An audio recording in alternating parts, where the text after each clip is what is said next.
to be in Gujarat. Those numbers will be coming up in just a short while from now here on CNN News 18. But Arun Dhanta, my colleague, continues to get us the very latest from on ground there. And Arun, we are standing by for the BJP press conference there. They, of course, are going to be extremely hopeful of a historic return. 27 years in power, and they think they've beaten anti-incumbency. And how? Well, see, one thing is very clear here, that BJP is confident that they are forming the government. But the fight here is to score high numbers, because that will send a completely different message altogether. Even in 2017, if you remember, BJP formed the government with 99 seats. And, Congress was getting a lot of applause that they, had restricted BJP below 100, which was in last 2 decades the lowest seat number of Bharatiya Janata Party. For this time around, victory is not the only thing for them. They are looking for the higher tally, and therefore, after conclusion of first phase, we've been speaking to the BJP leaders. They were very confident. They were saying that don't go by the numbers, that the percentage is 63%. This time around, you have to also look for the increase which happened in the total voters. So they are saying that more than 10 lakh voters added to the voters list in 2022. So you're not looking that angle as well. So now in the second phase, the official details from the election commission is 58%, but still there are a lot of people who are outside the polling booth. So final tally of the voting percentage perhaps be out in half an hour or 1 hour, which will perhaps go beyond 65%, around 67, 68%. And today, of course, 93 seats had gone to polls, and North Karnataka and North Gujarat and Central Gujarat are the ones where the polling happened, and North Gujarat is something where BJP feels they have challenge even in last time around in 2017. Absolutely, because a lot of those 93 seats that went to polls today many of them are rural seats that has been a challenge for the BJP in the past as well, and that is something that they are hoping to overcome this time around. Sharon, my colleague, also joins us from on ground there. She in fact is in Viramgam, which is urban-rural mix sort of a constituency. You have been speaking to voters all this morning, but what kind of response have you seen at polling booths? Did voters come out in large numbers? Because we're still given to understand that as of 5 p.m., the voter turnout is still below the 60% mark. Well, the voting has in fact been stopped, but outside the polling booth there is still in fact people in large numbers. There are supporters, especially of Hardik Patel, who are in fact in large numbers. And let me go across to them. अभी आप बोल रहे थे आप पूरा घूमे और क्या पता चला आपको, क्या लग रहा है? हार्दिक पटेल जिंदाबाद। हार्दिक ही आएगा, 25,000 वोट से या 50,000 वोट से हार्दिक भाई की जीत होगी, डेफिनेटली है। पूरे इंडिया को मैं बता रहा हूँ, हार्दिक पटेल का विजय होगा। हाईएस्ट लीड से विरमगाम की सीट पे आज तक जितना वोट से डिफरेंस से कोई नहीं जीता है, उतने वोट से हार्दिक जीतेगा। बोलते हैं कि ये सीट वैसे कांग्रेस ही सीट है थोड़ी सी। नहीं, पहले कांग्रेस की थी। आजकल तो क्या है कि देश का जो विकास है, सबका जो विश्वास है और सब हार्दिक पटेल का जो प्रयास है, उससे हमको बयान हो गया है और हमको कंफर्म हो गया है कि हार्दिक पटेल युवा नेता की तरह से हमारे विस्तार को बहुत प्रोग्रेस करेंगे और डेफिनेटली हमको आगे भी बढ़ाएंगे। सिटी का विकास होगा, विस्तार का भी विकास होगा और समाज कल्याण। सिटी और गांव थोड़ा मिक्स्ड है यहाँ पे, हाँ, तो क्या समस्याएं हैं सिटी और मिक्स्ड गांव, सेमी अर्बन की क्या समस्याएं हैं? अब समस्या तो ऐसी है, लेकिन हम वो वक्त पे चल रहा है कि वो 23 इयर्स का था तब वो ठान लिया था, वो अभी उसने ठान के वो कर दिया, तो अभी तो 28 का वो पूरा युवा है। और इसलिए मैं बोल रहा हूँ कि जो जहाजों से जो टकराए उसको तूफान कहते हैं और जो तूफानों से जो टकराए उसको हार्दिक रूपी जवान कहते हैं। वो थामेगा, वो सक्सेस होकर ही रहेगा। So clearly these are Hardik Patel supporters who are gathered over here, and they have been saying that they were in fact going from polling booth, each polling booth, and they are finding that it is going to be the BJP that is going to win. Of course, that's the hope that's the and confidence expectation that the BJP is also exuding at this evening, where polls have come to a close. Some polling booths still have some voters, but most of them, polling is over. The last vote has been cast, and the people of Gujarat have decided who they want to be their next government. The results, of course, are going to come out on the 8th. But in a short while from now, we're also going to get you the exit poll numbers. Joining me on this broadcast, GVL Narasimha Rao continues to be with us. Author Rashid Kidwai is also with us. But I want to ask Arshpreet Karyal of the Congress Party. Arshpreet, the BJP believes that Congress is no more an alternative. The Aam Aadmi Party has been campaigning in Gujarat saying that we are the alternative to BJP because we are the only ones that can fight the BJP. The Congress is nowhere to be seen. Up until very recently, we also saw a muted campaign, some would say, as some would call it, from the Congress Party. Many political analysts believe the Congress has given up in Gujarat. See, there's a famous saying, जो गरजते हैं वो बरसते नहीं और जो बरसते हैं वो गरजते नहीं. First of all, I like to congratulate the people of Gujarat. Now that the Bharatiya Janata Party's 27 years of misrule is coming to an end, and there was massive anti-incumbency against the Bharatiya Janata Party. The Bharatiya Janata Party knew that. That's why they had to put in so much of efforts with regards to campaigning, with regards to rallying. And so much so that they even flouted the norms of the model code of conduct today. If they were confident, they wouldn't have had to do that. This is a clear violation, and I don't understand why the EC hasn't spoken a word on this. Why has no action been taken about this? So the Congress Party will make sure that the people who have violated the law are brought to justice. Number two, with regards to the Aam Aadmi Party, I won't really say much about them because they're not in the picture. They are irrelevant. They are smoke without fire. The people of Gujarat have seen what AAP has done to Punjab. Whatever they touch gets destroyed. So it's not happening in AAP's definitely not happening in Gujarat as far as the Bharatiya Janata Party is concerned. The Bharatiya Janata Party, if 10% of that time that they have been giving to campaigning would have been utilized for work, for development, for welfare, they wouldn't have had to be so worried and concerned and put in so much work 24/7 in only campaigning.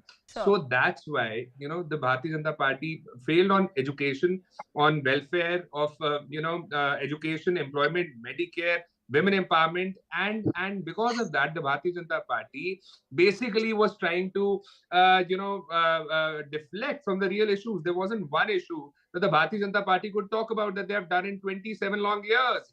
And number two, Mr. Modi said this, that the Congress Party has a silent campaign going on at the ground level, that they have a massive undercurrent, that they are working at the ground level. So for the people, especially for the Bharatiya Janata Party spokesperson, would he now say that the Prime Minister of India was lying to his own workers? Would he say that the Prime Minister's statement was incorrect there? See, I'll tell you one thing. The Bharatiya Janata Party did not even apologize when Mr. Modi, during his last days of campaign, went to Morbi. There, he did campaign, but nevertheless did not apologize to the Morbi victims for the Morbi tragedy. And as far as, all these opinion polls, exit polls go, let me tell you one thing. Exit polls are not accurate. And I have a little data also for that. When the exit polls went horribly wrong, they went wrong in Lok Sabha 2004, they went wrong in West Bengal 2021, they went wrong in UP election 2017, Bihar election 2020, and many more times. So let's not rely upon exit polls. Let's rely upon the people of Gujarat. And for the people who were saying, where's the Congress Party? The Congress Party was at the ground talking to the people, connecting with the people, Sure. not really with the media. And Bharatiya Janata Party's expertise, only expertise I'd rather say, is with regards to advertising, marketing, campaigning. Sure, and that campaigning and marketing, GVL Narasimha Rao, the Congress says, was on display even today. The Prime Minister, when he went to cast his vote, he didn't do so as a normal citizen, as an ordinary voter. He did so as a star campaigner of the BJP. Is the allegation the Congress is making? They've even moved the EC over it. I think the whole world has seen how Prime Minister actually stood along with other voters in his polling booth and how he voted in a queue. I generally Prime Ministers, because of security and other reasons, they're always given a special passage. But this he has not really availed any such. He has not really claimed any such position. Sure. He has voted as a normal voter. And the Congress Party has a problem with Prime Minister Modi ji because they think every time people see him, they get influenced and they vote in favor of the BJP. So we can't really, we can't give them any relief on this score because our leader is so popular. When he's seen, people really are dying to catch a glimpse of him, both on TV and otherwise. Sure. And as far as the Congress Party's claims are concerned, and your statement that Congress has not campaigned, Congress has given up on Gujarat, I think that's not the right statement to make. It is Gujarat which has given up on the Congress party. Right. And I was attributing I that think to last many people, 27 including the years. Aam Aadmi Party, who were saying that Congress is non-existent. Looks like the Congress has given up. It really wasn't my assessment. That's what a lot of political pundits are also saying. What, of course, the people of Gujarat have decided, we'll find out in 3 days from now, because they have decided, and decisively so, No, in the before two the phases. exit polls, a friend from the Congress Sure. party is saying exit Sure. polls are incorrect. Right. I But don't we've know. seen that He kind of narrative possibly from knows what political pundits as well about exit polls. But I thank you all for joining us here on this broadcast, because we are cutting across to another piece of information that is now coming to the fore. And that is the G20 meeting that the Prime Minister is chairing with heads of all political parties. Around 40 political parties were invited for this particular meeting. There are chief ministers of various states that were also invited. We do see Arvind Kejriwal, Naveen Patnaik, Mamata Banerjee and Jagan Mohan Reddy there in attendance. Maria Shakil, my colleague, now joins me for more on this. Maria, it is a consensus building exercise by the centre as far as charting out India's G20 strategy is concerned, and all political parties are being taken on board over it. Yes, that's right. And one earth, one future. You can see the chief ministers of various states, the heads of various political parties present. Home Minister Amit Shah has started briefing this gathering. You can see Sitaram Yechuri present, and other leaders, other chief ministers are all in attendance. This is an important meeting which is happening in the conference hall of the Rashtrapati Bhavan. JP Nadda, Naveen Patnaik, Arvind Kejriwal are all in attendance. Right now, the finance minister is speaking. The idea is very clear that this is about ensuring that it is about cooperative federalism. The idea is about whole of India, that the entire country, all the states have a role to play in ensuring that the message that goes from India is a united one, and it cannot be about political bickering. We can see, External Affairs Minister seated next to the Prime Minister. Right. It becomes important because every event will be happening in various states. The first set of events actually begin from the state of Rajasthan, which is a Congress-ruled state. So every state has a role to play, and that is the reason why this meeting becomes important. Absolutely, because it is India as a whole that is on display and the world is watching. Maria Shakil, thank you so much for getting us the latest. We'll keep getting you all the updates from that all-crucial G20 meeting, but all eyes are going to be on the exit polls and who really have Gujarat and Himachal voted for, who has the edge in both those states. We'll get you those numbers on the other side of a quick break. Our coverage begins at 6. Stay tuned.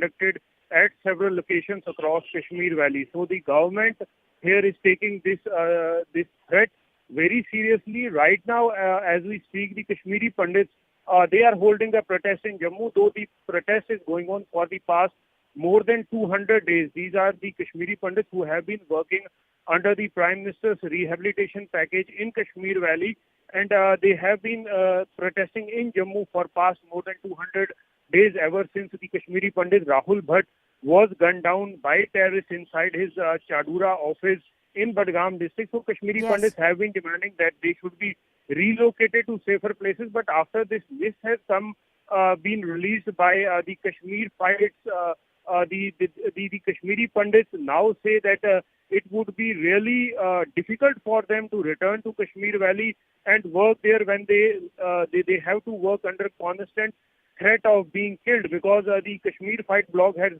in its post has said that these 56 Kashmiri Pandits are on their target, and more such lists would be released in the coming days. Mr. Sumit Peer, who is a political analyst, is joining us. Mr. Peer, that actually brings us to this next question. Is all of this that's being done in the name of providing securities to the Pandits, is it enough in the valley, considering these threats continue to rear their ugly head every now and then? Haji, thank you very much for having me on your show. In fact, ma'am, the quantum of threat has increased. Because look, the new Pakistani army chief is ex-ISI and ex-military intelligence. It's a very unique combo. He, along with Nadeem Anjum, the existing ISI chief, remember when Nadeem Anjum came to his job, few Kashmiri Pandits were killed, he ordered targeted killings. I was predicting that the LOC will heat up and the Kashmir Valley will heat up. That is exactly what is the job of this man. Now this Twitter handle, which talks about that the originates from POK, the origin of the Twitter handle is from POK, that brings to the conclusion that Pakistan is trying to wage a different quantum of war. Low cost, high targeted killings is what is on their issue, on their radar. And the biggest threat or the biggest person who carries the highest marks on his back is a Kashmiri Pandit. With this change scenario, the security of the Kashmiri Pandits in the valley will be very, very tough and challenging. It's better they will be moved to Jammu, to a safer place, because you cannot have 5 or 10 PSOs going around with 5,000 people. Yes. Well, that is not practically going to help. And this threat is real this time because there's a new man on the job. And he knows what exactly he is doing. You see, yesterday he chose to visit the Kashmir side of the border, not to the Afghanistan of the border, where a lot of trouble is brewing. And he was talking about Ghazi, Ghazwa-i-Hind, and he's some alim of Quran and some literate of Islamic scholars. And he says he believes he's from a clan which is a direct descendant from Prophet Muhammad.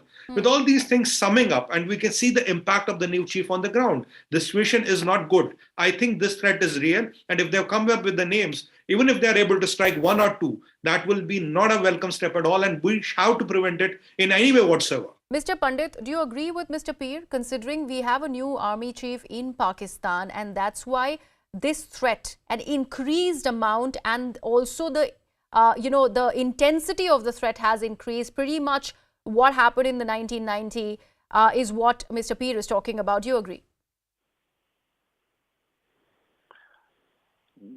The threat has always been there, and it is up to them when to open the tap more and when not to. So there may have been different reasons at different times, but we are losing people. We are losing people there because there's a policy paralysis in Delhi.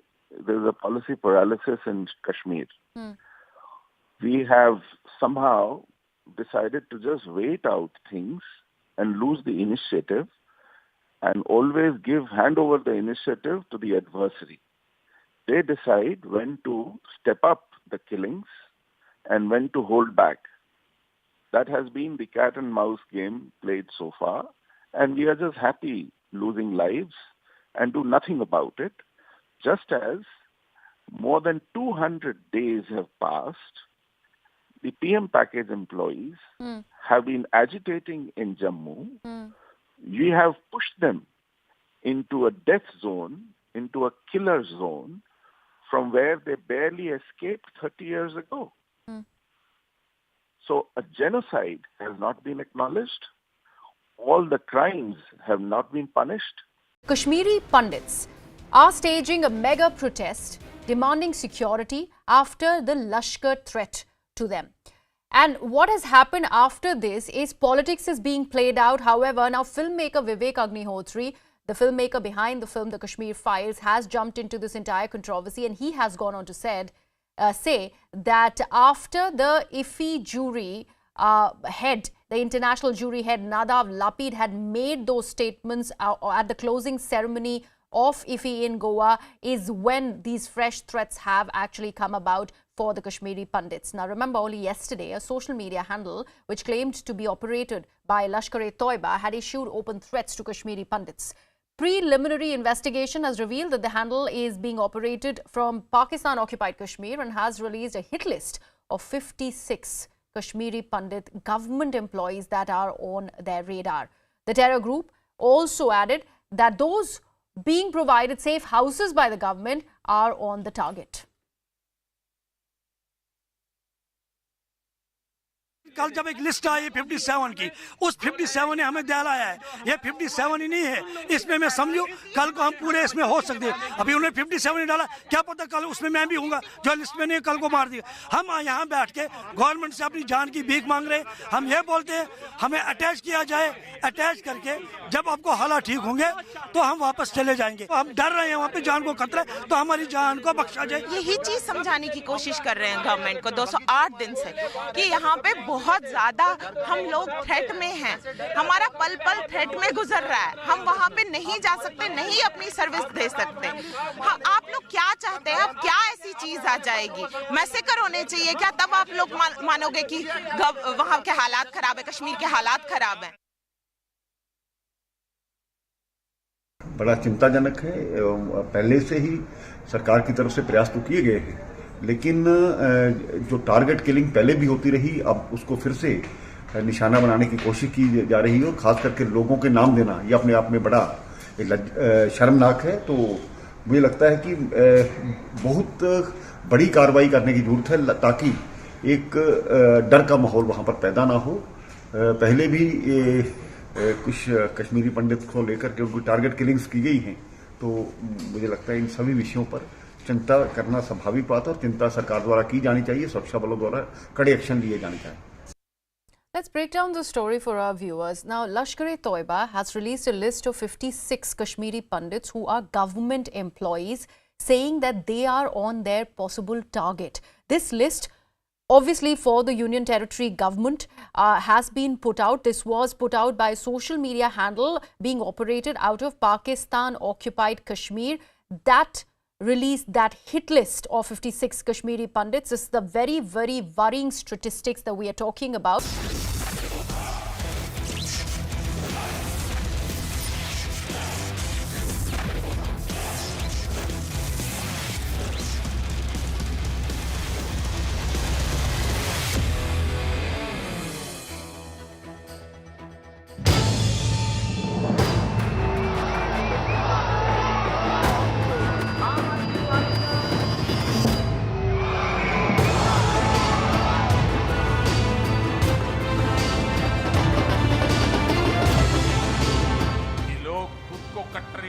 कहते हैं, लेकिन सबसे बड़े भ्रष्टाचारी यही होते हैं।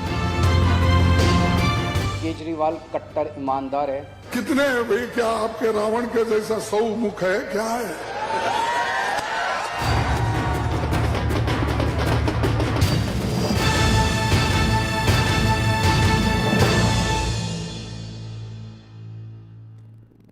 It's the beautiful vista, a dream come true for me, ladies and gentlemen. Namaste, Jai Hind, and of course a big salute to this man who is the Iron Man and because of whom we know India as we do this generation, as we see it on our map, Sardar Vallabhbhai Patel. And this is the beautiful Statue of Unity in Kevadia. Once again, a tribute to the true son of Gujarat.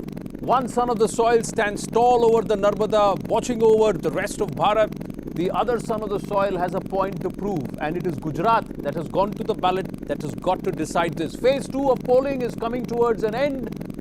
There are still people queuing up at the polling booths. As of now, if you look at the numbers, and we'll try and use Alexa and of course combining virtual with the real feel to try and get you how Gujarat has voted this time around compared to 2017. Now look at it. In phase 1, there was a significant drop, nearly a 3% drop in the overall voter percentage, 66.8 and 63.1, so nearly 4% drop if you were to look at the absolute numbers. 2017 phase 2, the turnout was 70%. That's why the overall voter turnout was 68%. This time around, till about 3 p.m., it is 50.5%. It's gone up to 58%. That's the latest update we are getting. 58% by 5 p.m. Will that breach the 60% number and inch closer to about 65, 67%? We'll have to wait and watch. There was a significant 6% jump between the 5 p.m. numbers and the overall numbers in phase 1. Over to Zaka Jacob and Maria Shakil in the studio as I make my way back. Zaka, will phase 2 see a larger turnout? Will it be closer to 67, 68%? And what does that mean then? That is going to be the critical question, particularly for the BJP, because for the BJP, it's a question of margins, not just a question of winning the state, but winning it big. Amit Shah said, हमारे सारे जो पुराने record है, उसको तोड़कर हम वापस आएंगे. Let's just put that number into perspective for our viewers. The voter turnout, we have the provisional figures till 5 p.m. from the Election Commission. That is at 58%. This will go up by the time the final figures come. Remember, in phase 1-2, the 5 p.m. figure was around 57%. It went up to 63. So assuming this will also go up to about 64, maybe even 65%, But the problem is this, the average of 63 and 65, you're looking at a 64% voter turnout in both the phases combined. If you were to go back to 2017, and remember this was a high-profile election, there were voters from both sides who were enthused, so that voter turnout was significantly higher. It was 68%. Here, the best case scenario, even if the phase 2 poll numbers go up to, let's say, 65, then your average figure will be about 64 or so. Now, here's the thing. The BJP needs to lift this figure closer to 70% for the average to come somewhere close to this figure of 67, 68%. If you go back in time also, this is a phenomenal election. Remember, 2012, this was 6 months before the 2013 Goa Parliamentary Board decision of the BJP to project Narendra Modi as Prime Minister. This was the election to send him to Delhi as the prime ministerial face. That had a record 71% turnout. 2014 Lok Sabha, Mr. Modi's first Lok Sabha election, 63%. 2019 Lok Sabha, again it was about giving an affirmation to his rule of 5 years, 64.5%. So I think here too, in the 2022 Vidhan Sabha election, you will end up roughly in that 64-65% mark. Maria Shakil also with me here in the studio. Interestingly, Zaka, in the last few hours, there has been a massive push by the BJP. Senior leaders of the party were in a huddle in the BJP headquarters in Gandhinagar, trying to send a message particularly to the Panna Pramukh. The overall number of Panna Pramukhs have gone up in this election. They were trying to really ensure that each and every person there in the voter list comes out and votes. So perhaps that is the number at till 5 p.m. It would, final tally. It could go up closer to that 70% figure. But average is out. Let's see how it plays out for the BJP and for the opposition parties. But I'm told that Anand is now ready to come down from his quadcopter. Let's call the quadcopter down. Well, there you go. Open sesame. Now this one, what happens is, because it's AI programmed, this descent is very fast. It's like coming down a roller coaster or that giant wheel. Ruk ja bhai, thoda hover. There you go. Go. Steady. Thank you very much. Steady. Ab dheere se. Now set me down aram se. There you go. Okay. All right. Now I'm gonna get out of here.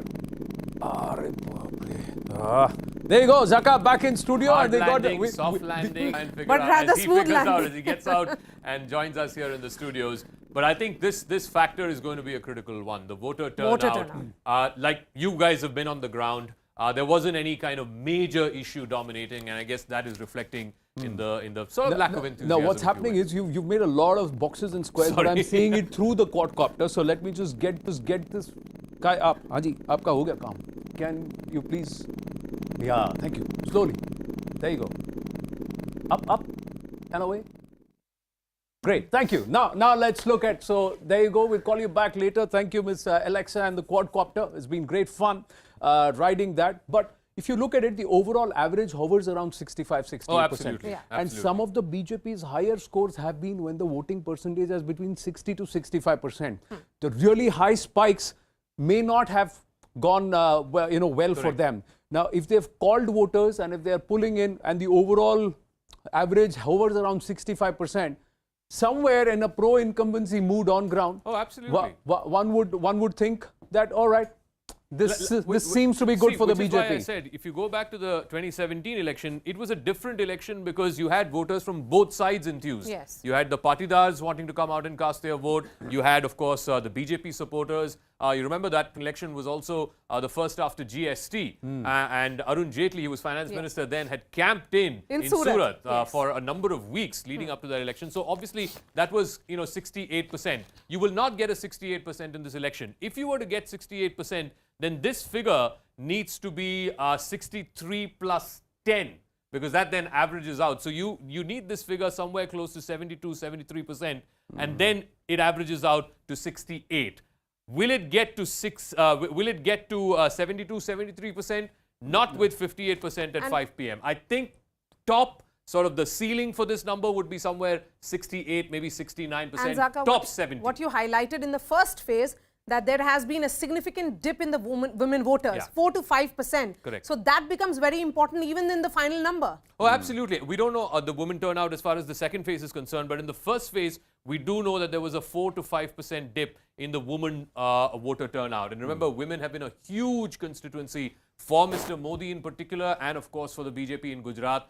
In fact, it started, one of the things about the Gujarat model is creating this women as a constituency, as a vote bank, again and again, repeat voters for the BJP. So, I think that is something that they will have to watch out for. Here again, you know, one thing I noticed about, if you were to look at a district-wise sort of breakup of this, tribal districts like Banaskantha, Sabarkantha, they were all polling in excess of 60-65%, I think, both of them till 5 p.m. So it's possible that those districts could end up with close to 70%. Ahmedabad, and we talked about this, voter apathy, Ahmedabad was less than 50 or close to 51-52%. So I think Ahmedabad would top up at, let's say, 55-56. But that's been predominantly like that in the urban areas. But if the overall average is around 65%, is that comfortable? We'll have to see. Are there voters still queuing up? Siddhant Mishra is on ground. Siddhant, are you a little more cheerful than the early start this morning, because there were hardly any people around you then?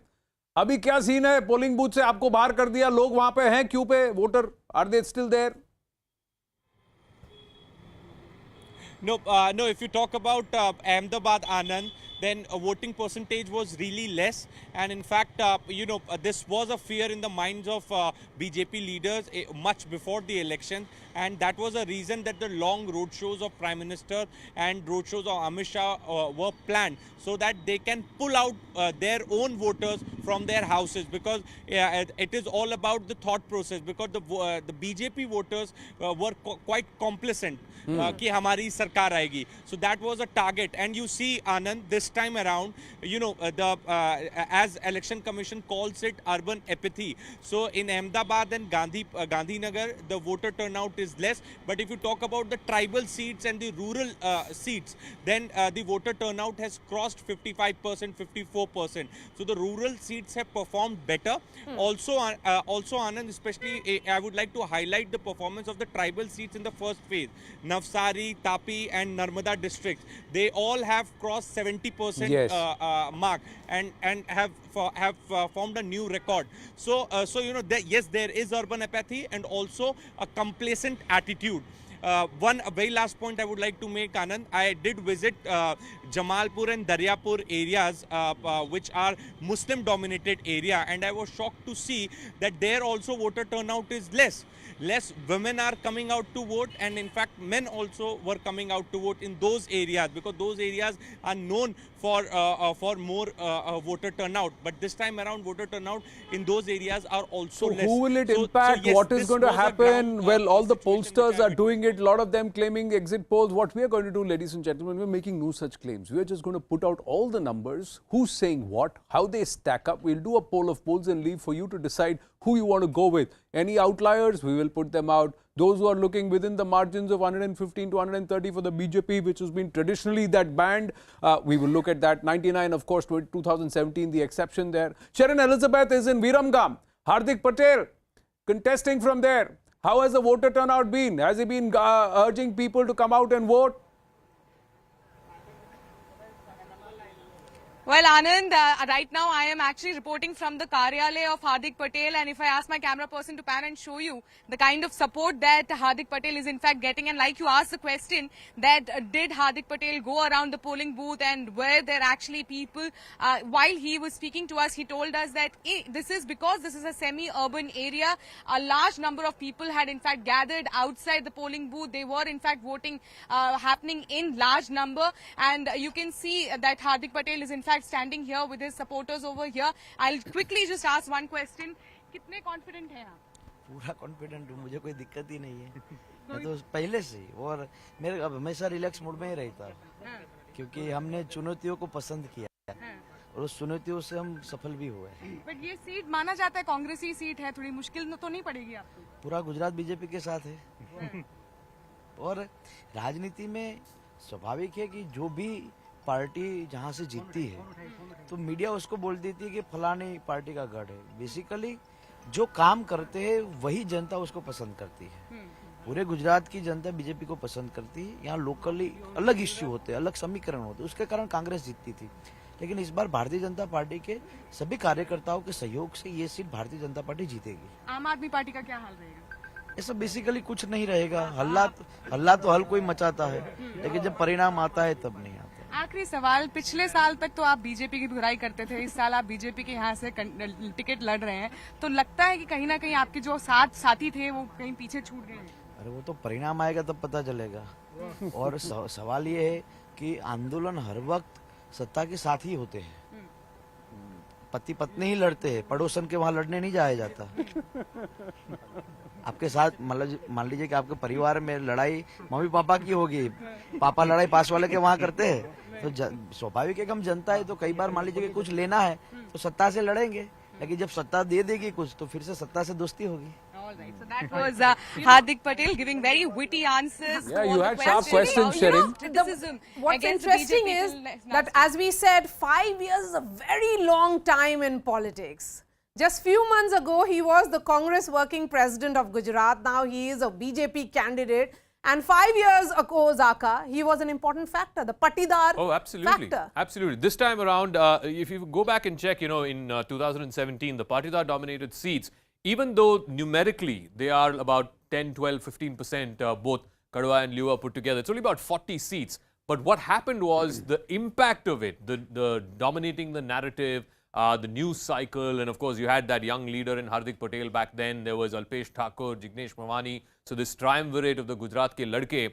But out of those 39 seats, the BJP still managed to win 22 and the Congress 17. 7% vote share difference. But here in Saurashtra, that's where it made all the difference. This time around, the Congress may not get this. The BJP will inch a lot of lost territory, if you will, in Saurashtra. Urban constituencies, look at Ahmedabad. All of the Patidar-dominated seats won by the BJP. There were a few in North Gujarat, but I suspect the Patidar factor will not be as sharp as what it was in 2017. So if the Patidar factor has largely vanished from the scene in Gujarat, how and what is the factor then? What is it just about Narendra Modi, that preeminence and dominance of the Modi factor? Let me take that question to all the panelists who are joining us live. Tom Vadakan, spokesperson of the BJP, Mahima Singh representing the Congress, Prithvi Reddy, Aam Aadmi Party, Professor Nalin Mehta, Group Consulting Editor of Network 18, Advaita Kala, Rashid Kidwai, all with us. I'm going to begin with the woman on the panel. Advaita, what is it that you are going to watch out for in the second phase? Because the numbers are still trickling in. Well, I think, frankly, like I've been saying all along, this has been so one-sided that we're going to have to actually dig to find issues and find things to analyze. I think importantly, one would like to see how the cooperative belt has done in this particular phase of the election, to see how they've voted, whether any of those factors that have been discussed have come into play or not.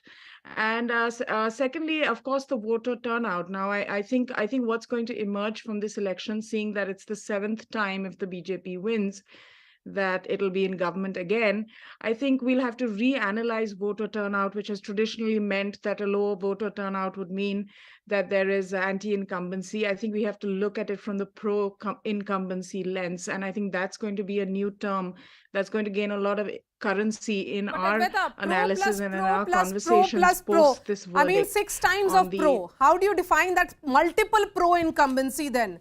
Nalin Mehta, time for a new lexicon in Indian politics and analysis as well? Look, I think for a very long time in India, we had a thing that any government in power is liable to be voted out whenever elections come. Some states had that much more. Gujarat, pro-incumbency went away a long time ago. The BJP has been in power now for 3 odd decades now in Gujarat. In Himachal, we had a pattern where you had an alternative thing, which was also the case in Uttarakhand, which was broken. I think in many states now that pattern has been broken, fundamentally because the quality of governance is getting better. So it's not like any government who comes to power, therefore is bound to fail and therefore will get voted out. Fundamentally, because the matrices of how people evaluate what governments do is changing. There is better delivery on the ground, and therefore that older paradigm of anti-incumbency, which was the default reflex, if you like, that has changed. Tom Vadakan ji, namaste. Mahima ji, namaste. Prithvi ji, namaste. And of course, namaste to our panelists, in-house panelists who've been there with us through the course of the day. Tom Vadakan ji, how are you looking at this election? How's the BJP looking at this election? where word is, the buzz is that about 50,000 calls were made over the last 4 or 5 hours to all parts of north and central Gujarat asking the voter, bahar nikal ke vote karo. Well, I've just returned from the party headquarters and I'd like to share with you the views expressed there. And you know, one of the very interesting things about the Bharatiya Janata Party is the Panna Pramukh. The Panna Pramukh is better than any survey expert available in this country because his reports are something you can depend on. Primarily, he gives you a picture of exactly what is happening at the ground. And this phone calls, yes, there has been this holiday mood. And, you know, elections are also about celebration of democracy. I drew around a lot of places, but I found a lot of people on the road, not on the footpath. They were celebrating. Now, whether they went to the polling booth or not is another issue. But yes, there is celebration mood all round. And that is the strength of our democracy. And in Gujarat and the other states which we are contesting, reports coming from the Zilla, from the Panna Pramukh is extraordinarily in our favor. And I'm very proud of the fact that this is not about the election machine, like our leaders have been saying. This is about the commitment that we have to the people of this country, to the people of this state. We have that connect is established. And we don't need certificates on development. It's all over the place. And then this double engine mechanics is working. So, well, I mean, there's nothing to right now, compete. what seems to be the case is that the Prime Minister, it's a rough calculation, has spent 25 days, 25 important days championing the cause of the BJP in Gujarat. He's the son of the soil. He's the boy who everybody has seen grown and rise in stature. And also, he is now to a certain level adulation as Vada Pradhan. But how long will he shoulder this is a question. Now, will the voter come out to vote for the BJP or for Modi? That's another question. But Mahimaji, for the Congress party, 2017 was 99 out of, bringing the BJP to 99, the Congress going to 77. 77 से 92 का root रास्ता 5 साल में तो नप जाना चाहिए. इस साल नपेगा. Good evening, all of you, and good evening to our viewers.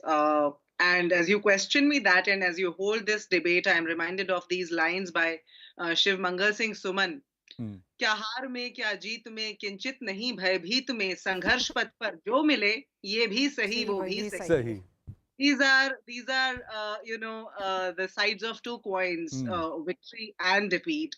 And as we are discussing this today, I think the people of Gujarat, although the voter turnout has been disappointing, as if you've already presented in your prelude to the program today, but I feel that the Gujarat population, the voter of the Gujarat, has voted against the inflation. They have voted against the unemployment. They have voted for women's security. They have remembered Bilkis Bano while voting today. They have remembered Morbi Bridge while voting today. However, the breach of moral code of conduct was done this morning by the person at the helm of democracy, who's responsible actually to protect the democracy. But we saw a road show this morning, and I don't know, how is one supposed to justify that? महिमा जी, ये सवाल आपसे और पृथ्वी रेड्डी दोनों से है. ये बोला जा रहा है that as far as this election is concerned, this is about choosing or electing the opposition in Gujarat, not as much about who will be, running the state. और government नहीं choose कर रहा है ये चुनाव opposition choose कर रहा है. पृथ्वीराज जी? Yeah, it's Prithvi Reddy. Thank you for having me. Number one, I think this is the first time that elections are being fought on real issues. I think we've taken the fight to the BJP camp in Gujarat. First time after 40 years in politics, Mr. Amit Shah was forced to go and inaugurate a classroom. Suddenly, Bijli, Pani, schools and hospitals are becoming mainstay issues. Since 2002, probably 2 elections were fought purely on divisive issues of religion, and then it was the caste issues which took the main stage. I think this election is being fought between 2 development models. One is the Gujarat model, which was sold to the country with a beautiful packaging, Mr. Reddy, which has I been was exposed, on ground. and now I was on ground Gujarat for a voters, few days. I'm just trying to understand from you, is there a sense within the Aam Aadmi Party that perhaps they peaked too soon? That it was more sound? That the entire campaign was about sound rather than having boots on ground?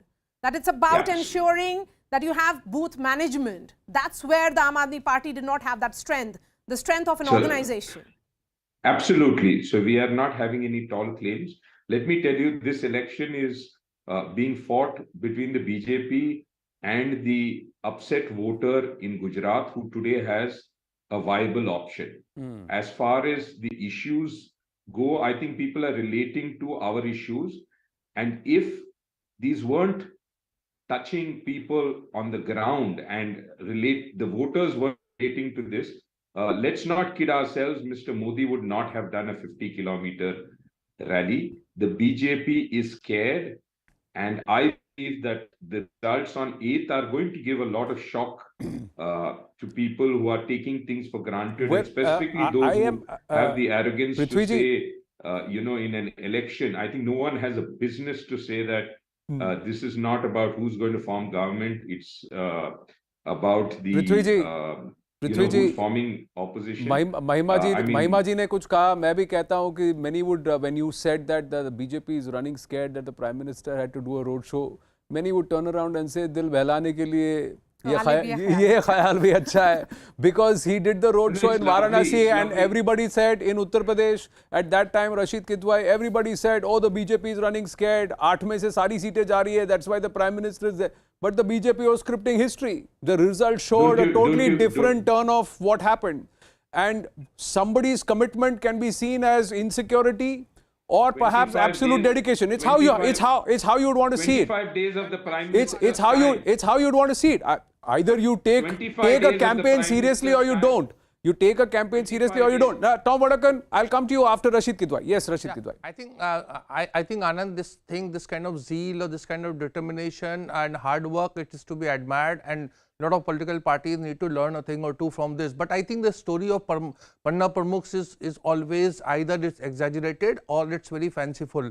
If by your admission, Anand, if there is a 82 lakh, Panna Pramukhs, they are there in Gujarat, they should be winning, 3/4 of majority. If there is every third voter is a Panna Pramukh, then either the Panna Pramukh is failing to attract another voter or two voters, or it's the BJP is going to sweep elections. And we have this MCD election in Delhi. I mean, Panna Pramukhs were there, active there also. The outcome will show that, as it happened in Bengal and Delhi Assembly elections, etc. So I think political parties fight election with zeal, with program, package, leadership. It's a complex thing, and we cannot attribute it to just one factor alone. Well, each one will champion their own aspect. Quick word, Tom Vadakan, before we shift the focus towards Himachal. Yes.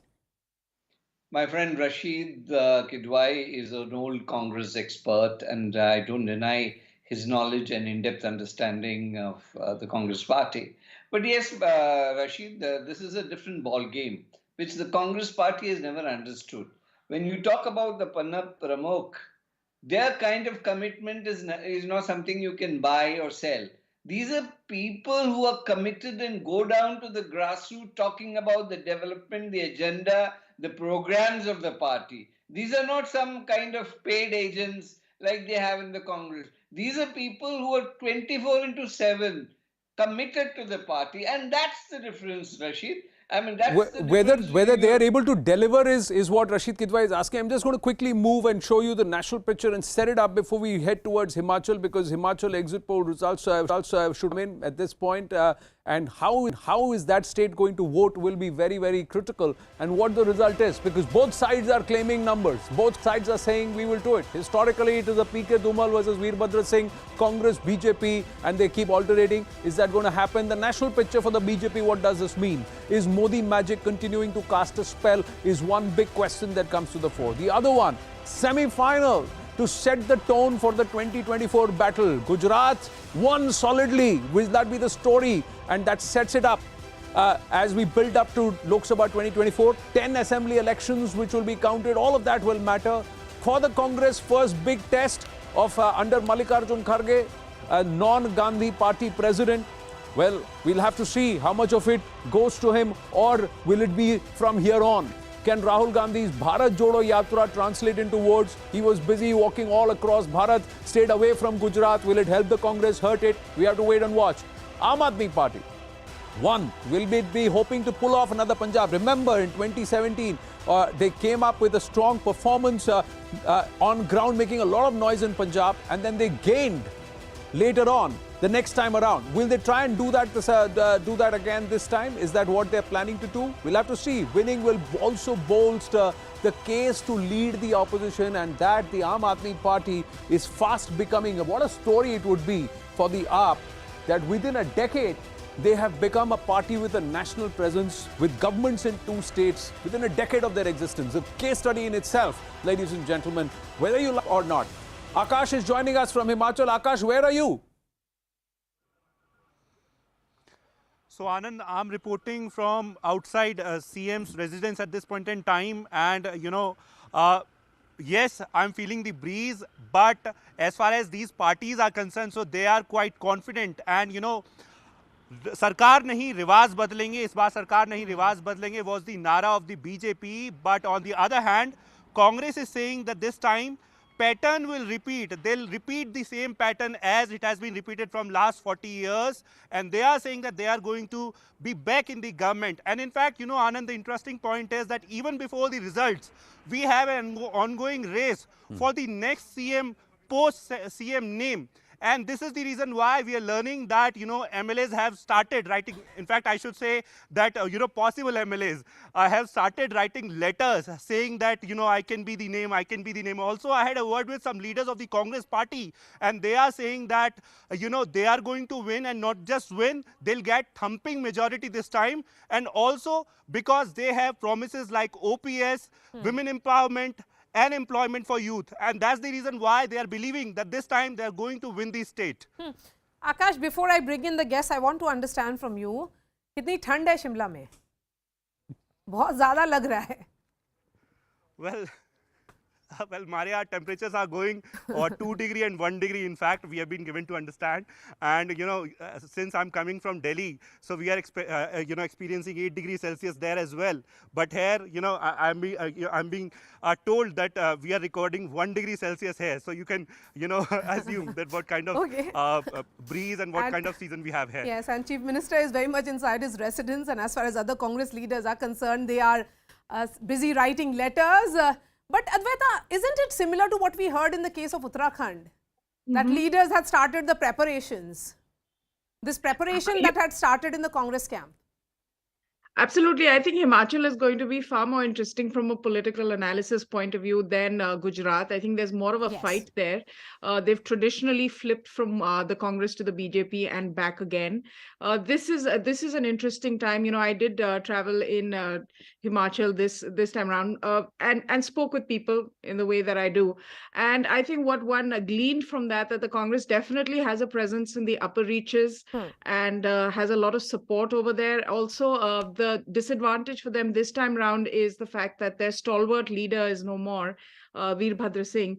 However, it was interesting to see that he was most predominant in all the posters. Yes. So they're definitely banking on his legacy to bring them back to par. The BJP, of course, has had a CM who has lasted the full term, unlike Uttarakhand, where we saw a change of chief ministers.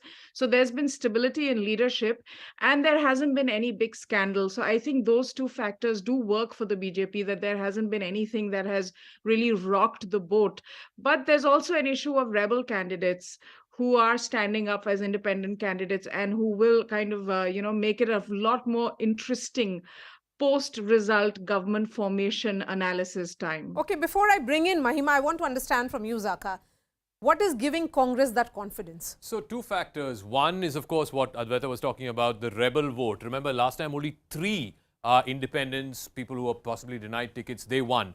And less than 10% vote share. This time, by the most conservative estimates, that there's anywhere between 12 to 15 rebels. From both parties, by the way. Both from BJP, folks who were denied tickets, and also from Congress who were denied tickets. So, even if, let's say, 10 of these people win, you are looking at the possibility of neither party, neither BJP nor Congress, being able to form government. Remember, in 2017, it was a clean sweep for the BJP. It was 44 to 21. Even though the vote share difference was only about 7%, it was almost twice. In fact, BJP had more than twice the number of seats as the Congress did. And similar was the case in 2012 as well. It was the opposite picture, the Congress winning big in that election, 36 to the BJP's 26, even though the vote share difference was only about 4% or so. But there again, look at this figure. I think this figure is something that we're going to pay very close attention to.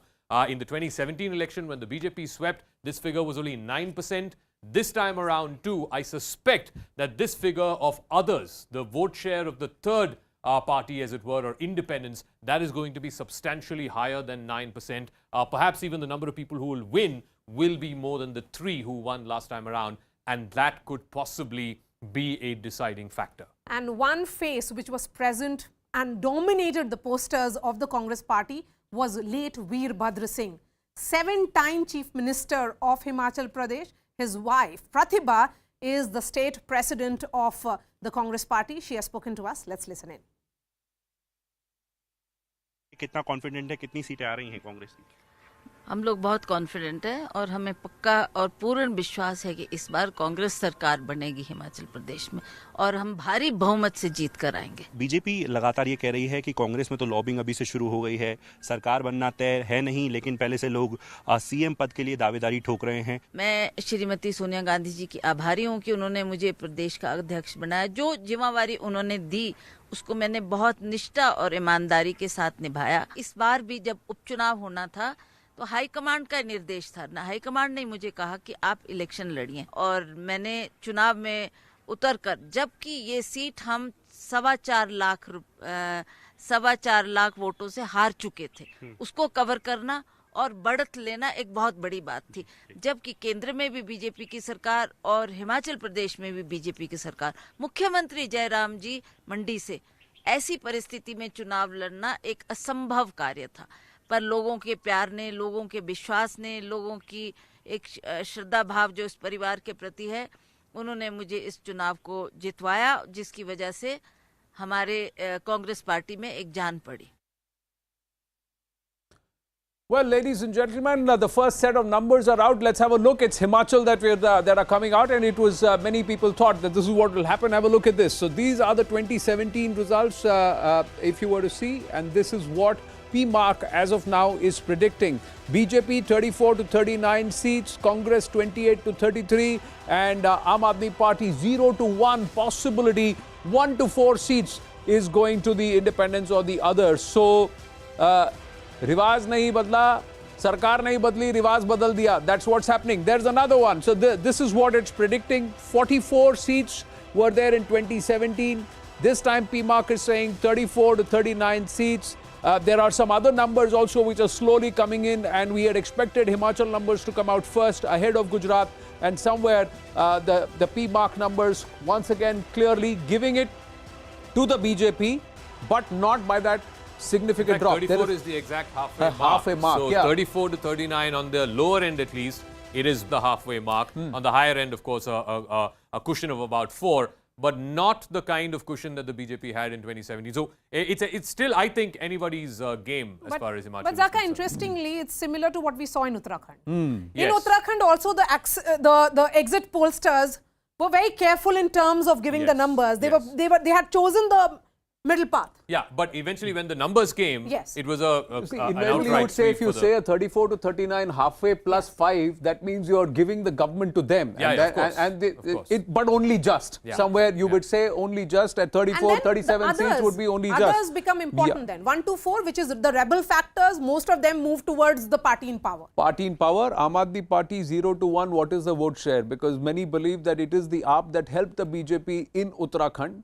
because they took about 8 to 10% of the vote share, if I remember correctly, and that made a significant difference. This time around, how active were they in Himachal, or halfway through did they decide to focus their energies in Gujarat? That will also be critical. Nalin Mehta, have you been looking at Himachal as closely as Advaita Kala was watching Uttarakhand? Well, Well, Advaita knows a thing or two about hill state, but I think Himachal is a close fight. There's no question about it. You speak to anybody in the BJP, you will find huge confidence and huge optimism when you hear about Gujarat. The conversation on Gujarat is very different from the conversation on Himachal. In Himachal, it is Sarkar hamari hi banegi, lekin it's not with a resounding thing. And it's early days. We have to wait and see what the other exit polls are saying. But just going by the first one, this is more or less par for course on what a lot of people are expecting in Himachal. Again, because it's a two-party state, even a small even small differences in vote share can have huge impact on the seat share. So Himachal is a close fight. Let's stay with the developments. The numbers are coming in, so please regret if I am interrupting you, because the Jan Ki Baat numbers have just come. So Jan Ki Baat numbers have come, projections have come from Gujarat. And it's a runaway victory for the BJP, way clear of the halfway mark of 92. And this time around, here are how the numbers are looking. The numbers are saying Jan Ki Baat coming out and saying a band of 117 to 140. Quite a huge band, but a big jump up from the 99 of 2017. So 117 to 140, Sarkar comfortably of the BJP. And if it is closer to the 140 number, it will be BJP's best ever. It will not be the best ever in Gujarat. That is Madhav Singh Solanki in 1985, 149 seats. This will be 140 seats. 6 to 13 seats for the Aam Aadmi Party. And where will they be breaching the bastion of? Clearly, those seats are being pulled away by the BJP and the AAP from the Congress Party, which is at 34 to 51 compared to 77 seats the last time around. So this is the first big Gujarat number that's come through at this point. Oh, one more. Okay, let's move away from Gujarat and come back to, let's look at the ETG Himachal number. So back to Himachal, and this time around, this is Jan Ki Baat. So we'll just refresh that number and call out the graphic again and put it out for our viewers. The ETG Himachal numbers have come through at this point. This is the Jan Ki Baat number. We'll pull this out. This is Gujarat, but we're given to understand that the Himachal numbers have also come. We'll go back to that. It's a live scenario. Numbers are coming in thick and fast. The ETG Himachal numbers are also now perhaps we're given to understand giving the government to the BJP. So the ETG Himachal numbers are saying 38. So 38 to the B, and it's there at the bottom of your screens right now as we are putting out 38 to the BJP. That's the number. 28 to the Congress Party. No seats for the AAP. 2 for the independents. Once again, like you said, borderline, only just safe, but 4 seats clear. 4 seats clear so comfortable. Not in the 40s, I think the difficulty in small states, and particularly in this election in Himachal, is how do you factor in the rebels, the independents, the people who were denied tickets? How do you factor both their vote share and their seats? If any poll gets that right, then it's easier to get the bigger parties right.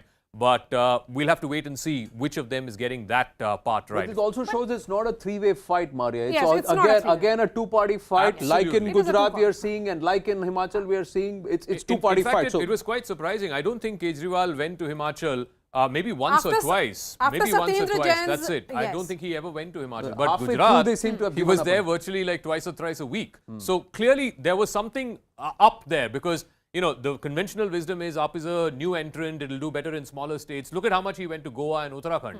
I don't think he spent as much time in Himachal for sure. Certainly in Gujarat, he spent a lot of time. Now, Himachal, Jan Ki Baat. Jan Ki Baat is the first time, I think, one of the first exit pollsters who's turning around and saying that the BJP could struggle, fall too short of majority.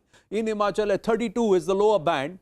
And at the higher band, way comfortable with 6 seats clear at about, That's a huge at range, 40. Yeah, but Jan Ki Baat generally gives themselves quite a bit of a range, because they believe a 1 or 2% vote share shift here and there could translate into change of the seats. In this number, I mean, at the lower end for the BJP and the higher end for the Congress will form government. Yeah. At the higher end for the BJP and the lower end for the Congress, the BJP will form the government. So I think it's a wide range. It will be a fight for the others. But in both the cases, the Aam Aadmi Party is getting 0. The others, which will be largely the rebels, are in that range of 1 to 2. Yeah. Vote share खींचेगा, seat नहीं मिलेगा. That will be the story for the Aam Aadmi Party in Himachal. As per the Jan Ki Baat polls, there are others who believe AAP will breach the leaderboard, get in there, but in single digits, 2-3 seats, some giving them 4 seats, not more than that. Higher average was there. One of the pollsters said that the AAP could get up to 13 seats. That was PMark, who turned around and said they could get about 13 seats. Whether they'll get those seats, we'll have to see. TV9 survey has also come in. TV9 survey says BJP, Gujarat, 125 to 130 seats. So the numbers are coming in thick and fast. But clearly, one trend that we are seeing, Maria, is that the BJP is taking both states. Yes. Yeah. Overall, if you were to see Absolutely. that the BJP and Gujarat comfortably could be their best ever performance is what we are looking at. If you look at the numbers, 127, if I remember correctly, is their highest. Yes, that was 2002. Yeah, and two pollsters have already given the fact that they could breach not just 130, but also get up to 140. So best ever after 2.5 decades. I think one important factor that we need to underline is that the 99 that they got in 2017 is the floor. It's a question of how far up from the floor can they go. Can they go up 10 seats from 99 or can they go 40 seats from 99? I think that's really the only question in Gujarat. I don't think there's a question of... Siddhant Mishra is with Harsh Sanghvi. Yes, Siddhant. Yes. Home Minister of Gujarat, yes, incumbent. Anand, Harsh Sanghvi is here, and in fact he can listen you directly. You can take questions directly. नमस्ते हर्ष, आप कैसे हैं? सूरत में आपसे बातचीत हुई थी, आपने कहा था पिच साफ है, हम अच्छी बैटिंग करेंगे. अब तक पोलस्टर्स कह रहे हैं बीजेपी अच्छी बैटिंग कर रही है. देखिए दर्शक सब ये वक्त एक नया इतिहास का साक्षी बनने वाले हैं. मैंने आपको तभी भी बताया था, आप सूरत के मेहमान बने थे और गुजरात पूरा मजामा है. और सबसे पहले तो मैं लोकशाही के ये उत्सव को, जिस प्रकार से गुजरात के लोगों ने पिछले कई दिनों से ये चुनाव को और खूबसूरत बनाया है और मजबूत बनाया है लोकशाही के पर्व को. गुजरात में चारों और पक्ष हो, विपक्ष हो या फिर निर्दलीय हो, सभी प्रत्याशियों को खुले मन से अपनी बात रखने का अवसर मिला है. सभी मतदाताओं को खुले मन से अपनी समस्याओं बताने का एक प्लेटफॉर्म मिला है. और इलेक्शन कमीशन को खास तौर पे मैं आज अभिनंदन देना चाहता हूं और गुजरात के एक नागरिक के तौर पे मैं उनका आभार मानता हूं. एक क्लीन इलेक्शंस उन्होंने गुजरात में ये वक्त कंडक्ट किए, उसके लिए पूरी अभी टीम को नंबर्स अभिनंदन भी देता हूं. अभी आ ही रहे हैं. ओवरऑल जो वोटिंग परसेंटेज है वो इतना इंथुजियाज्म क्यों नहीं दिख रहा है? क्या भाजपा अपने जो सपोर्टर्स हैं, वोटर्स हैं, उनको निकालने में सफल नहीं रही? मुझे एक बात आज भी समझ में नहीं आई कि एग्जिट पोल्स में जब भाजपा के नंबर बढ़ रहे हैं, आप भी बोल रहे हो, दूसरी चैनल्स भी बोल रही है, जमीन पे भी लोग भारतीय जनता पार्टी और गुजरात की जनता के संबंध को आगे बढ़ा रहे हैं. कहीं ना कहीं आप ये देखिए कि कांग्रेस ने उसकी जमीन क्यों छूट गई है. कांग्रेस के कार्यकर्ता जमीन पे नहीं दिखे. कहीं ना कहीं कांग्रेस के जो ट्रेडिशनल वोटर्स थे उसको बाहर निकालने में कांग्रेस ने सफलता प्राप्त नहीं कर पाई. उसके कारण कहीं ना कहीं कुछ विधानसभा ऐसी है जहाँ पे 2-3% मतदान कम हुआ है. लेकिन अगर आप ज़्यादातर विधानसभाओं में देखोगे तो वहाँ पे भारतीय जनता पार्टी के कार्यकर्ता जमीन पे हाजिर थे और जमीन पे काम करने वाले ये सभी कार्यकर्ताओं ने भारतीय जनता पार्टी और गुजरात के नागरिकों का ये संबंध आगे बढ़ाया है. ये एक नया इतिहास लिखने जा रही है गुजरात की जनता. और मैं आपको बताना चाहता हूँ कि ये एग्जिट पोल्स के जो नंबर है वो आज भी कंजर्वेटिव है. इससे भी ज्यादा गुजरात की जनता एक नया इतिहास लिखने वाली है. आप ये कह रहे हैं हर्ष कि अभी तक 3 पोलस्टर्स ने आपको 130 से ज्यादा सीटें दी हैं हायर एवरेजेस में. आप ये कह रहे हैं ये भी कंजर्वेटिव है क्योंकि 130 भी बीजेपी का बेस्ट होगा. ऑफ कोर्स ये भी कंजर्वेटिव है. आनंद जी, मैं आपको बता रहा हूँ, गुजरात की जनता ने, ये देश तोड़ने वाले लोगों ने जिस प्रकार से गुजरात में मैन्युपुलेट करने की जो कोशिश की, गुजरात की धरती को बदनाम करने की जिस प्रकार से कोशिश की, भारतीय जनता पार्टी और गुजरात की जनता ने ये वक्त हर एक फैसले एकदम जबरदस्त लिए हैं.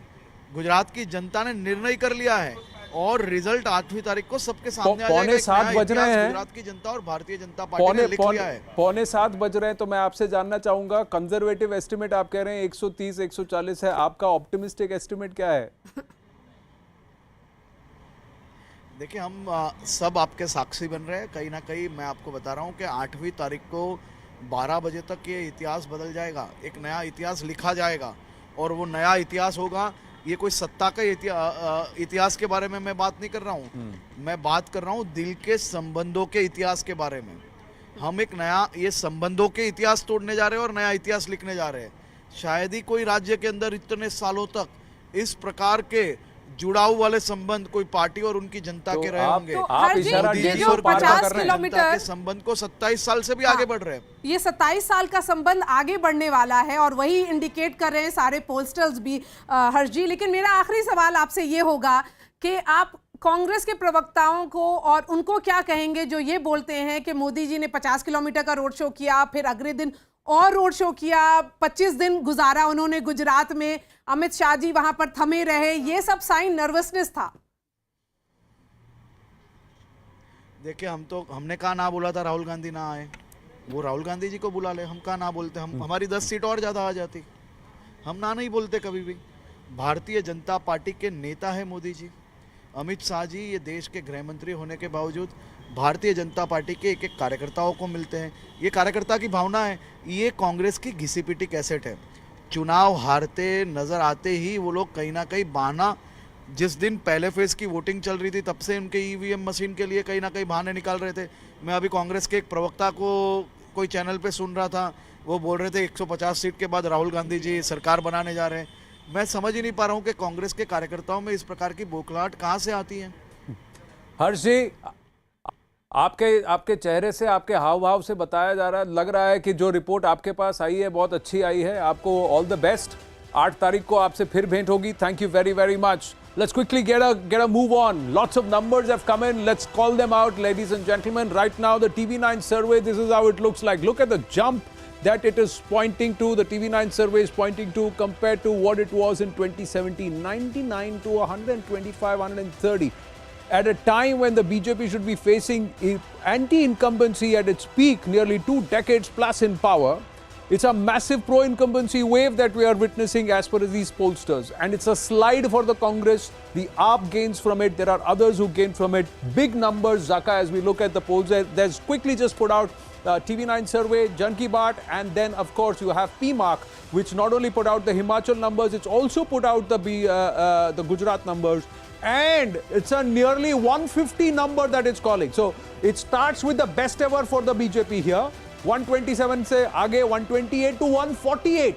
Breaking that record. That's a record in itself, because if it is 148, it's near to Madhav Singh Solanki's 149, closer to that 150 number. This is big, Zaka. It's a runaway win that everybody's predicting for the BJP. Oh, absolutely. Like I said, 59 that they got last time is only the floor. How far up can they go from that? So if you put those 3 surveys that have come up, the lowest end of the band is 117 and the highest end is 148. That's right?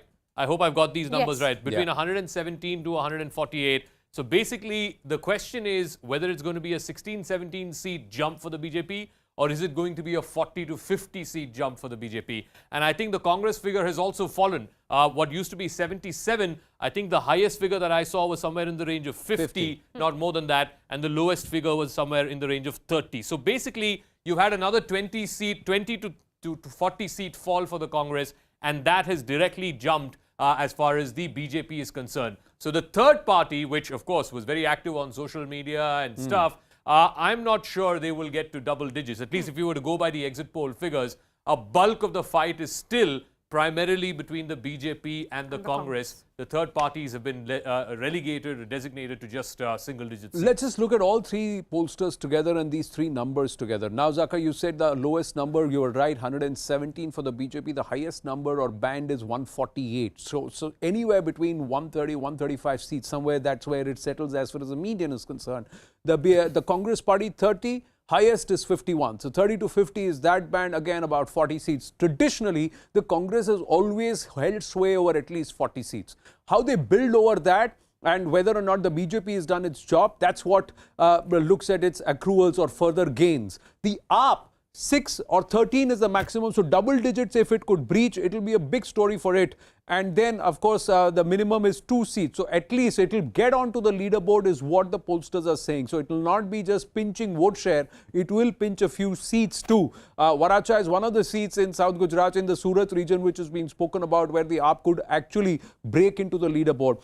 Others, 1 to 7 seats. That's where, or 0 to... Congress is rather interesting. It's from 30 to 51, Zaka. Yeah, so it's about a 21 seat range. So, I mean, like I said, Congress had 77 last time. So the question is, will they fall down by 20 or will they fall down by 40? 40. Because here again, let's have that 4-column graphic back. If you look at it, it's the exact same proportion of the fall of the Congress will be mirrored in the rise of the BJP. Which is why I keep saying, you know, the Aam Aadmi Party, yes, they ran a great campaign, they were very active on social media, but that doesn't necessarily translate into seats. Maybe a handful of seats, maybe about half a dozen if they are lucky, a dozen if they are really, really lucky. But I don't think you're going to see anywhere close to, you know, AAP replacing the Congress as the principal opposition. I don't think that's there to get into Gujarat to replace the Congress. They wanted to make an entry and settle them. See, it's similar to Punjab, what they did. 2016, 2017, at that time when they went in, they were nowhere, but they were able to establish their presence.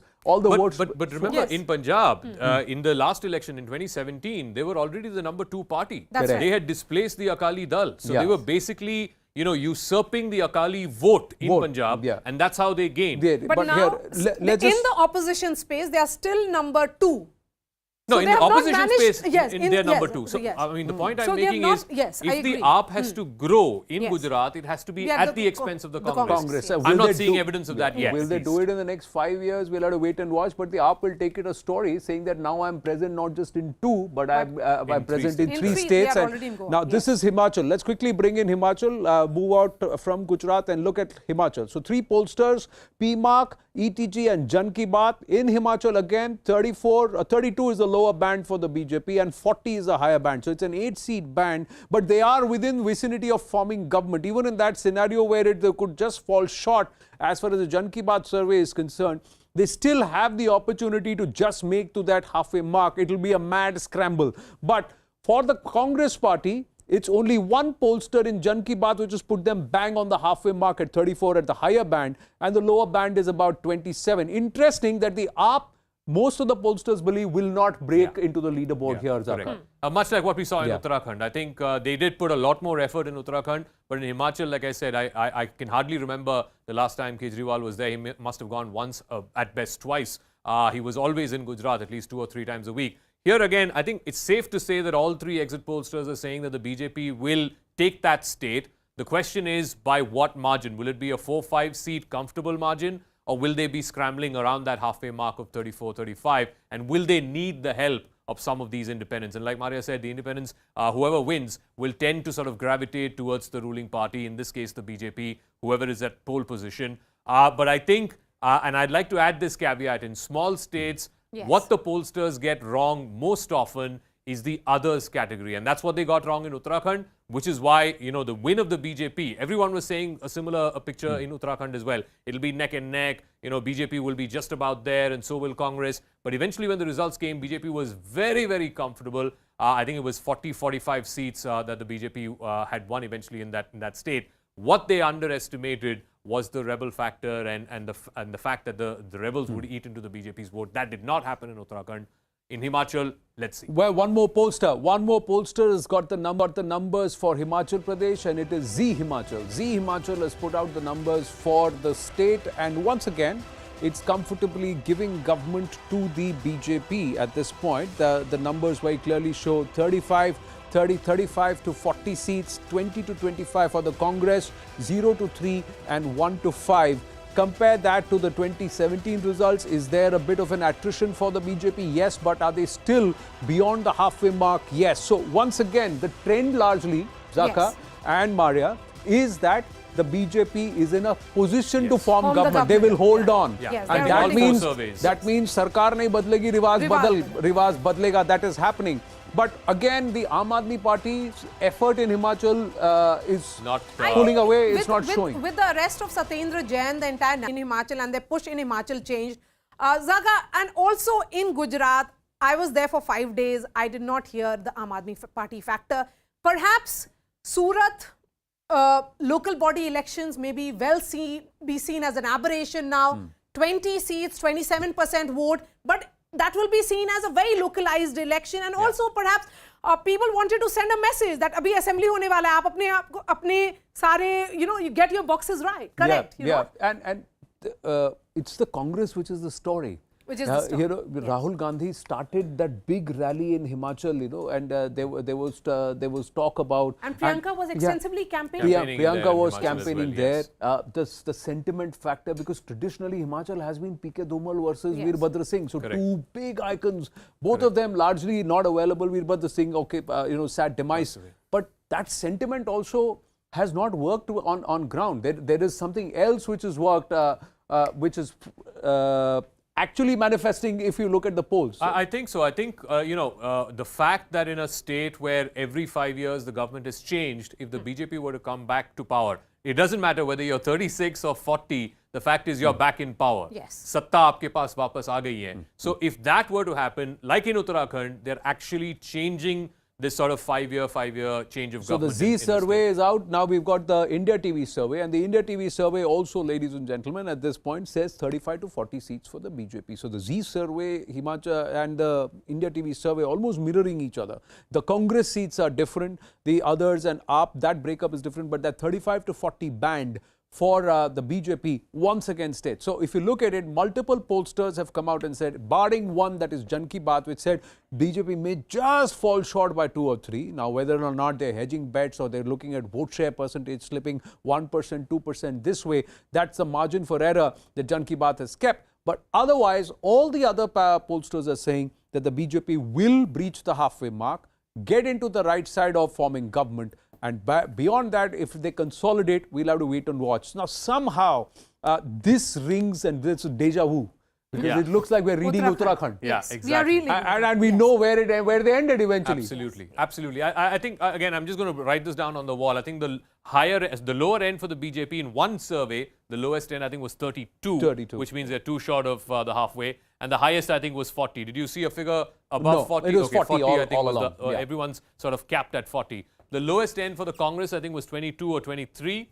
And the highest end, one survey, 34. I think, has said 34. Yeah. So basically, I mean, even lower and higher end comparison, clearly the BJP is in a different bracket. It's in the 30s to 40s range, whereas the Congress is in the 20s to 30s range. But like I said, the one critical factor that can make a difference between these two is if suddenly in this range, there are 4 or 5 independents who win. Remember last time around in Himachal Pradesh, they did not have that much of a presence. Like I said, less than 10% vote, only 3 people won. But if in that dozen constituencies where it's neck and neck, less than 2,000 votes, sometimes even less than 1,000 votes, then I think that could play a critical factor. But as of right now, all 4 exit pollsters who've come out with numbers in Himachal are saying BJP is at the higher end and therefore it's likelier to keep the state. Numbers are flowing in thick and fast, and actually our political voices, spokespersons from the parties are doing musical chairs without being spoken to. So it's an open out, shout out, and apology in advance. It's not with intent. It's just that the numbers are coming in thick, so we're giving that primacy.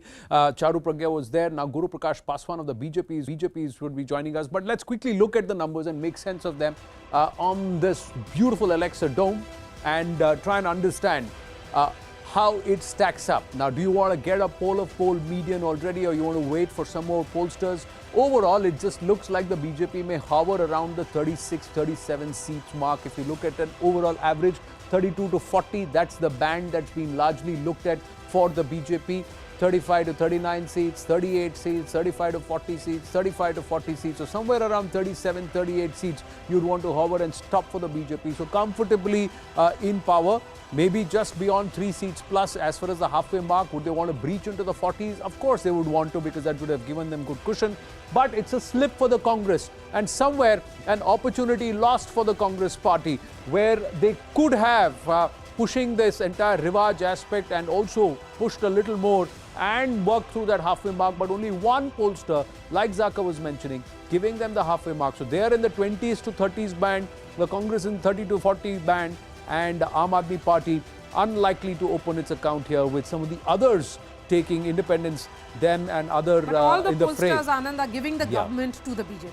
Yeah. So it's 2 and 2 then. It's 2 and 2, beating anti-incumbency, bucking the trend as far as Himachal, repeating something which has happened in Uttarakhand. And two very distinct elections, 2 very distinct states, but it's time perhaps. And as Mr. Barua said, in 1970s, India is Indira and Indira is India. Now it is about the Modi voter. Prime Minister Modi is, if these numbers hold, is winning Himachal for his party, he is also winning Gujarat for his party. That's very clear now. If these numbers hold. It is the Modi vote which It's is the Modi very clear. Absolutely. I mean, the Gujarat voter, both on phase 1 day and today as well, they were all saying, we are here for Modi, right? It was largely an issue-less election. The only biggest issue was we should vote for Modi and we should ensure that he does not face a defeat. So there is an incremental 5 to 10% Modi vote in every state, and more so in Gujarat because he's from there, he's the son of the soil. What this will also mean if the BJP wins both Himachal and Gujarat is it puts them in a very, very strong position for next year. You have,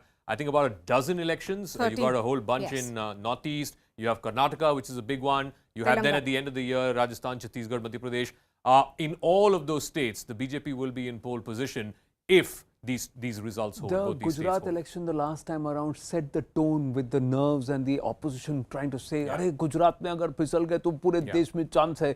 Here this time around, the BJP just seems to say, "Let's just bury it all together. Yeah, settle it to 18 months before the Lok Sabha elections." Brajesh Kallappa is joining Advaita Kala and Rashid Kidwai. Brajesh Kallappa, namaste, good friend, former Congress spokesperson, now with the Aam Aadmi Party. First time we are connecting as you have now become spokesperson for the AAP. But the pollsters are saying to the Aam Aadmi Party, well tried but better luck next time, both in Himachal and in Gujarat. How would you look at it, sir? I think the jury is still out. We'll have to wait for the elections results to finally be announced. But as on today, if we are to believe these election results, then certainly the Punjab elections have not looked very good. Sorry, the Gujarat elections have not looked very good for us. And as far as Himachal is concerned, I don't think anybody took us very seriously insofar as Himachal is concerned. But as far as Gujarat is concerned, we certainly did have a stake. And we tried to do our very best there. We had a plan of action. We had a chief ministerial candidate. We had a party president. We had a proper structure. We had a very nice campaign. And I think the fact is that we had, in the 2017 election, we had not performed very well. So that, I think if we had laid a foundation in 2017, that may have helped us today. But without doubt, the results of 22 will help us in a future election. But Brajesh, Zaka is making a point of you occupying the opposition space first and then going in to form the government, that what happened in the state of Punjab. But here, even in the opposition space, you are a distant third if these numbers hold in Gujarat. No, let's see. Like I said, let's wait for the results to finally be out. But I don't believe that the results will be as dismal as these, because we certainly have put in our very best foot forward, and it looks that our performance would be quite good. But of course, one has to wait for election day to finally comment on the results. I'll ask Meeta Chakravarti now of the Congress party. Well, we've just got numbers of Axis. Axis has put out the numbers for Himachal. Let's try and look at what the Axis numbers are for the state of Himachal Pradesh. And does this bring a surprise? Is there a different story to tell? Here, the Axis Himachal is saying BJP 24 to 34, Congress 30 to 40. So this is the outlier compared to the other pollsters so far, which is actually giving the government to the Congress party, saying the Congress stands a chance. 0 to the AAP again, but others 4 to 8. So the first of the pollsters in Axis saying it's going to swing the other way, it's going to be Rivaj, and BJP is not going to form government. That's what it looks like. In fact, it's the only poll out of the 5 we put out. This is the only poll which is suggesting that the Congress is ahead. The Congress will win the state of Himachal and not. Again, the one factor that Axis has on the higher side compared to all the others is the others. It's 4 to 8. The others had 0, 1, 2, 3. I think 3 was the highest that I saw. But even at the lower end, if there are 4 to 8 independent or rebel candidates coming back as MLAs, I think that's going to be a critical factor. And maybe that is what is eaten into the BJP's figure. Axis, of course, is a reputed pollster. I don't want to doubt his figures. But like I said, he seems to be, in this case, at least the outlier poll. 4 out of 5 are saying BJP will win. He's the one who's saying that perhaps that's not that easy. Interesting this, that and we'd have to see how much of the vote share change it is, because largely most of the others, the exit pollsters, have said a 3 to 4% vote share edge for the BJP over the Congress party. If this is what is going to stay eventually, this is the This is the only outlier. Yes. So let's try and look at all of this together, ladies and gentlemen. Let's call out the multipole of polls in terms of all of it together, and we'll try and get it on the magic wall for Zaka to also try and break it down. But if you were to see, we've just added, what we've added is access to this entire number. Let's try and bring it in closer, and we would see that Jan Ki Baat, P-Mark, the ETG survey, and you had India TV. All of them give government comfortably to the BJP. The only one which has said that the BJP will not form government is Axis. Axis has said that the party that will form the government is going to be Congress. So it will be the traditional switch, the rivage which has happened, that ek baar tum, ek baar main in Himachal. That's exactly how it will play out. But will the Congress be comfortable with this kind of a number? Will they take this? 30 to 40 is the band, a 10-seat band. 24 to 34, again a 10-seat band, but the BJP just given just right on the halfway mark.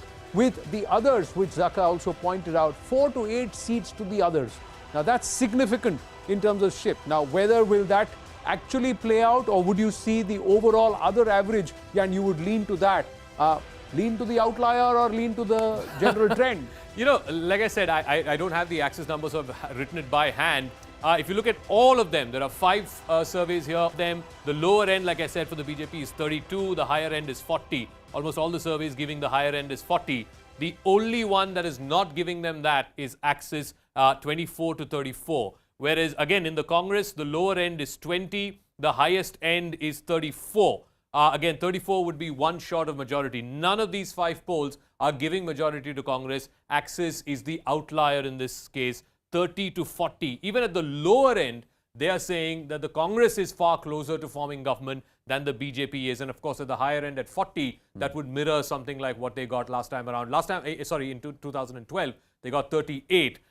One critical factor, like I said, is this. This is where I think most pollsters will find it hard. If these 5 pollsters have got the others figure right, then chances are that the BJP will win. The BJP will be in a position to form government. If this number is wrong and Axis has got the others right, 4 to 8 rebels or independents winning and coming back, then that is what is hurting the BJP. At least that is what the Axis's number is. Whereas the other pollsters, I think, if they go wrong, this is where they would have gone wrong, and this would, of course, affect both the BJP and the Congress. So let's just signpost it and put it out there as breaking news, ladies and gentlemen. It's the first Himachal outlier that's coming, and the first Himachal outlier bucks the trend and doesn't say it's a runaway victory or a comfortable victory for the BJP. It actually says that it's the Congress which has got its nose ahead, and it's the Congress party which is actually in a better position to form government in Himachal once the result comes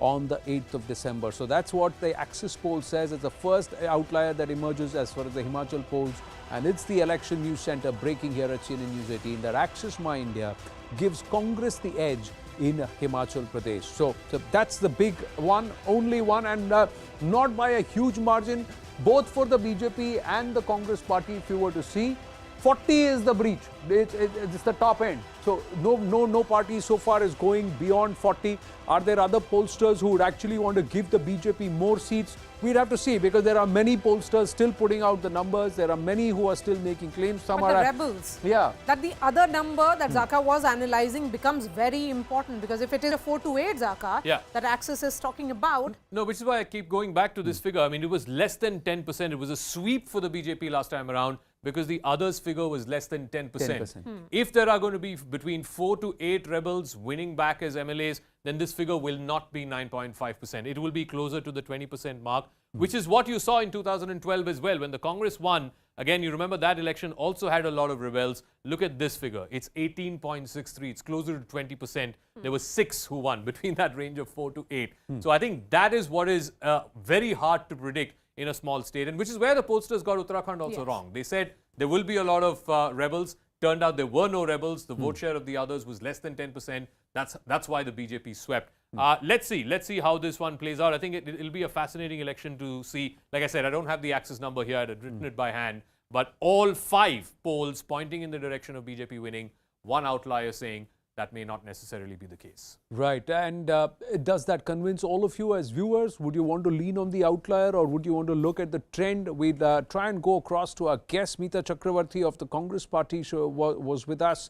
We also should be having Guru Prakash Paswan of the BJP with us, of the BJP. Namaste, along with Advaita Kala, Brajesh Kallappa, Nalin Mehta, all with us. Meeta ji, are you going to hold on to the Axis outlier number, or do you believe wo bhi kam hai? I'm going to hold on to our internal survey numbers. And in Himachal Pradesh, we are very, very confident that we are going to form the government very comfortably this time. There has been strong anti-incumbency, and the manifesto that we built, which was built specifically on Himachal Pradesh-based local issues, be it OPS or be it the other issues of employment and education system that we spoke about.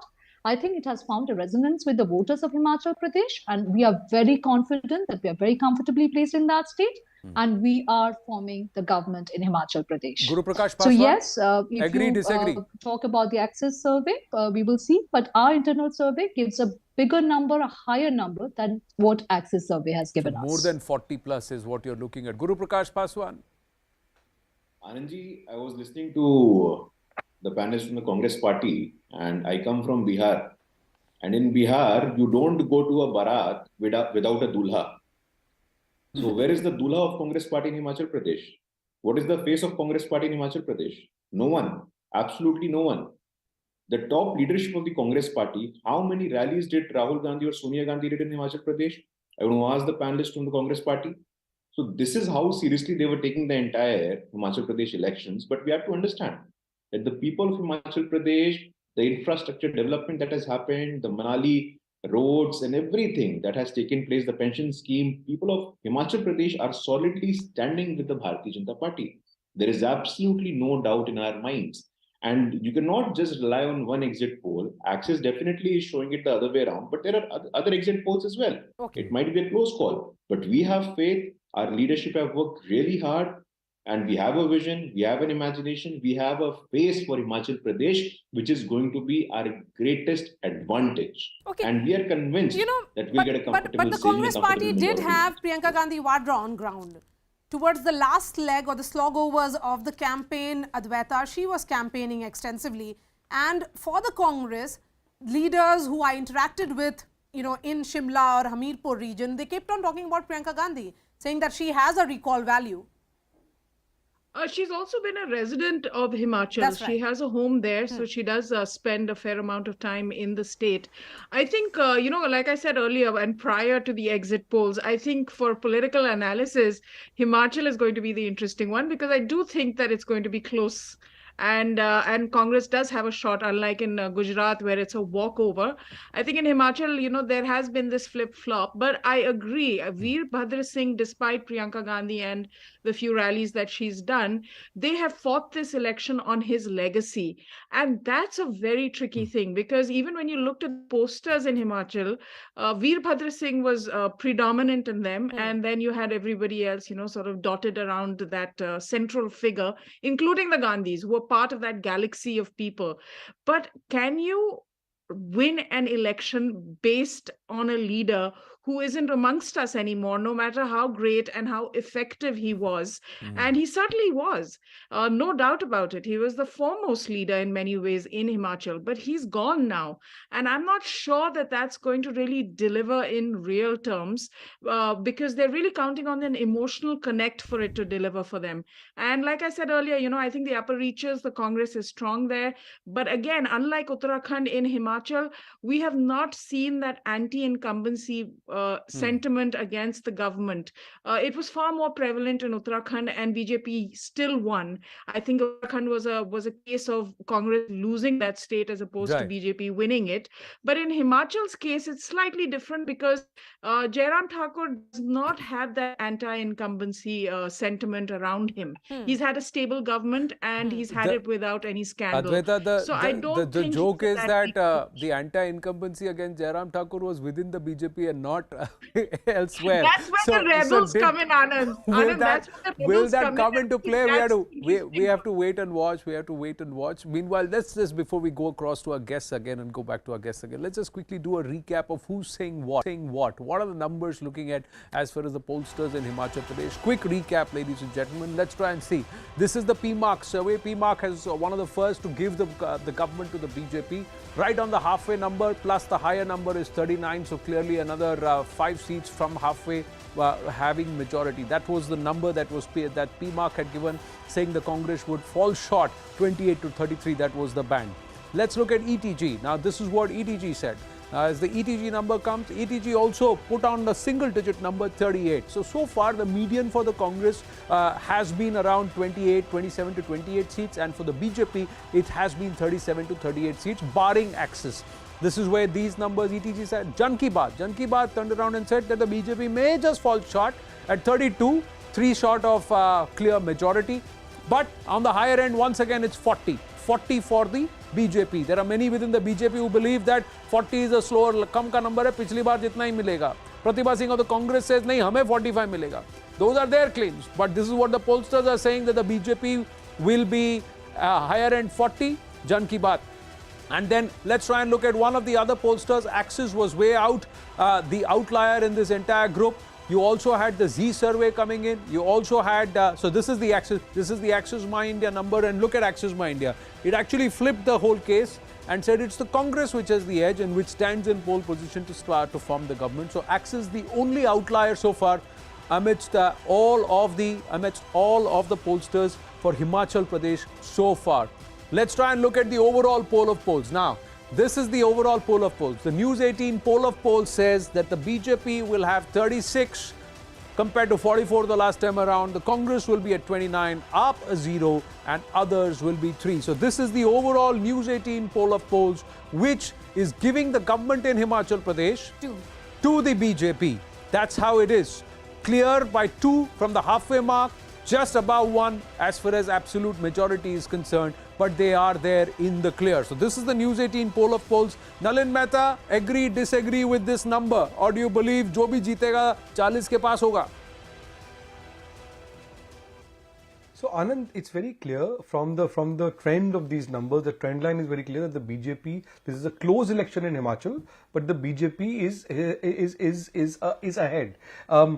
Even in the one outlier poll which shows the Congress winning, that it's not showing a sweep for the Congress. Even in that outlier poll, it's showing the Congress ahead with a majority in that one.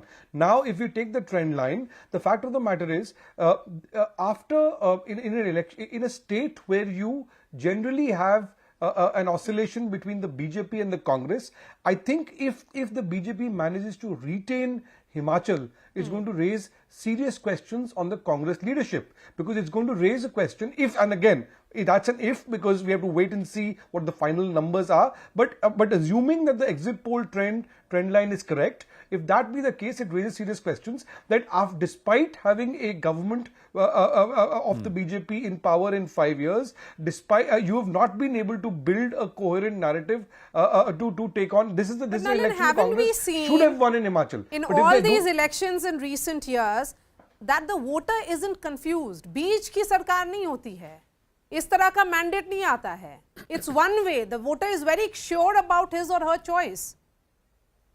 There's no confusion in the voter's mind. We saw that in Uttarakhand as well, and I think I agree. We saw that in Uttarakhand as well, and I think it was said in the discussion between Anand and Zaka and you, Maria, that Himachal at the moment, looking at the trend line, is reminding us of Uttarakhand. I think increasingly in Indian politics, we are getting away from the older pattern of both of anti-incumbency and also of hung verdicts. I think voters are very clear outside of the ideological echo chambers that we all live in, outside of this prism of left and right. I think voters are fundamentally voting with their feet, whether we like that or not.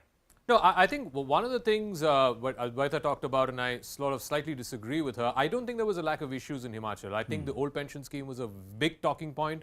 Even reporters who went there said that people were upset about it, and government employees constitute a huge chunk. I think in virtually every home there is a government employee. So it was, I think, about 10% of the electorate was government employees. So that was one big talking point. I did hear, and I think somebody did mention this, I think Priyanka Gandhi had promised in one of the campaign rallies that Agniveer will be abolished if the Congress comes to power in Himachal. I think that was a talking point as well. And, you know, jobs and inflation are always a talking point. The issue is, how can you convert that into an election determining factor? In Gujarat, it's not like these issues were not there, but people didn't care about these issues because there was something bigger. They had to vote for Modi. This was the vote for Modi in Gujarat. It was the son of the soil. Vikas ho raha hai, acha ho raha hai, and we have to continue this. In Himachal, we didn't quite hear that same sentiment. The other aspect is fixing what is broken, to try and correct an anomaly. If there was a sentiment of anti-incumbency with the current leadership in Gujarat, it was a full sweep of the 38-member cabinet that happened. So there was action. Was there an issue of paper leak? Yes. Education an issue? Yes. Unemployment or jobs and sorting out? Yes. Corruption within the bureaucracy and certain echelons of administration? Yes. But can these be addressed, and do they believe the BJP will address it, or the only person who will fix it is Modi? That is also yes. That's the thing. In Himachal, what do you think will stand out, Rashid Kidwai? Do you believe that the quota that was announced for Pahadis in Jammu and Kashmir will have an impact? Do you believe that stability in terms of progress, even changing leadership, action, reaction to the sentiment on ground that's coming from the BJP, will the voter lean on that? And also the larger welfare schemes which have accrued. I think, Anand, there is no fixed pattern when it comes to voting behavior in a state like, you know, from Gujarat to Himachal, or for that matter, Delhi Municipal Corporation. And I think voters tend to vote for or against as per the local conditions. I think in Himachal, story in Congress was quite formidable. They have established leadership. There was no dearth of resources, and it was, the entire election was macro-managed by Priyanka Gandhi Vadra. If the Congress fails to win, or you know, Himachal, it will be a very you know, a big blow to the Congress leadership, not only to Mr. Kharge, but also to the Gandhi family and all. And it will establish that when Congress tries Modi versus Rahul Gandhi, then they lose. If they detach Rahul Gandhi, then also they are good for nothing. So Congress will really run out of ideas. So therefore, I think for the Congress, for its political survival, Himachal is very important. But Rashid, you're talking about a valid point. It's about in Himachal and also in Gujarat, it became Modi versus a local candidate in the Congress party, because they realized that they did not have a figure which was so prominent like Prime Minister Narendra Modi.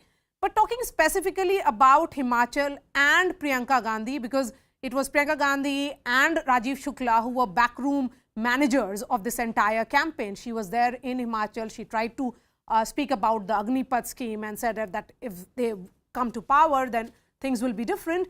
But, you know, as far as anger is concerned, there was no anger per se. Will it be about anti-incumbency, or did the people just say that, you know, let's look at some other government? I think, Maria, it's going to be very clear that if there is a, you know, mandate, we do not know what will happen on 8th when election results will be announced. It will be a decisive mandate, whether it's in Gujarat or in Himachal. This is a trend in every state. It will happen. And for the Congress to survive, Congress has to have 40 seats or more, because otherwise there are, you know, others, and there is all kind of, you know, games that are played for government formation. So I think for the Congress, it will be very important that they have a decisive mandate, and I think voters will also give either way, either in favor of BJP or against the BJP. So I expect a clear mandate in Himachal. So it will be a clear mandate. Largely pollsters are saying it will be in favor of the BJP. BJP believes these are conservative numbers, be it Gujarat or Himachal. Congress believes these are conservative numbers, be it Gujarat or Himachal. Everybody believes their numbers will be better. It's a good feeling to have, because they're all confident that they have done well and they put in the effort on ground. Now, what formula works for which party? The voter has already decided. The numbers will come on the 8th of December. What are the pollsters found out? Let's see. Let's shift focus away from Himachal and turn towards Gujarat, ladies and gentlemen. Let's look at the Jan Ki Baat numbers, starting with the poll of polls, or as we set up the poll of polls. The exit poll number for Jan Ki Baat, 117 to 140. That's a big band, but that's also because what is the swing as far as the vote share is concerned. And that's why. But clearly, majority for the BJP. So there is no problems there. Let's look at and what happens with the Congress slide. Big slide. Big slide from 77 to 34 to 51. That's the band that they put. Let's look at TV9 Gujarat. TV9 Gujarat, very, very optimistic about the BJP's chances. the lower point itself is close to the BJP's best ever, 127, and now it's 125. The highest actually takes it closer or above the 130 mark. So it could be the BJP's best ever performance if you were to look at it as in the state of Gujarat. Let's look at PMark. PMark also has given numbers which are similar. 128 to 148. PMark actually the lower number closer to what TV9 had said, but it is still better than the BJP's best ever. And the highest number takes it closer to the all-time record in Gujarat. That's 149 seats in 1985 by Madhav Singh Solanki. Now, can they breach that and make it the best ever, most unassailable achievement for the BJP? And that will be a huge story if it happens 2.5 decades nearly in power for the BJP to get close to 150. That will be a huge statement. You know, like I said, the figure of 99 is the floor. No one, not one pollster has given them anywhere close. I think the lowest end for the BJP that I saw was 117. The highest, I think, was 148. I hope those numbers are the right ones. So 117 to 148 was the lowest of all the pollsters who gave for BJP, and the highest, of course, was 148. So again, I keep going back to, and again, for the Congress, I think it was between 30 and 50. Here, I think one story will be, yes, the Congress has slid and slid quite badly from 77. If they have to come down to 50, that's a fall of 30 seats. From 77, if they have to fall to 30, that's a fall of almost 50 seats. So I think the issue is going to be the slide that was caused in the Congress's vote and the Congress's seat share is directly what the BJP will gain from. I don't think there is space in Gujarat, as Shankar Singh Waghela found out, as Keshubai Patel found out. I don't think there is a space in Gujarat for a third party. I think Aam Aadmi Party will find that out in this election. Now, if this vote share turnout, Maria, if it is more than 68%, 65-68% in phase 2, will you have certain pollsters revising these numbers upward again for the BJP? There are only 3 or 4 pollsters who've put out the numbers for BJP or for Gujarat so far. Now, if this settles, 3 baje ka number, 5 baje ka number, final number, and that final number in phase 2 is around 67%, would you see these numbers getting revised further upward, closer to that 150 mark? It will be going up, Zaka, particularly in phase 1, phase 2, when you heard the voters, they kept saying, sab acha hai, issue kya hai, koi issue nahi hai. Yeah, I think you come back to this range, if you're looking at 130 as the midway point in this range, 130 is better than ever what the BJP has had in the last 27 years that they've been in power. I think the highest they had was 126. 127, 2002. 130, and you'd remember Amit Shah in every interview, including to the one that he gave to News18, to Rahul Joshi, he said, BJP ke sare purane record hum todenge. So if 127 was the benchmark, 130 is already the average. In fact, the News18 poll of polls figure, I think, is 132. 32, is that right? Yeah. Of course, we haven't seen any outlier polls yet. We haven't seen the axis number for Gujarat. But I suspect the axis number will err on the side of further for the BJP. I don't think it'll be less for the BJP. And Zaka, this is after 27 years in government. Absolutely. I think that is the story. The story of 8th will be, if this number is above 132, it will be about how to ensure that if you not only expand footprints, look at newer terrains that the BJP has been doing since 2014, but how to retain the root. This is where the story begins. That's where the Gujarat model Prime Minister begins, started talking about from 2014 after onwards. 27 years, if you have to come back with the biggest majority that you've had in that state, you have to be doing something right, boss. Yeah, and it just settles it. And every time this jibe that comes, that PM is spending so much time. PM इतनी लंबी rally क्यों कर रहे हैं? इतनी सारी rallies क्यों कर रहे हैं? यहाँ रोड शो क्यों किया? Why did he do a road show? I keep going back to when in Lok Sabha, 2014, where they said, they are losing. Then Prime Minister is desperate. They're not going to be able to hold on to these seats, and it's all gone. UP And look at the score. Look at the score. Look at the score. 2014, 2017, same thing happened, and the score was different. When you see the Prime Minister pushing this kind of effort, perhaps going forward, one must realize that they are going for the jugular. They are actually going for a number which nobody thought the BJP will ever achieve, or they have set their sights on that and they believe they can reach it or they can better that. 140 seats or 148 seats. Look at the higher median, Jan Ki Baat and PMark. Even 130, ladies and gentlemen. 2002, 127. After that, they've been sliding. They came down to 115 and then further down, and eventually in 2017 it was 190. It was 99. And you would only slide further in terms of anti-incumbency. To jump from 99 to nearly 130 or 140 is itself phenomenal. And imagine what it sets as a narrative and template for all the state assembly elections going forward. Oh, absolutely. And Till like Lok Sabha 2024. This will set the stage for the BJP. If they get anywhere above 127, which is the record that they have, the 2002 election, if they get anywhere above 127, it will set the stage for the BJP for the coming dozen elections in 2023 and, of course, the big one in 2024. What this would mean is, if the BJP can beat the Congress after 27 years of anti-incumbency in Gujarat, it puts them again in pole position in Karnataka. Yeah. Admittedly, Congress may be in a better position in Karnataka than it was in Gujarat. But if this result holds, then absolutely you can be rest assured that the BJP will throw the kitchen sink to retain the state of Karnataka. Madhya Pradesh, yes. November 2023 is Correct. Madhya Pradesh. So Correct. big Three important states. Yeah. Madhya Pradesh, Rajasthan, Chhattisgarh going to polls together. You have Karnataka, down south Telangana, in the northeast Tripura. All these states are lined up, 13 states which go to polls next year. But coming on this, Guru Prakash Paswan, which is the number that you will be watching out for? Gujarat को देखेंगे या हिमाचल प्रदेश के बारे में बात करेंगे? नहीं, देखिए दोनों की बात करेंगे. But Maria, we have to understand a couple of things. You just look at the statement of the Congress leadership. Madhusudan Mistry, प्रधानमंत्री की औकात. Time and again, constantly, you have been attacking the Gujarat ka asmita. For the last 20 years, since 2002, you have been attacking that. Maut ka saudagar. Guru Prakash Paswan, we've just got one more number, so let's just add that and then I'll come back to you and you please continue.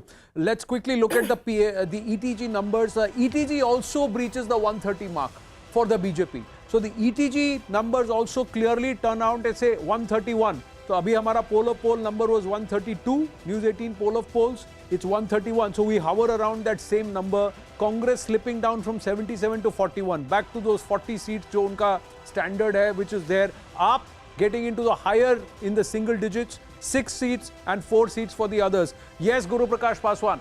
Now 131 again by ETG. Are you happy with that? No, Anandji, we are absolutely happy. Honorable Home Minister has said that we crossed the 50% vote share mark. And I think your exit polls are suggesting the same thing. We have to understand a couple of things. That the people of Gujarat have always shown this unwavering faith in the leadership of Narendra Modi ji. And what did we see from the Aam Aadmi Party and the Congress Party? They were only solely focused on attacking the image of Honorable Prime Minister Modi ji. Entirely. What are the 4 strong pillars on which we win? आपके लिए BJP के लिए जो batting, fielding, bowling सब कुछ कर रहे हैं और कोचिंग भी कर रहे हैं, उन्हीं को तो अटैक करेंगे. It's all PM Modi. He's shouldering this single-handedly, quite literally. Not that the others are not chipping in, but the others are dwarfed by what his contribution is and what his aura and what his image is. And how long can you piggyback on Prime Minister Narendra Modi is a question that the BJP leadership has to ask itself. Let's look at the poll of polls quickly as we go across to our other guests. So far as right now, ladies and gentlemen, the pollster is saying it's the Modi magic at work. Prime Minister Narendra Modi, the son of the soil, Gujarat's very own, has got the trust of the Gujaratis. That's what the pollsters are saying, hands down. 99 to straight, the lowest number at the Jan Ki Baat median is 117. The highest number is with PMark at 148. Overall, the poll of polls arrives at a 132 number for the BJP in Gujarat compared to 99. The halfway mark there is 92. They are at 99. They were at 99 in 2017. Now very clearly, nearly 30 to 40 seats up, if not more. That's what the trend shows. Congress slipping down from 77 to the lowest number is 30, and the highest number is 51. Now, will they be happy with this number? Keeping Rahul Gandhi away, largely making it a local election. Are they happy with their traditional base of about 40 to 45 seats across Gujarat? This is a good story to tell, is important. Aam Aadmi Party, will they take heart? Will they take heart that they are breaching onto the leaderboard, emerging as a third entity and a third party? Largely, many others have tried, but they have failed. Will the AAP use this perhaps as a stepping stone to their plans for 2027? We'll have to wait and watch.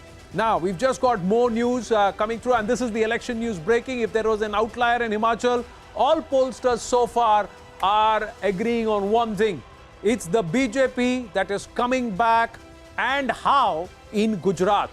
Prime Minister Narendra Modi, the BJP's organizational abilities, Amit Shah and all the other leaders, plus the local factors of certain changes which were made 18 months ago, all of that allow the BJP, as per the exit polls and the News18 poll of polls, to be poised to create history in the state of Gujarat. This is a big development, ladies and gentlemen, bucking a trend. Nobody would believe that they would come back so strongly after nearly 2.5 decades in power, set to win a 7th successive time. What a story. Case study in case studies. And Aam Aadmi Party breaches into a third state within 10 years of existence, and within 27 years of power, the BJP comes back as perhaps its best ever performance in the state. Oh, absolutely. I'm just going to handwrite the poll of polls so far. There are 4 polls, all of them giving the BJP a substantial majority. Remember 2017, and I keep going back to this, 99 was the floor. It was the lower end of the ceiling.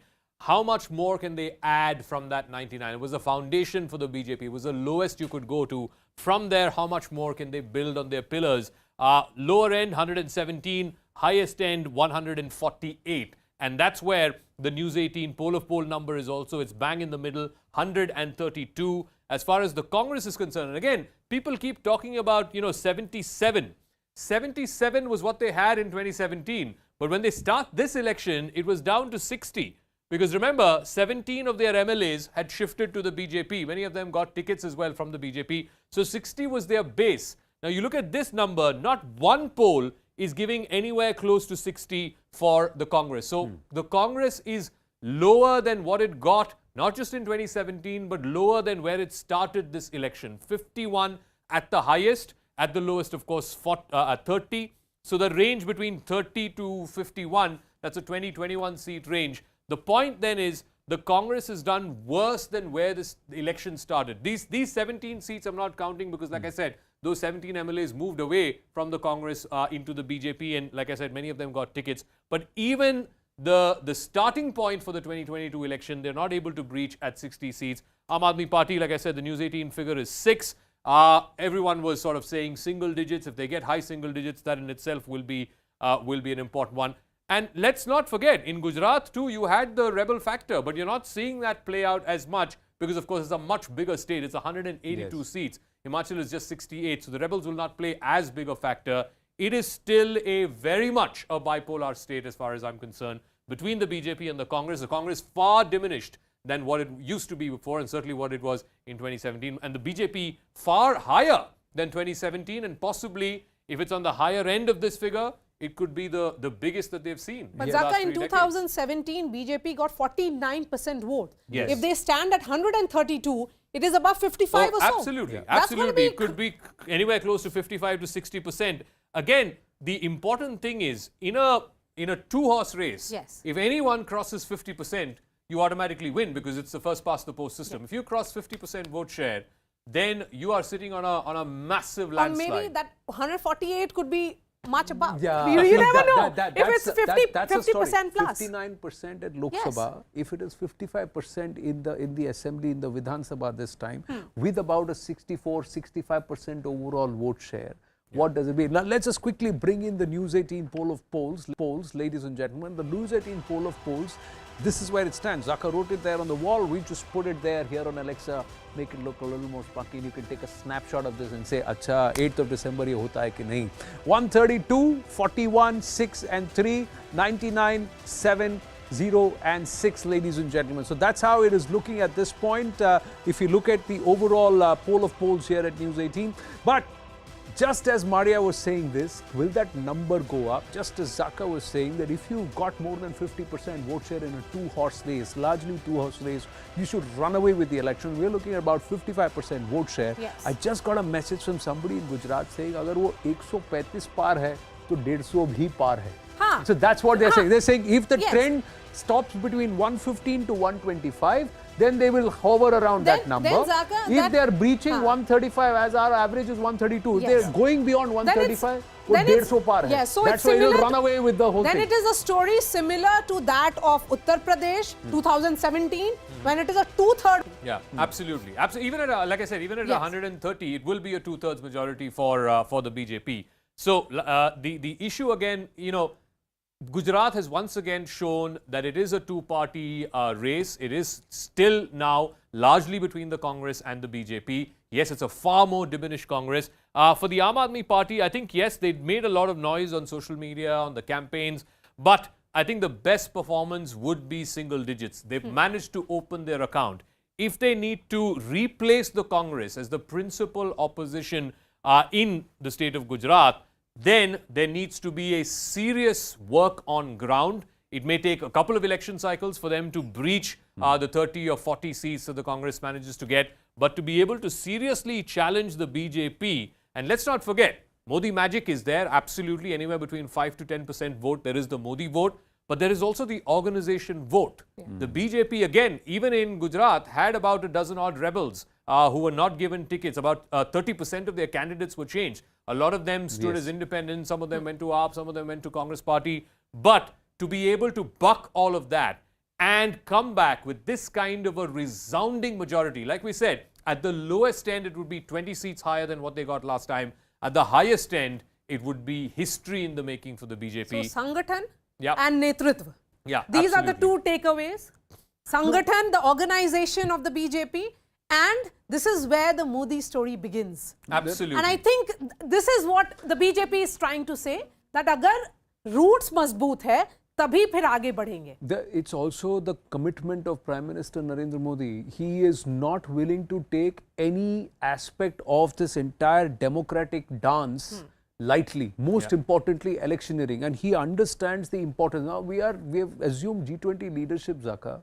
If he is Prime Minister Narendra Modi, who wins Gujarat 25 years plus later on with a record margin, look at the stature where it elevates him. Absolutely. Say, you can't question me. You know, Netanyahu can't come back and say, you know, stand like that. A Macron cannot stand like that. A Biden cannot stand like a Prime Minister Narendra Modi would stand. Not because he's retained the his own country or the national level twice. And this is a 7th successive government for the BJP. And look at the mandate that he's getting. Less than about 18 months to Lok Sabha 2024. And setting the eye on the next set of elections. Today was the organization meeting, Zaka. You know, National Office Bearers meeting was happening at the BJP headquarters. Then you had the state unit presidents. All of them were meeting for the next set of elections. That's quintessential BJP, the new BJP that Nalin Mehta keeps talking about, which sets its eyes on the next set of elections. Nalin, if you are still there with us, when you look at these numbers and the state of Gujarat, which is all set, if these numbers hold for 8th, to vote for the BJP for the 7th consecutive time, uninterrupted.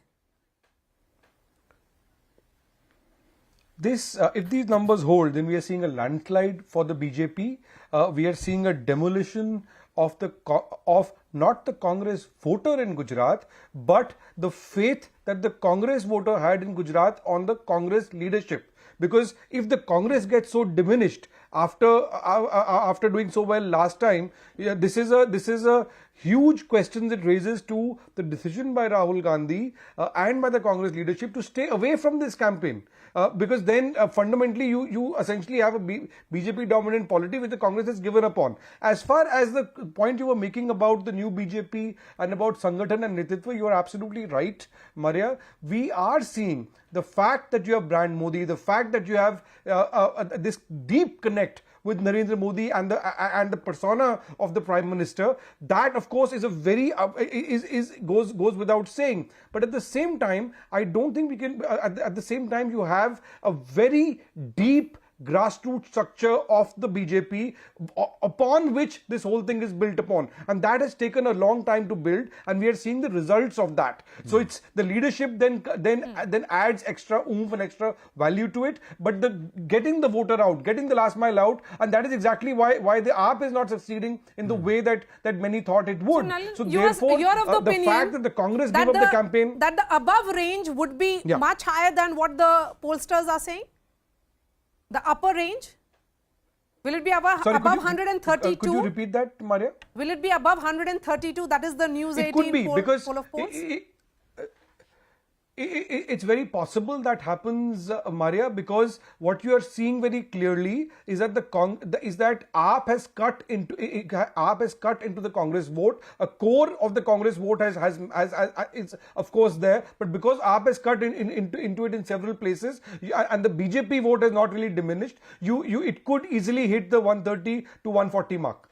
So 60% is what they had, Anand, in 2019 Lok Sabha elections. No, it is roughly 59. around the same. I was just saying the same thing. 59 point something was the number, and I said 59% means if they are getting back at least 55%, there is an electoral mechanism that they seem to have perfected. Plus, they have a star candidate who's not just sitting on the aura. The aspect is the hard yards that the Prime Minister is ready to put in, ladies and gentlemen, and that is the commitment that he's showing. He's not taking a single voter lightly. He's not sitting on his laurels, nor is he turning around and saying plenty of takeaways that stand out. But let's just quickly look at how the numbers stack up. And so far, Axis has not yet come in. Will Axis give us an outlier number which belies this trend, or it actually takes this trend and extrapolates it further and takes it into the 150 mark? We'll have to wait and watch. But largely what it looks like is the kind of voter turnout that's come through so far, the numbers which they have come. I'm just going to check with our team if the final vote share numbers or voter turnout numbers, beg your pardon, voter turnout numbers for phase 2 have come out, and the overall Gujarat voter turnout has come out. And then we would know, because today we know for sure that the BJP has asked its voter to come out and vote. And if it's the BJP voter that's come out to vote, what does that imply in phase 2 out of these 92 or 93 seats that went to polls today?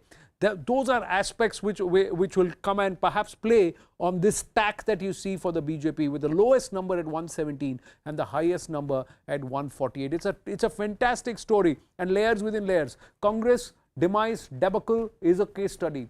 Aam Aadmi Party's rise in states within a decade of existence is a case study. And the BJP's dominance decade after decade is also a case study. But for you, Zaka, if you look at these numbers, were you expecting, let me put you on the spot and say, listen, were you expecting the News 18 poll of polls to aggregate 132 for the BJP? Or did he say, 100, 110 khich lega, tab tak? Yeah, look, I mean, if a party has to come back after 27 years in power, and like I said, conservative, the estimate by the News 18 poll is 132. I'm putting 130 there, and 41 for the Congress. This is the most highest that the BJP has had in the last 27 years under Mr. Modi first, and then of course there was Anandiben Patel, and then Vijaybai Rupani. To come back with the highest margin or highest number of seats after 3 decades in power, that is no small mean feat. And like I said, even at the lowest end, it's 117. It is about 17, 18 seats more than what they got last time. So I think the opposition has to go back to the drawing board, particularly the Congress party. Remember, they had 77 last time. Even if you were to discount the 17 rebels who left the Congress and then joined the BJP, even if you were to take the lower end of 60 for the Congress party, the starting point, they're not able to match that 60 in any of these numbers. We don't have any outlier polls yet, all of them pointing in the same direction. The lowest end at 30, the lowest end at 30 and the highest end at 51. So the Congress party needs to go back to the basics and ask, did we not raise the right issues? Where was the leadership? Yes, the national leadership did not show interest in that election. Rahul Gandhi went there for just one day. But what about the local leadership? Today we had, stories from our reporters asking for vox pops of the people there. And people didn't know who the local leaders of the Congress there were.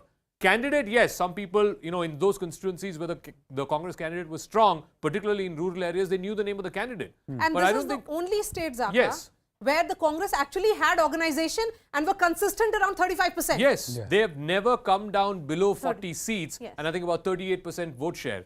If they come down to this, 34 to 51 or 30 to 42, they would have come to the lower end, both in terms of vote share and in terms of seats. And I think that is a wake-up call for the Congress party. See, the distance from 99 to 117 is far greater from the distance from 77 to 92. Yes. Let's look at it practically over a period of 5 years. If you wanted to consolidate, you would have wanted to. Aap saying lagane ki koshish karte hai, mehnat karne ki koshish. There are a lot of takeaways, but clearly the 2024 momentum is with the BJP, ladies and gentlemen. If these results stand on the 8th of December, that's Result Day Live, and the only place you can confirm that is right here at CNN News 18. Let's quickly, we just got about 90 seconds to go. Let's quickly look at both the states, Himachal Pradesh, and also let's look at the state of Gujarat. First, First, let's look at Gujarat. 182 seats. This is how the numbers stack up.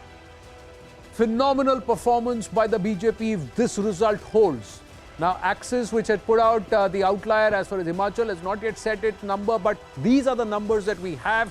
117, that's the lowest for the BJP, 148 is the highest. The lowest for the Congress party is 30 seats, and the highest is 51. They have some serious introspection to do. The Aam Aadmi Party, if it breaks into double digits, will take that as a major win, along with, of course, the consolation prize of the MCD victory in Delhi, where largely all pollsters are saying that the AAP is taking it hands down. But otherwise, if they break into the leaderboard, then they have the opportunity to consolidate in a third state and 5 years down the line, try and become perhaps the opposition for the BJP and perhaps cannibalize the Congress. What that will do to the entire dynamic of the united combined opposition in Lok Sabha 2024, that's another matter, and we will discuss that another day. Let's look at Himachal. In Himachal, once again, except for the outlier that is Axis, which gave the government or perhaps a possibility or pole position to the Congress party, all other pollsters say that the BJP will retain power. Maybe just or comfortably, but they are on course to retain power, which will again buck the trend in Himachal Pradesh. Sans Veerbhadra Singh, is the Congress perhaps missing him or not a potent force to continue the trend that BJP once, Congress again, then BJP, then Congress? This time will that buck the trend like in Uttarakhand? Will that happen in Himachal? The poll of polls shows yes, it's the BJP that's taking. So 2 and 2. 2 and 2 to set the tone, 2 and 2 to set the tone ahead of 2023 and 2024, right? 10, 13 election states are going to poll. As we wait, I think we're waiting for the Axis number in Gujarat, which I'm told is likely to come anytime now. Let's have a wager. Let's have a bet with the book. My sense is, given what he's given for the Himachal election, being the only outlier poll, even in Gujarat, I think he will err further on the side of the BJP in the sense that 148 could be even more. I think the Axis number would be close to 150. This is my view. I will go with you. I think that's a fair assessment. See, I don't know psephology, but we know the trend. See, when everybody said that the BJP is going to struggle, we said they will get 282. They got 280 plus. They said they never breached 300. They got 300 because ground sentiment is different, and the political lexicon itself now has to change in terms of how you would read this. Like even that, 2017, if the Patidars were up and rebelling, the others consolidated in favor of the BJP. Exactly. Here, there is now a huge chunk who are now voting for the BJP. They say Bhajap. They don't say only Modi. They say Bhajap. So they know the party in Gujarat. They also know the leader that is Modi. And they also see what he is doing, how much he is doing. Should you do more? Of course. Should I do more? Of course. But when we get our performance rating happens, we also see what we have done, right? Can do better is always there, but what we've done. So I would say that they are breaching 150. If this trend holds, they are breaching 150. So I'm going back to these numbers, and I'm going to write the News18 poll of polls number. It's 132 for the BJP, 41 for the Congress, 6 for the Aam Aadmi Party, and 3 for the others. If the Axis number were to be on the higher side, higher than 148, which is the highest we are seeing here amongst any of the polls, if it was going to be in excess of 150, I think those gains will have to come from the AAP number and perhaps even the others number. I think this will be closer to less than 5 and maybe 0. I think that's where those gains will come if that number has to breach 150. Like I said, right now it's hypothetical because that number has not come. But my sense is also that it will be higher than the poll of poll number. Because remember, if at 132 the BJP comes back to power, that is a record. That is a record, the highest ever seats that the BJP has got in its 3 decades in power in Gujarat. And it's not easy to do. It is not easy to do after so much of anti-incumbency. And there were issues. Anyone who says there were no issues in Gujarat, I don't think it's accurate. Definitely there were issues. It's a question of, which opposition party was able to make that into a vote determinant. I think they missed an opportunity. They were not able to make that into a vote determinant. And if the BJP comes back with 132, 127 is the highest they got in 2002. 20 years later to come back with one better than that, You got to give it to them. Well, we're waiting for the Axis Gujarat number. We've got another one, the person who was the outlier in 2014.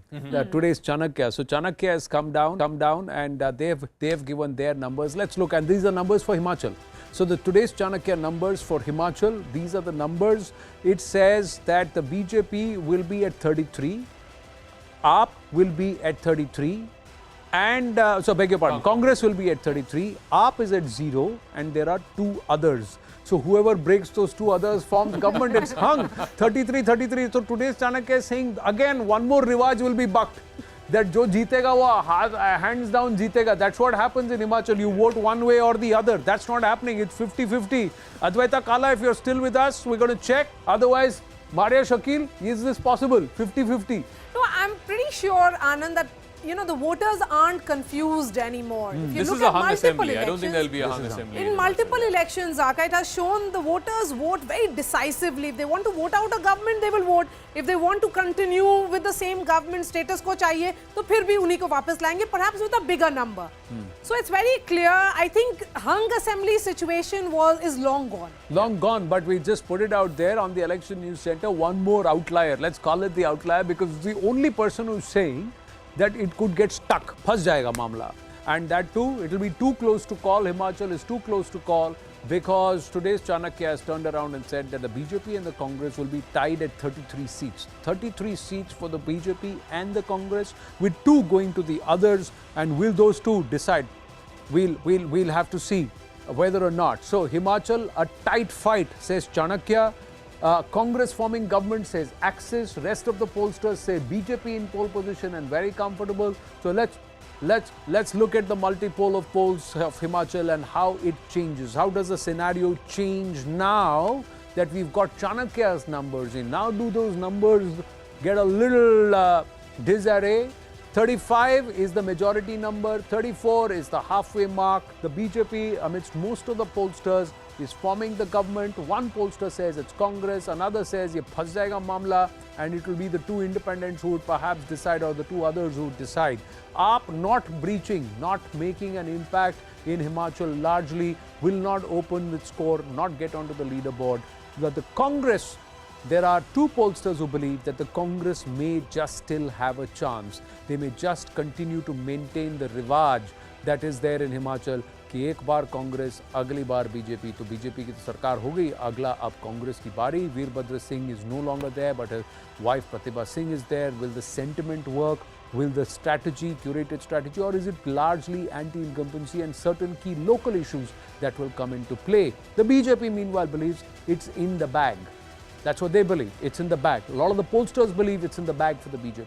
But this is how things stand. Does that change? Our own poll of polls, News18 poll of polls, maybe by 1 or 2 seats, but that still gives the number to the BJP above the majority mark. 38 said it'll come down to 36 or 37. Yeah, I think it was 36-29. It'll be thereabouts. I don't see this, because he's given a hung verdict. I don't think that will change the poll of polls. But like I said, for me, in the Himachal number, there are 2 outliers. One, of course, is the today's Chanakya one, which is the hung assembly, the only one who's predicting that. And like we've seen, I was just trying to think which is the last assembly we saw which was hung. I think you have to go all the way back to Karnataka the last time. Then the JDS and the Congress came together to form the government. No party crossed the halfway mark. Even in Madhya Pradesh, which is a very, very close election in 2018, Kamal Nath still managed to form the government. They just scraped through, I think, 1 or 2 seat majority they had. And then, of course, they won that state. But the other outlier, of course, is Axis, who's saying, in fact, he's the only poll who's saying that the Congress will win, the BJP will lose. All other polls, and there are 5 of them, are all saying BJP will win. That's Jan Ki Baat, P-Mark, ETG, Matriz, and Z. All 5 of them saying that BJP will win, Congress will be in opposition. In fact, the poll of poll numbers also could have gotten slightly skewed because of this Axis number, because of Axis being an outlier number. But otherwise, I suspect that all the polls are giving this state to the BJP. The Congress is not in pole position as far as Himachal Pradesh is concerned. But let's also pay attention to this others figure. And I think this is where the election will be decided, or at least pollsters find it very difficult to measure this figure. I think the big difference in the Axis number and the other numbers is that he's giving a much higher figure for the others, or the independents, the rebels who didn't get tickets, who were contesting his independence. He's giving a much higher figure than everyone else. Aam Aadmi Party, most of them are giving 0, 0 to 1. But this figure is what is making the difference in the Axis number and the other polls. If anyone gets this right, if the number of independents who come back is at 6 or 7 or 5, then the chances of this verdict is entirely possible. But if this number is closer to 0, 1, 2, then I don't think the BJP should have any problem. If you go back, so far, most of the pollsters have largely stuck to the trend that BJP is retaining Himachal, and BJP is also getting into the higher 130s, early 140s. There are certain pollsters which we've not put here, who are on other channels and regional channels, who are making their own predictions, and they're all giving the BJP a 135 plus number. Correct. Now that's what they're looking at as far as Gujarat is concerned. In Himachal, somewhere it's very difficult to believe that Himachal would vote hung, especially in a two-party race. Unless a third player comes and becomes very active and diffuses it and pulls away about 15% of the vote share, you won't get a scenario. And AAP has not done that kind of legwork. No, it's not. In Rashid fact, Kidwai is with us. Yeah. Like I said, Kejriwal hardly ever went to Himachal, and it's showing in the numbers also. Most of them are saying 0. Most of them are saying 0, maybe 1 if they're lucky, or 2. But therefore, it is still primarily a fight between the BJP and the Congress. Like I said, 1, 2, 3 and another 2 here. So 5 out of 6 surveys are saying BJP will win, or at least will be within striking distance of winning. Only 1, which is Axis, saying that Congress will be in pole position. And to my mind, I think the reason why he has become the outlier in this case is because he's given a much higher share to the rebels. If he gets this figure wrong, then his entire poll will be wrong. Whereas the others have given a far more conservative number to the rebels, the independents who may win, and that I think is making the difference to these numbers. And of course, in a small state, that is very, very hard to predict. But that 10 to 12% vote share, if it has been pulled up by the Aam Aadmi Party, it also helps the cause of the BJP. Not that we don't know who they're pulling the votes from, but you would say it would be anti-incumbency vote that is going through to the Aam Aadmi Party, because they don't believe in the Congress. They look at AAP as an option. Rashid Kidwai is still with us. We should have Nirva Mehta of Op India also joining us. Rashid Kidwai, Himachal, do you think it could be a tight fight? It could be hung? Is that a scenario? I think, Anand, as it happened in Haryana, if there is hung house, then the BJP will form, will continue to stay in power. Because in order to Congress to form a government there, it has to have, 40 seats, something like that or more. Because we know that, the BJP is not known to, give up power easily. We have seen it in Goa, in Manipur, in numerous states. I can go on giving that example without prejudice, of course. But so I am saying if it's hung house, then it's BJP government. But in Gujarat, are you inclined to believe that agar 135 ka number cross kar raha hai BJP, if they are getting close to more than about 52-53% vote share, then they'll run away with the seats, run away with this election? It'll be a landslide? I believe the Axis number is out. Axis number is out. I think I've been proven right. It's on the higher side. We'll get the exact figures. As of now, this is how Gujarat stacks up. Like I said, the highest figure that's been given so far is 148, which is the P mark survey. The Axis number, I'm told, is higher than 148. It's 150 plus. 150 par to hona hi tha. Yes. 150 par hona hi tha. Ho gaya. That's what's happened, ladies and gentlemen. We've got the numbers. I'm going to move and then let's quickly call out Alexa, put out the number. There you go. 129. That's again best ever for the BJP. Lower median. Highest is 150 par, ladies and gentlemen. So the Axis polls have looked at the trend and perhaps taken that trend further, saying, agar sari vote BJP ko pad rahi hai, there is massive pro-incumbency, then 150 par is possible. If you cross 130 or if you're getting to the 130 mark, you can run away with this election. And look, who are they pinching? That's surprising. They are actually pinching the Congress, and the Congress is being pinched and squeezed from two ends, the BJP and also the Aam Aadmi Party, with whom they are giving them a significant number of seats, 9 to 21 seats for the Aam Aadmi Party. And this would be largely in Saurashtra and South Gujarat region, where they would have got these seats if Axis were to be believed. So the BJP runs away with the election, the AAP then gets closer to the Congress party, and of course will then try and say, I am the better option than the Congress party, not just in Gujarat but nationally. So they get to spin a narrative and a story. Oh, and suddenly from a one-state, two-state party, They become a national party out of 2024. Most importantly, I mean, if the Axis number holds, it's not just the BJP could breach 150. That in itself is a huge story, an incredible story, no doubt about it.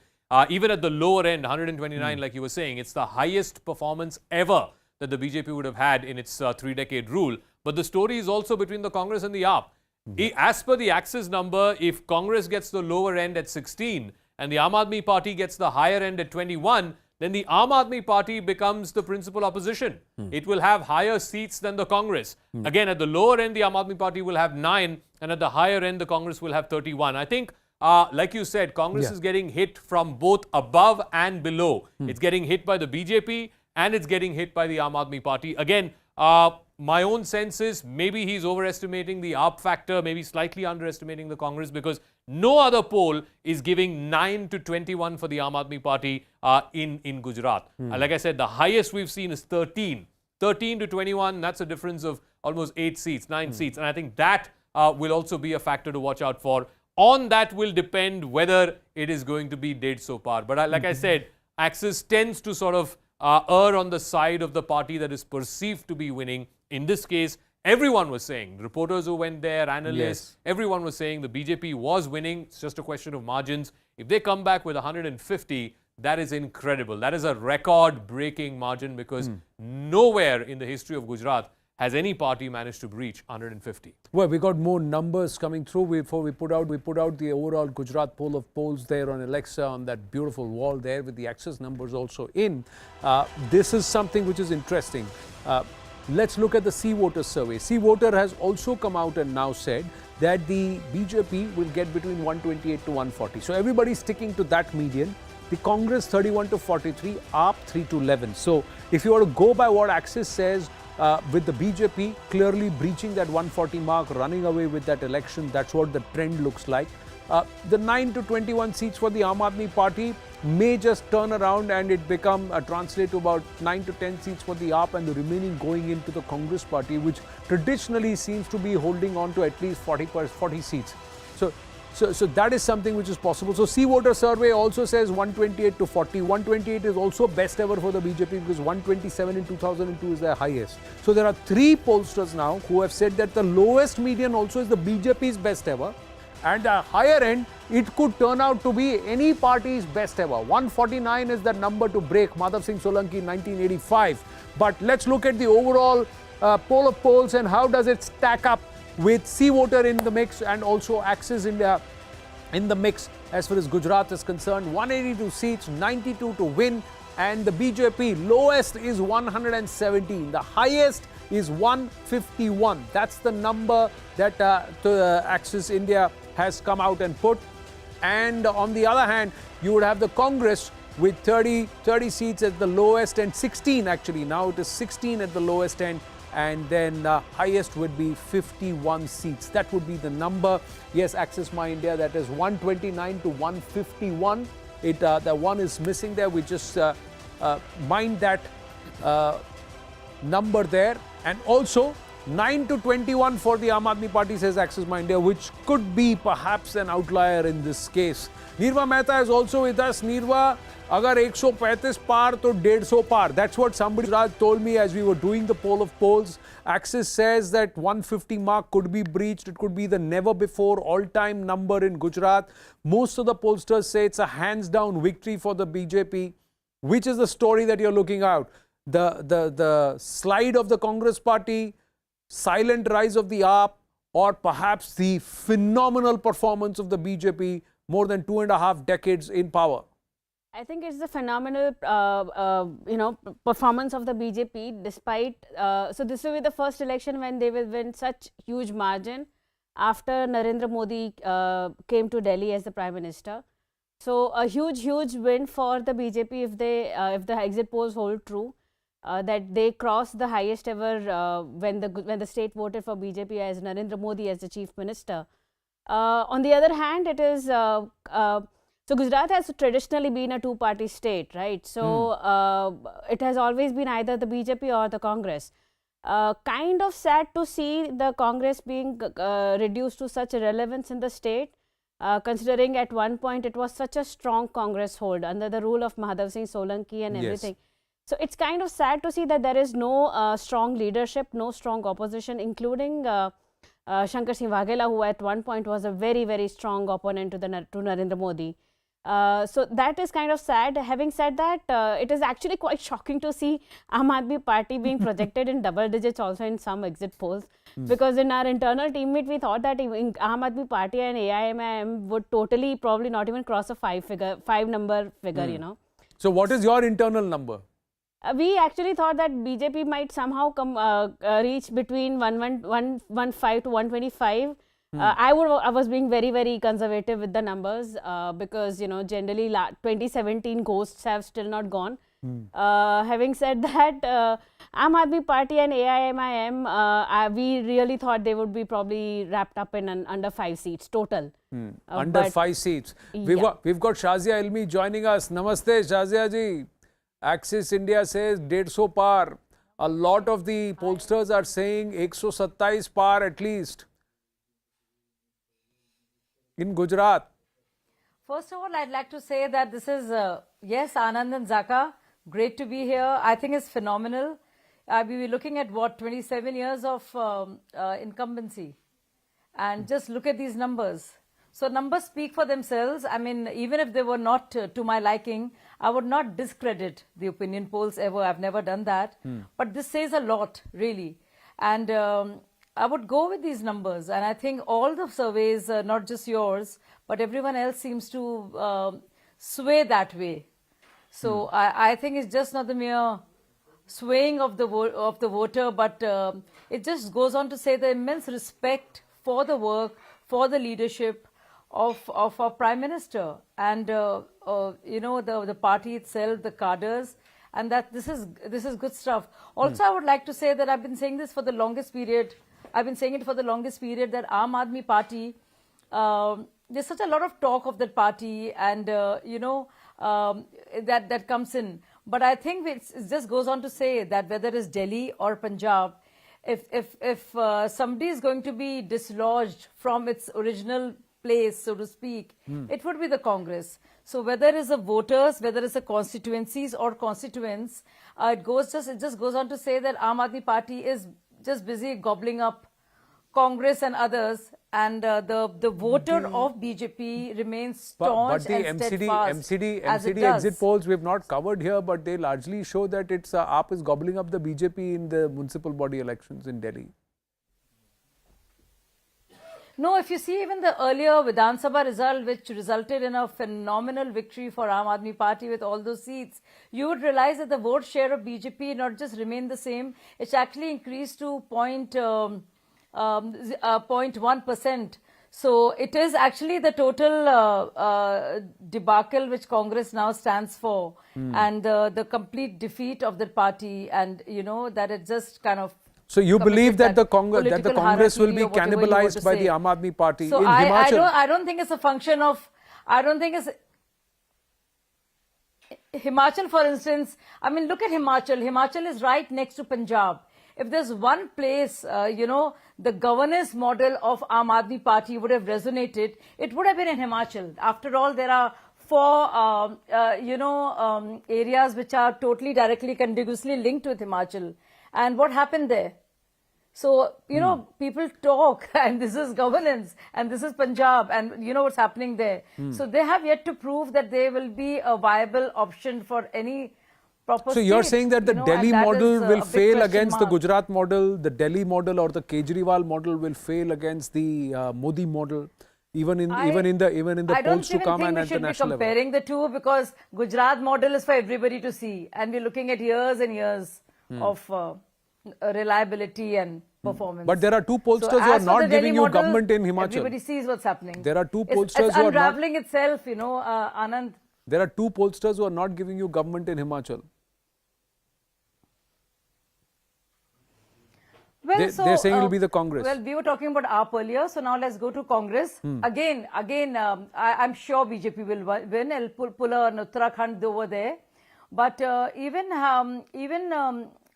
those who doubt BJP's victory, I mean, after all, we're looking at a state which has never, where not a single party has ever come back after having been there. So it has been sworn to anti-incumbency. To even say that not only are we in the reckoning, we are actually making the government, it says a lot for the Gujarat model and Prime Minister Modi and his leadership, which is there for in every state. I've got Zaka with me here on the wall, you know? with the numbers, and we've been trying to make sense of the numbers. But one of the questions that you turn around when you look at Gujarat itself is that how long is it going to be Modi hai to mumkin hai? Can the BJP win elections with the Prime Minister concentrating energies elsewhere as he's projecting India at the global front? Because the PM has spent 25 days. Does he need to spend 25 days in Gujarat to ensure this number? Well, you know, it's a double-edged sword, that argument. I mean, nobody stopped Rahul Gandhi from spending 25 days in Gujarat. I just want to go back to the numbers. If you look at it, you know, Anand, the lower end again is just 117. That is 10 short of their all-time record high, 127 as you've been saying. But I think 148, 151 is the axis number, 148 is the higher end of the PMark number, and also C voter, the lower end is 128. So you have 1, 2, 3, 4 surveys out of 6 that are saying that even at the lower end, it's not just the BJP winning, but winning with the biggest margin that they have seen. And of course, at the higher end, if they get to 150, like I said, that is record breaking. Madhav Singh Solanki came to 149. No party in the history of Gujarat has got 150 seats. If the BJP manages to breach that, and mind you, that's where they started. If you go back a whole year ago, Amit Shah said 150 par. Of course, they had recalibrated that in the last few weeks of the election. But if they get to 150, which one exit pollster is predicting, then that will be a record in itself. The story is also for the Congress party. Remember, both axes at the lower end is saying 16. If the Congress gets the lower end of the axis survey at 16 and the Aam Aadmi Party gets the higher end of that survey at 21, then you're seeing a tectonic shift in opposition politics in the state of Gujarat. I don't think we're there yet. I think the axis number is underestimating the Congress and overestimating the Aam Aadmi Party. But even in the C voter number, it's 31 to 43 for Congress and 3 to 11 for the Aam Aadmi Party. My own suspicion, and I tend to agree with one of the panelists who said, I think the Aam Aadmi Party would be in single digits. I don't think they will get to double digits in Gujarat. And if they are in single digits, then the Congress would be in the 30 to 40 range. And even at that 30 to 40, I mean, you need to ask yourself, why is it that a party which has been out of power for the last 25 years, at its worst, was still getting 38% vote share and still getting a minimum of 40 seats? This time, they would have breached that floor. That floor of 40 seats, they would have gone below that. And I think that question definitely needs to be asked to the Congress party. Shri Rashid Kidwai, please tell me, 77 से 92 का रास्ता easy है या 99 से 140 का? I think it's a very commendable part on the on BJP's part to increasing its tally if it happens on 8th of December. The Congress story is a one of very kind of utter failure as far as Gujarat is concerned. Forget about the national leadership, even the state leadership has not been able to retain its hold, because even after defections and all that Zaka was saying, they had 60 MLAs, and if there is incumbency for spread over 27 years, the Congress was expected to do better. At least 50 was, even in the Congress circle, there was a benchmark of 50 seats or more. Now, if they fall below, then I think it's going to expose the entire leadership. As I said, central leadership, Gandhi's, Kharge, and of course the Gujarat Congress unit. Right.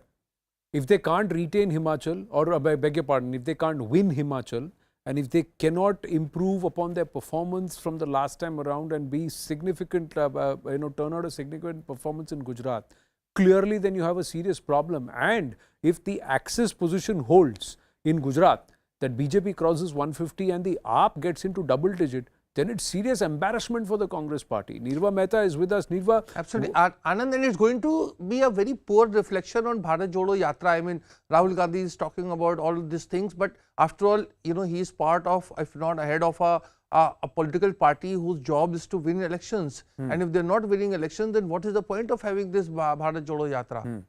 No, the other aspect is many, if they are turning around and saying, you stay away, we'll win it, then it's a serious problem then. The other thing is, if he stays away and they lose it, then again you have a serious problem. So it's like Chit mein jeeta pat tum hare kind of a scenario. as far as the Congress party is concerned. Nirva Mehta is with us, Shazia Almi is with us. Nirva Mehta, let's call it. How much of the BJP's performance in Gujarat is PM Modi and how much of it is the BJP and its organizational machinery? If you were to take PM Modi out of the equation, will the BJP be even able to retain 99? Will they be able to even breach 92? Yes, BJP would still win Gujarat even with PM Modi out of the picture.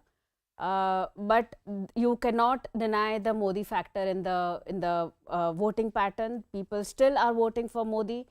वो कहते हैं ना कि मोदी जी के नाम पे ही vote गिरते हैं, तो वो they really by next elections they really need to pull up their socks and have a second layer of very strong leadership to make sure that whether Modi or not, if they want to retain Gujarat, because see, right in front of them they have the example of Congress, which has been disseminated to nothingness.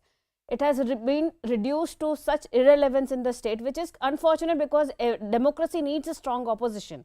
Without having the opposition to keep the ruling party accountable, it also defeats the purpose, right? So for Congress also needs to be very strong here. Having said that, if BJP learns its lessons from the loss of Congress in Gujarat, they will make sure that their second rung of leadership will be very strong in the coming years. Well, Shazia Almi, how would you want to respond to this? How long will Prime Minister Narendra Modi spearhead the BJP's efforts? And even the cabinet reshuffle was spearheaded from the PMO. So how much of an influence is PM Modi and how much of it is the BJP's organizational machinery and their local candidates? I will never like to repeat the words of Mr. Barwa, who said India is Indra and Indra is India. But to disassociate a Prime Minister's name, Pradhan Sevak as he calls himself, with BJP itself and make it, I think it's not the wisest thing to do, or doesn't make sense in any way, because it is his vision and his policies that are implemented in every state. And after all, this is the blueprint that he stands for. There is something that Prime Minister Modi represents. And it's exactly that vision that is implemented in the actual implementation of all the schemes, at the from the center to the state at various levels. And we keep forgetting, while we talk about BJP and Prime Minister and other leaders, we forget a very big word, and that word is Labharti. The beneficiary. We're not talking about the number of colleges increasing from 21 to 103. We're not even, let's start talking about it. Let's dissect it further. Let's go into North Gujarat, Kutch and other parts and see what does Har Ghar Jal means to them and what has happened. So I think a lot has to be done with what people actually are getting and the actual delivery of all that is promised. No, but is that delivery translating into votes, or is the BJP machinery having to make calls, thousands of calls, to ensure that the voter comes out to vote? So that's where I'm asking you the question. The other thing is, yes, there is delivery which has happened, but can this delivery sustain without Prime Minister Narendra Modi's efforts, the kind of effort that he's put in? 25 days, so many road shows, hours and hours of camping in Gujarat. That's where I'm asking you this question. As a Sangathan, where is the Sangathan Shakti here and where is the performance of the local leaders? A lot of anti-incumbency has been overridden because of the Modi factor. If these numbers were to hold, and I'm sure we can be candid, I'm just being very forthright that you cannot rely only on one man. The captain is only as good as the team. The captain can carry the team only to a certain extent. Yes, but if the lotus is blooming, and there is a reason for that, right? And if you look at the Prime Minister's presence there, it is backed by a committed leadership. It is committed to a larger blueprint. It is committed to a huge vision that BJP stands for and Prime Minister proposes and ensures that it gets executed. So it's a you can't take out one factor and say that this must be it. If you analyze it, we can just keep on analyzing it till the cows come home. But the fact of the matter is that it is, after all, the overall package and overall offering to the people of India that the brand Modi brings to the table. And that includes everything. That includes the beneficiaries, that includes the Yojanas, also a committed manifesto and a commitment. Now let's look at some other new players. They seem to be taking the place and cocking a snook at the whole idea of index of opposition unity. But more on that later. You just see whether it's all the policies and what has BJP stood for and what does Prime Minister represent. I don't think there's any, you can divorce any factor at all from, so it's not really mutually exclusive of each other. No, I think it works it's together not mutually in exclusive, but and one is becoming, the the simple question is, on ground, if there are candidates who are being sent back by voters saying that PM aane do, Modi aayenge, tab hum dekhenge, tum jao, then you have a problem. If there are candidates who cannot win a constituency by their own, but they need support from star campaigners or from people who have got their own aura, then we have a problem. And this is something which the Sangathan has to take serious cognizance of. What was the reason why you had to change the entire cabinet 18 months into before the polls? These are all questions, these are issues which are real and which are there on ground, notwithstanding the magic of Prime Minister Narendra Modi. Let's quickly look at the numbers that have come through for Gujarat from the exit pollsters so far. Let's look at the first number is Jan Ki Baat. So Jan Ki Baat says 117 to 140. 99 was the score the last time around. The slide, the number to look for, along with, of course, the BJP's astounding performance, is the slide of the Congress party and the rise of the Aam Aadmi Party in Gujarat. Too much to digest, too hard to believe, or perhaps one would wonder, what is this party doing? The principal opposition party in Gujarat for 2.5 decades, is it withering away? That's the big question. Let's look at the TV9 survey. TV9 survey says Congress still has a base which would give them at least 40 to 50 seats. Why aren't they consolidating on that is a question everybody's asking. But the BJP, look at that. The journey from less than 100, one short of 100, to 130. That's what they will traverse, is what the TV9 survey says. C Voter survey says not just 130, they can breach the 140 mark. They can get up to 140. Phenomenal performance if this were to happen. Nearly 41 seats if they have to win. It's not an easy deal. They have done that. That's what C Voters says they will do it. Access My India says, beyond 150, this is a record. That's the higher number. The lower number is also a record for the BJP because it's their best ever. But look at where it shows the Congress will slip from 77 down to just 16 or maybe till 30. 47 seats down. Wow. That's a story in itself. P-mark. 148 is the higher number for the BJP. The higher number for the Congress is 40. The AAP could get into double digits. A story within the story. Is there a voter there looking for a credible, strong opposition as an option? That's the big question. ETG survey says 131 for the BJP, 41 for the Congress party, 6 for the AAP, 4 for others. And look at the disparity. Look at the difference between 2017 and this time around. And thereafter, the News18 poll of polls. The News18 poll of polls says, as of now, based on the exit polls, the BJP is set to do its best ever performance with an average of 134 seats out of 182. The Congress perhaps its lowest ever at 37, up getting onto the leaderboard. So this is the big question, this is the big setup right now, the story that comes. Let's look at the entire the table here on this big dome, the Alexa dome right here.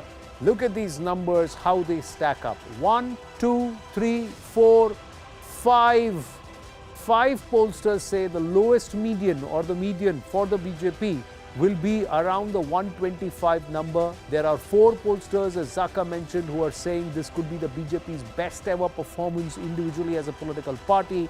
There is 1 pollster that says it will be the best ever performance by any political party. It's a case study. It'll be a miracle if the BJP gets to 135 plus, ladies and gentlemen, with remaining 2.5 decades in power.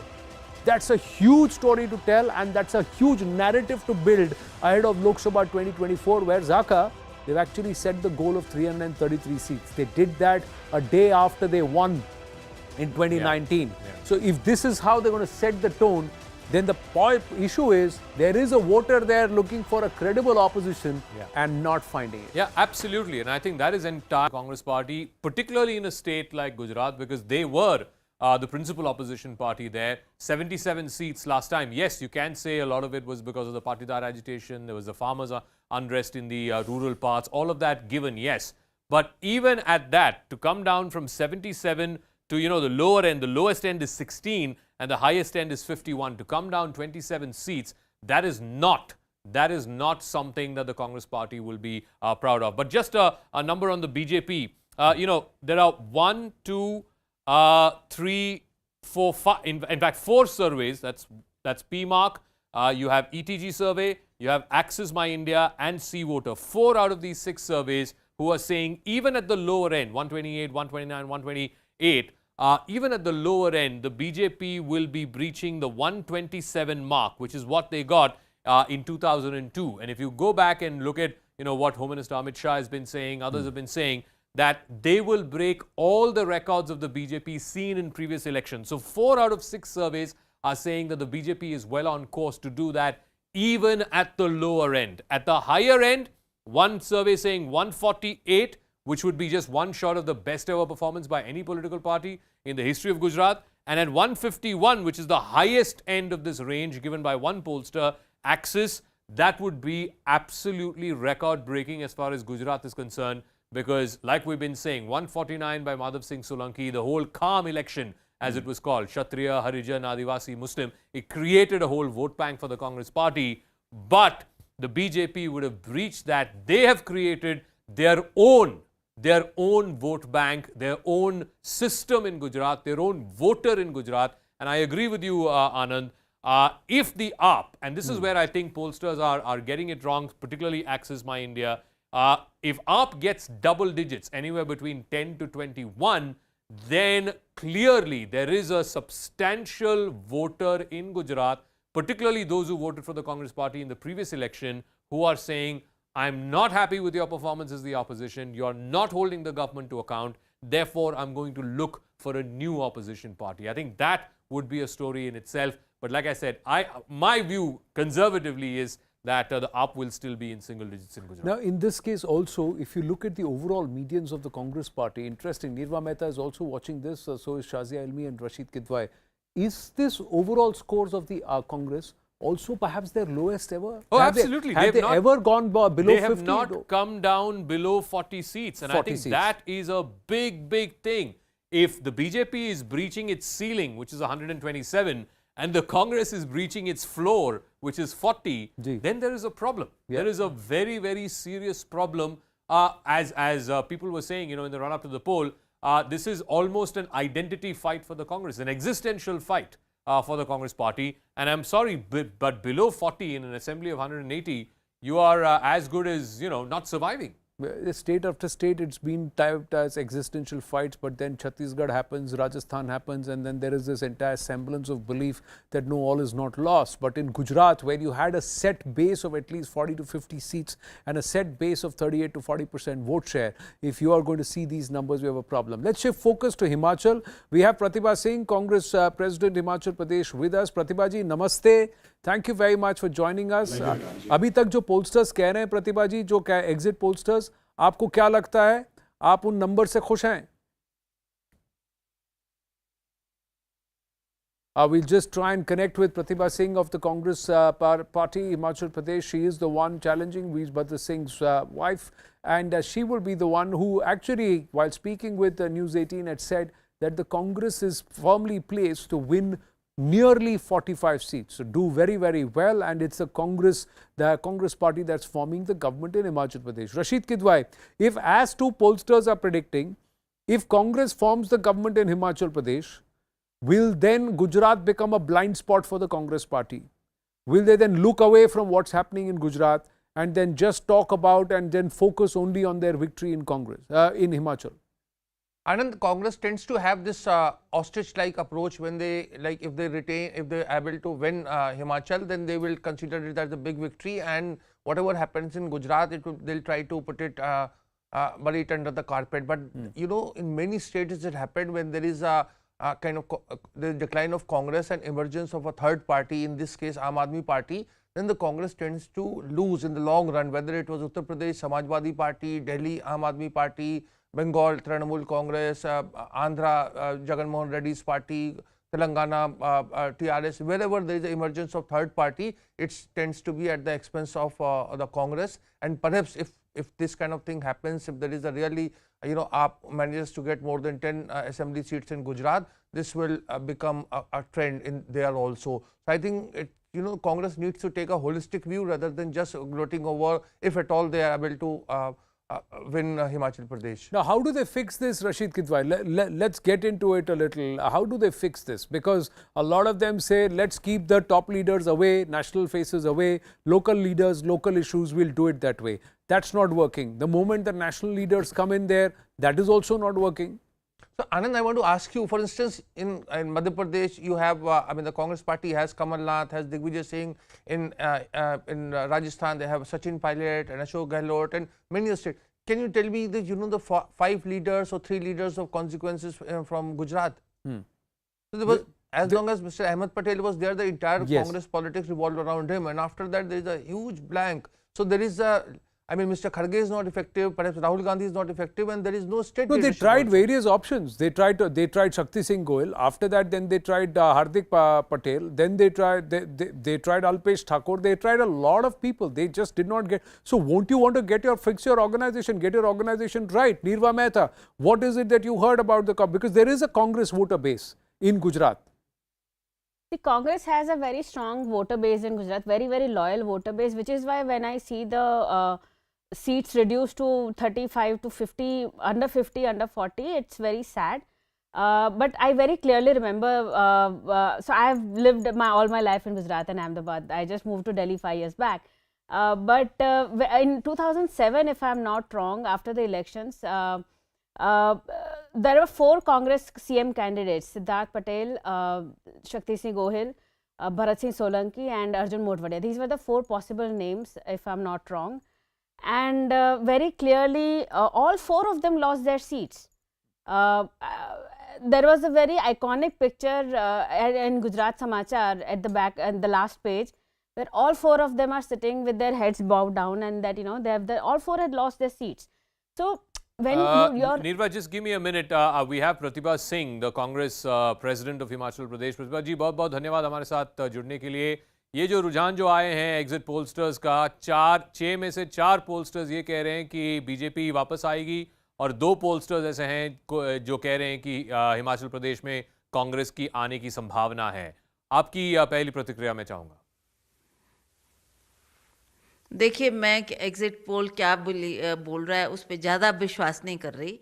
हम लोग धरातल से जुड़े हैं, हमें ज़मीनी स्तर पे पता है कि लोगों का रुझान क्या है, लोग क्या चाहते हैं और लोगों ने किसको वोट किया है और लोगों की उम्मीदें क्या हैं. उसके ऊपर मैं आपको कह सकती हूँ कि ये सारी परिस्थिति को देखते हुए मैं आपको आश्वस्त होकर कहना चाहती हूँ कि कांग्रेस अवश्य जीत कर आएगी और भारी बहुमत से जीत कर आएगी. हम सरकार बनाने जा रहे हैं. ये आप किस बेसिस पर आप ये कह रहे हैं? क्योंकि जैसे मैंने बोला कि 4 पोलस्टर्स कह रहे हैं कि बीजेपी की सरकार वापस आने की संभावना है. सिर्फ एक पोलस्टर ने बोला है कि कांग्रेस आ सकती है, और वो भी ऐसा नहीं है कि भारी बहुमत से आपको जिताया है. तो किस चीज की वजह से आप इतने कॉन्फिडेंट हैं? मैंने आपको कहा ना, अभी मैंने आपको कहा कि I was the party president and I toured each and every nook and corner of Himachal Pradesh.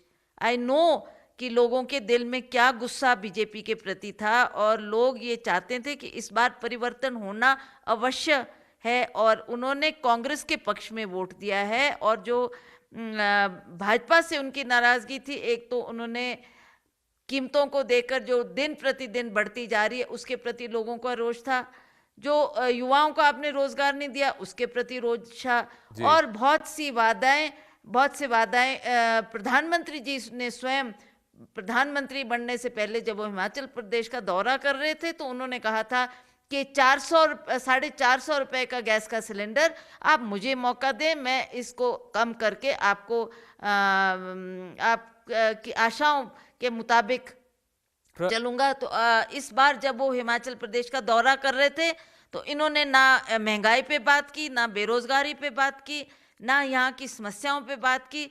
तो लोगों को बहुत निराशा थी और लोगों ने कहा कि हम लोग ऐसा सोच नहीं सकते थे कि प्रधानमंत्री इतनी बार दौरा कर गए हिमाचल प्रदेश का। पर मुझे लगता है कि यहाँ पर कोई प्रतिभा जी ये बताइए, लास्ट क्वेश्चन, ये उत्तराखंड में भी हमने देखा कि जो हर 5 साल सरकार बदलती है, पॉलिटिकल पार्टी बदलती हैं, ऐसा एक रुझान आया था एग्जिट पोलस्टर्स का, लेकिन जब रिजल्ट आए थे तब उत्तराखंड में क्लियर मेजॉरिटी मिल गया था बीजेपी को। क्या ऐसा कुछ नहीं हो सकता आपके प्रदेश में भी? नहीं, देखिए उत्तराखंड में क्या हुआ क्या नहीं उसका मुझे ज़्यादा ज्ञान नहीं है, पर जहाँ तक हिमाचल प्रदेश की बात है वो बार बार बीजेपी की सरकार ये कह रही है कि हमारी डबल इंजन की सरकार है और हम इसको रिवाज को बदलेंगे और इस बार दोबारा से रिपीट करेंगे। पर मेरा ये मानना है कि इस बार कांग्रेस को अवश्य लोग सत्ता में लाएगी और अवश्य हम सरकार बनाएंगे। मैं दावे के साथ इस बात को कह सकती हूँ। प्रतिभा जी बहुत बहुत धन्यवाद हमारे साथ जुड़ने के लिए। 8 तारीख को दोबारा आपके साथ मुलाकात होगी और बातचीत होगी। Thank you very much.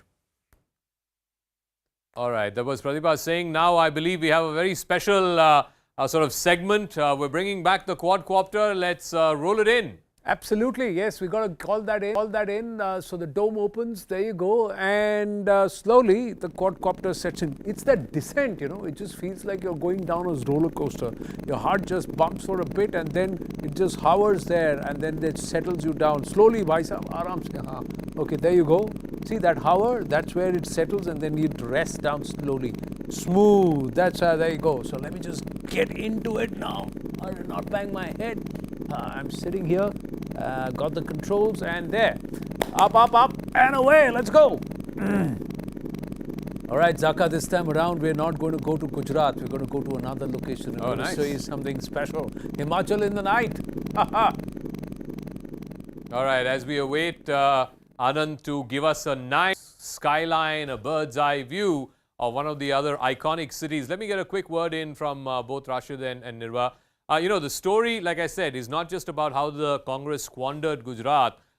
They had an opportunity. There were issues. It was not like there were no issues in Gujarat. But Rashid, accountability needs to be fixed. A basic question needs to be asked. Rahul Gandhi is in Bharat Jodo. He says disassociate that from vote bank politics or electoral politics. But he just went to Gujarat one day. Compare this to just 2017. He was there throughout the campaign. He started, I think, a Jan Sampark Yatra 3 months before Gujarat went to polls. And we saw, I mean, yes, they lost, but it was the best performance of the Congress in 25 years of the BJP. They got to 77. Yes, Zaka, I think the Congress story is very complex. The Gandhis, particularly Rahul Gandhi, is trying to disengage himself from electoral politics. I mean, the outcome of electoral politics, such as assembly elections, the 13 elections till 2024, and he thinks that, you know, by not being very active participant, he will be able to save his skin. Now, this tells you what is happening inside the Congress, because here is Mr. Mallikarjun Kharge, who's Congress president, but he's not a very effective campaigner outside Karnataka. And this is a real problem, and that is why people are getting very increasingly disillusioned. And I keep saying that I cannot rule out a split in the Congress before 2024. Okay, we'll see. That's big. If that were to happen, that'll be huge. Let me also bring in senior academic Makran Parajpe, who's joining us. We also have Tushar Gupta from Swarajya Magazine joining us as we await. All right, let's go to Anand first. Anand is now ready to descend, not descend, but take us on that flight over one of India's most iconic cities. Anand. Well, this is what happens when you combine real with the digital. Here, it's a phenomenal view of the of this iconic hotel in Himachal. That's where we've been able to try and zero in, because it's beautifully lit. And this is where what we will do is call up the numbers here with Alexa, which is how Let's see how the poll of polls looks. What are the numbers? Who's in pole position to form the government here in Himachal Pradesh based on the mega poll of polls, the exit pollsters? The BJP has an average of 36 seats, so they're just two clear of the halfway mark. It's just 2 seats there that puts them with the full majority to form the government. Will they be comfortable with that, or would they want to pinch the 3 others? We'll have to wait and watch. The Congress is at 29. That's the overall poll of polls numbers. Out of a house of 68, the BJP should have 36, and they should be in a position to form the government in Himachal Pradesh. That's what it looks like, although the Congress party says, don't go by these numbers. We are the ones coming into power because the Rivaj will continue. Sarkar badlegi. The Aam Aadmi Party will not open an account here at all. So no account, they're not there on the leaderboard. It continues to remain a 2-party state, the state of Himachal Pradesh. It's a little chilly thanks to this heater inside the quadcopter. I'm all right, but it's a chilly night sky that we see here in Himachal. Back to you in the studio, Zaka. I'll be back there. All right, as we await Anand to come back into the studio in his nice, fancy quadcopter, let me bring in our 2 new guests who are joining us at this hour, Makran Paranjpe, and of course, we have Tushar Gupta as well. You know, let me start with you, Dr. Paranjpe, because there's something fascinating. All right, we're waiting for the Chanakya numbers as well. You can see that on the screen. Again, Chanakya is also turning out to be an outlier here. BJP 150, Congress 19, Aam Aadmi Party 11 and others 2. I mean, the BJP's best performance in the last 27 years that it's been in power in Gujarat is 127 that it clocked in the 2002 election. Now, at least 2 pollsters are saying it will cross 150. Something's got to be right there in the state of Gujarat and for the BJP to be bettering its best ever performance. Oh, yes, absolutely. I think they're on a winning ticket in Gujarat. Both the Prime Minister and Home Minister are from Gujarat. And everybody in Gujarat is really proud of the performance of BJP, you know, since 2014 and even earlier when Narendra Modi was the Chief Minister of Gujarat. So there is a sense of Gujarati pride, but that's not enough to win elections. What really matters is delivering on development. And I think that anybody who goes to Gujarat has seen that, in a sense, BJP has completely transformed Gujarat. And then let's not forget that the Congress committed a kind of harakiri. They were, as you've been saying, throughout this evening, the principal opposition party, but they're in a complete disarray. And the fact that the Congress still matters is evident in Himachal Pradesh. So Congress is the only party which has on the ground, you know, deep inroads into the political system. But given that, you know, they don't have a vision, they don't have leadership, the leader is Jodoing Bharat, but it doesn't translate into votes, so it doesn't matter. And the new Congress president, Mallikarjun Kharge, is clueless. And I think, obviously, BJP will make hay when the sun shines. All right, Dr. Paranjpe, give me 1 second, because my colleague Anand is now ready to come back from that beautiful skyline that he was showing. He was showing the nightscape of Shimla. Here we go, Anand. Yes, I can hear you. I could hear Makran Paranjpe and you introducing Tushar too, but it's quite chill, not just in Himachal, but also on the skies of Delhi. Happy to be back in the studios. एक second के लिए धड़कन रुक जाती है when the hour. आप आराम से सेट करो भाई नीचे मुझे. There you go. Thank you very much. अब मैं उतर रहा हूँ बाहर. Please let me get out. There you go. Oh. Next time I need to find a taller one, isn't it? Zaka, so it's interesting how Himachal is shaped up.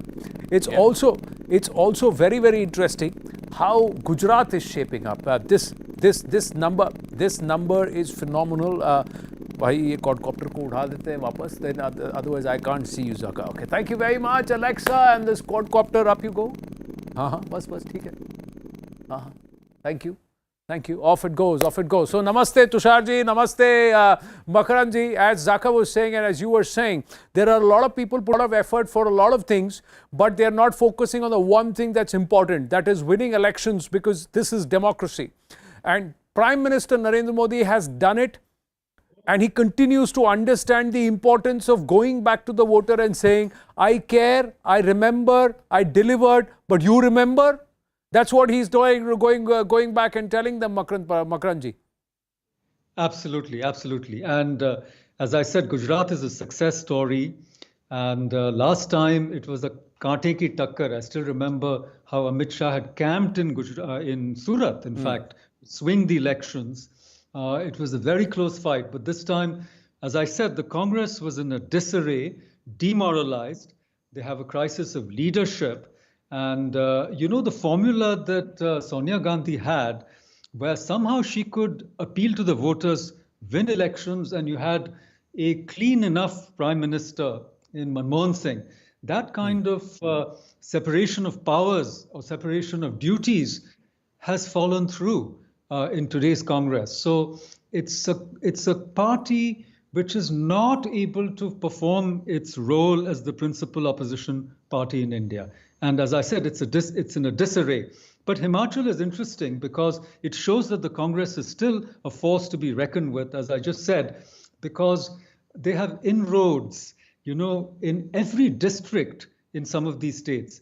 And AAP coming up a cropper shows that... Makranji, they are such an old party that in every state, in every zilla, every taluka, every village, there is a Congressy. But what's the Congress party doing? Tushar, quickly, before we've just got this update. Chanakya has given BJP a whopping 150 seats. So before we go to Tushar Mehta, this is the election center breaking that's coming through. So there's yet another pollster who is given the BJP 150 par, 150 ka number. So this time touching a record number of seats. Chanakya giving BJP a whopping 150. Both these pollsters have taken a few estimates, and the way they are looking at projecting the numbers, you partly tend to agree with the fact that if the BJP is crossing 135 largely, they should get closer to that 150 mark. But would you want to give those kind of numbers to the Aam Aadmi Party at the cost of the Congress? That's another question. So Chanakya giving BJP a whopping 150. Axis also giving BJP a whopping 150.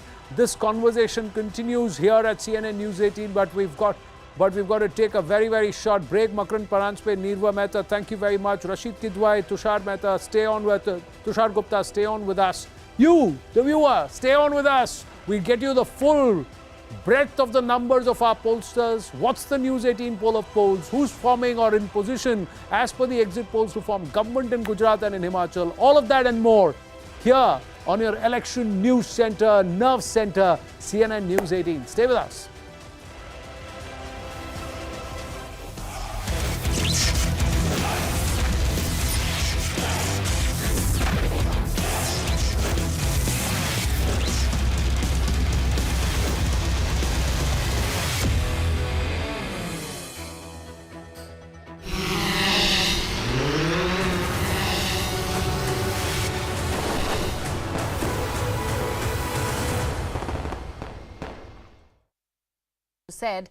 Say that after the IFI jury head, the international jury head Nadav Lapid had made those statements at the closing ceremony of IFI in Goa, is when these fresh threats have actually come about for the Kashmiri Pundits. Now remember, only yesterday a social media handle which claimed to be operated by Lashkar-e-Toiba had issued open threats to Kashmiri Pundits.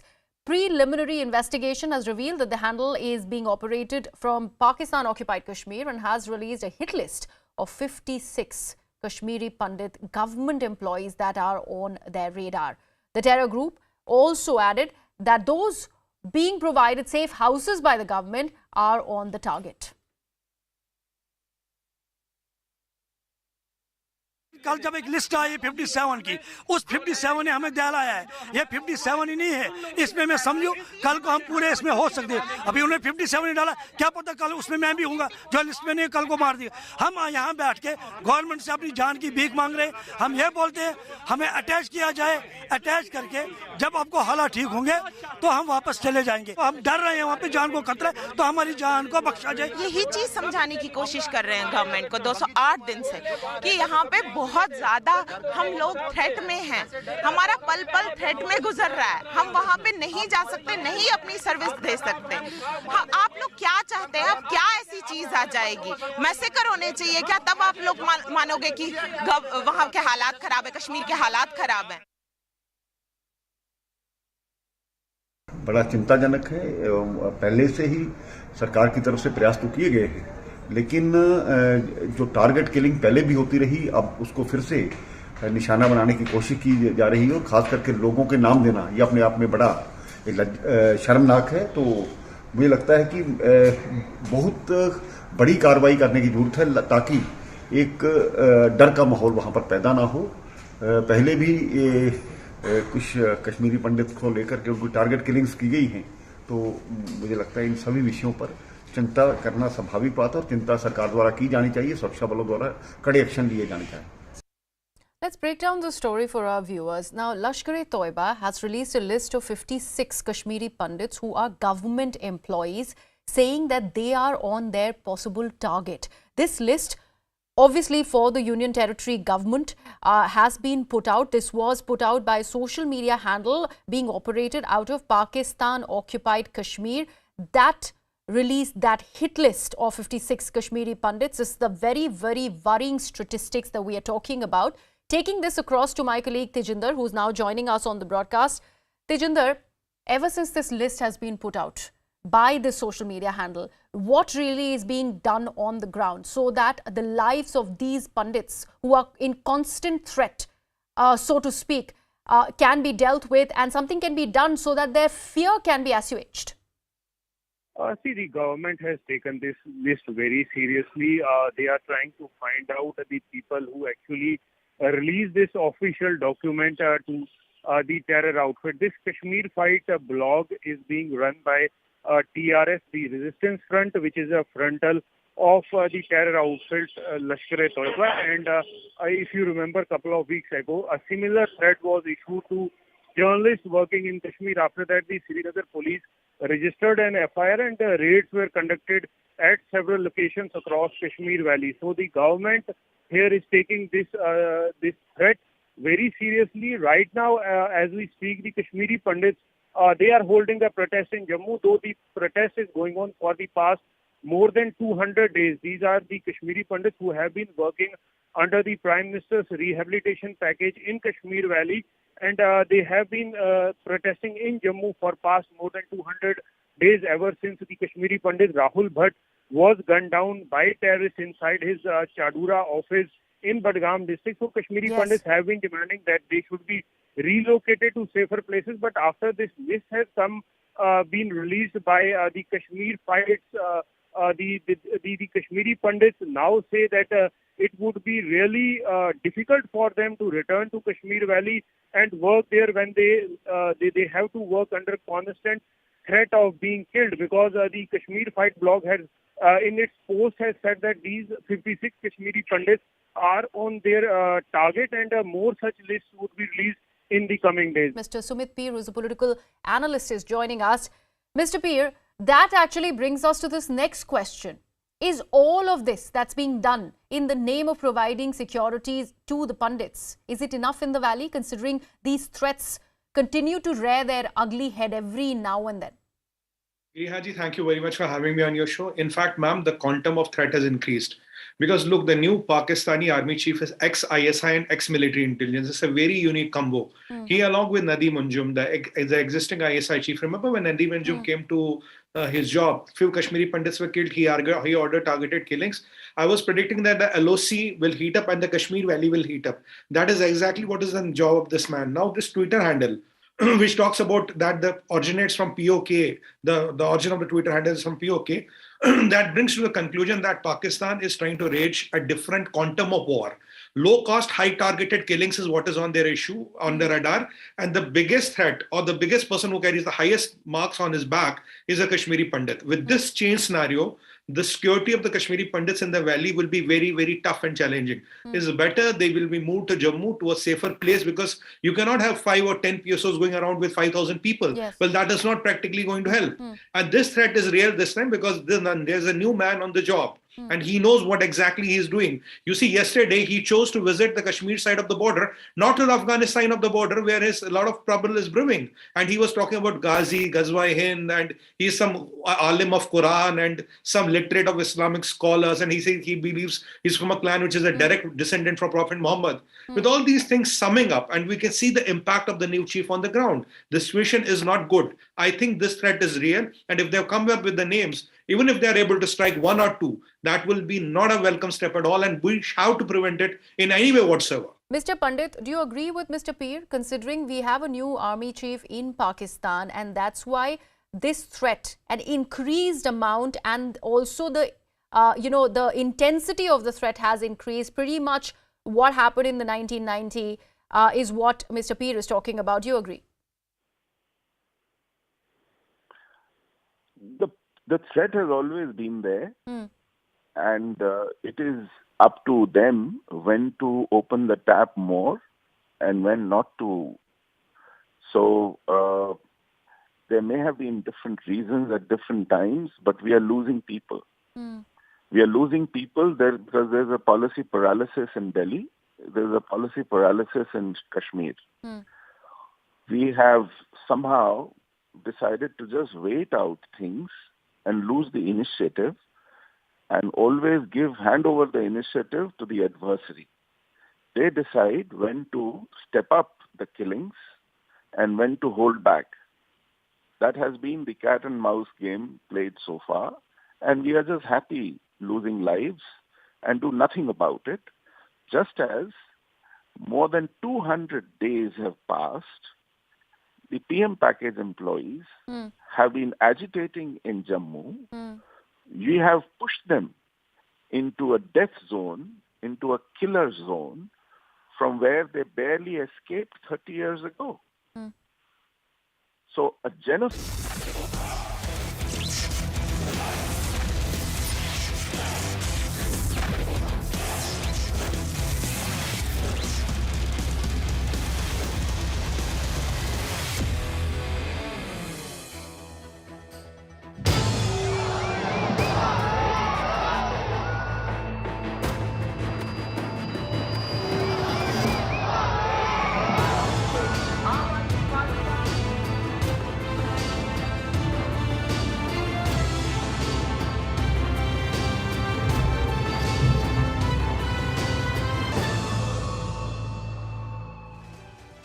Namaste, Jai Hind, and thank you for staying with us here at CNN News 18. If it's elections, it is CNN News 18. Ladies and gentlemen, Himachal had voted, Gujarat has voted, the exit pollsters had collated the numbers, and if these numbers were to stay, then on the 8th of December, the dance of democracy will be in the BJP headquarters, because the BJP looks all set to retain Himachal and also Gujarat with a perhaps best ever performance of the party. I'm Anand Narasimhan, and with me is Zaka Jacob in the election studio. And Zaka, as usual, with the magic wall, trying to figure out kahan se jeeti hogi is baar seete aur kahan se haar gaya hai Congress. We'll talk about all of that, but we've just got some of the numbers coming through. Let's have a quick look. So the latest coming in is the Matrice survey numbers, which is giving the BJP a comfortable majority, much better than the 99 they did in 2017. It's giving the BJP 112 to 121 seats. Congress 51 to 61, so clearly a slide from their 77 the last time around.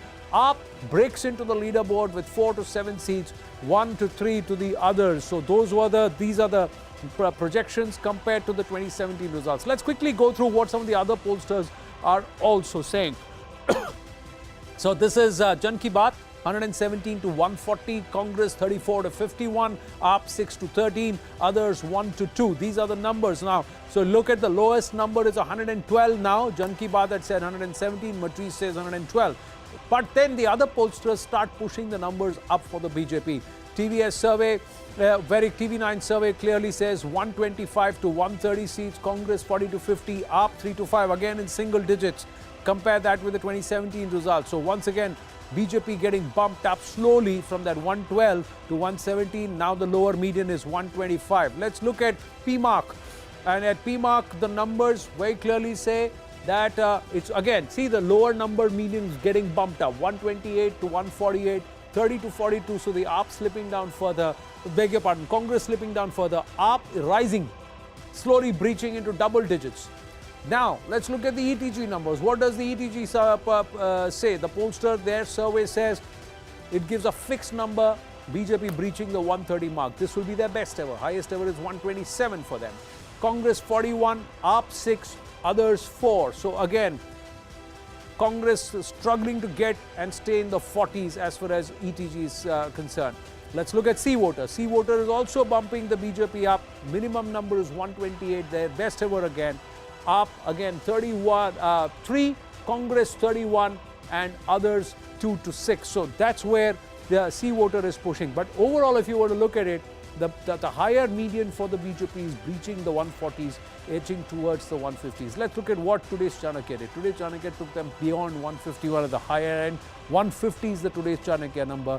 19 for the Congress, and the party that gains is the Aam Aadmi Party with 11, and of course others. If this happens, then does the AAP psychologically replace the Congress as the opposition in Gujarat, and how big a victory will that be, and how big a story will that be for the AAP? So let's look at the next of the pollsters. You have Access My India, which again takes the BJP past the 150 mark. This is the highest, the outlier in this case, with 151 at the higher median. It brings the Congress down to 16 at the lowest level, but gives the AAP a high of 21 seats. If that happens, ladies and gentlemen, then once again, two pollsters are indicating that AAP could then take the place of the principal opposition in Gujarat. Let's look at how it all stacks up on this beautiful Alexa dome. Let's call it up. Bottom to top, it's 150 at today's Chanakya. Then C-Voter at 140. I'm reading the higher numbers. Access My India 151 for the BJP, ETG 131, and there you go. You then look at some of the others who've been a little conservative with the BJP. Matriz 121. Himak then takes it closer to 150 at 148. Jan Ki Baat also puts the BJP at 140. The highest numbers for the AAP is 21. The lowest is 2. The Congress party, the highest number is 61, the lowest is 16. Such a big gap. Now, each of them reads the polls differently, their surveys and how they factor in. But overall, it just looks like BJP is coming back in Gujarat and in style.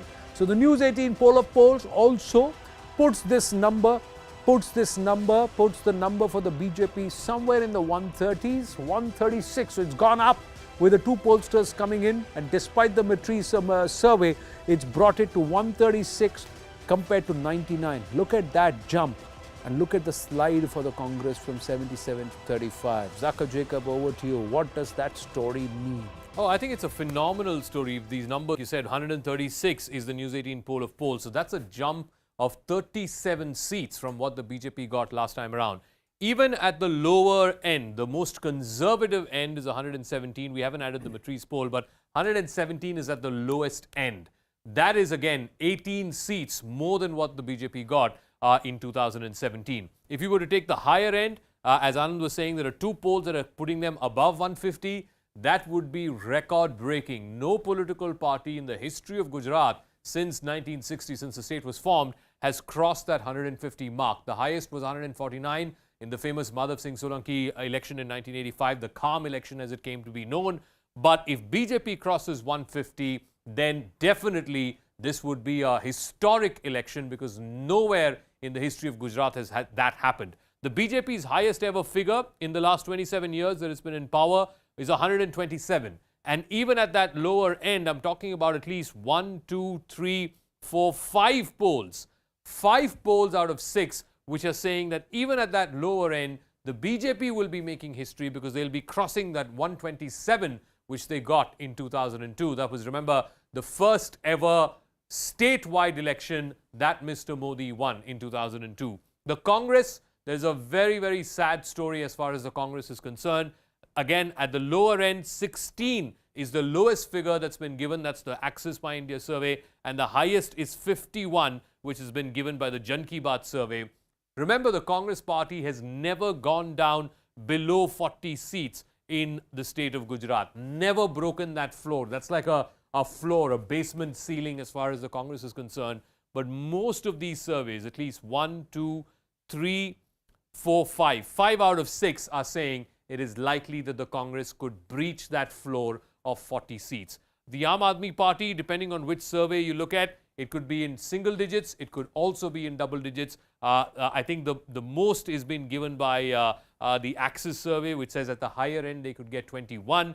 If that were to happen and the Congress gets the lower end of that survey, which is 16, then you will have a complete change of the opposition space, the AAP can then rightfully claim that it is the principal opposition party in Gujarat.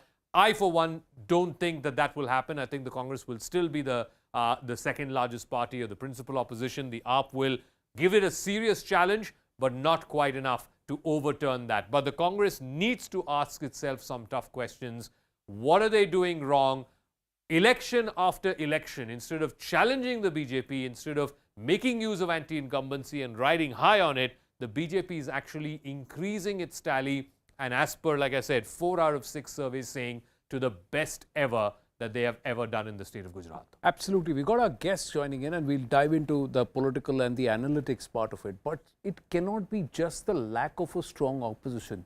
This is also a huge pro-incumbency vote. Correct. Because if it is a lack of a strong opposition, they would be somewhere around 100, 105 and say, "Theek hai yaar, aur koi hai nahi, there's no other alternative." Yeah. Tina factor would have come into play. But this is runaway, Zaka. That Absolutely. Means there is a huge sentiment which believes that this government and or the BJP-led government in the state and of course PM Narendra Modi and the government at the center over the last 8 years seems to be doing something right. It's beyond sentiment. It has to be beyond sentiment. No, I think there is a base vote for the BJP. I mean, they're starting, like I said, the Congress's starting point this election was not 77. They got 77 last time, but 17 of them went switched over sides to the BJP. So 60 was their starting point. Yeah. All surveys are saying they won't touch 60, right?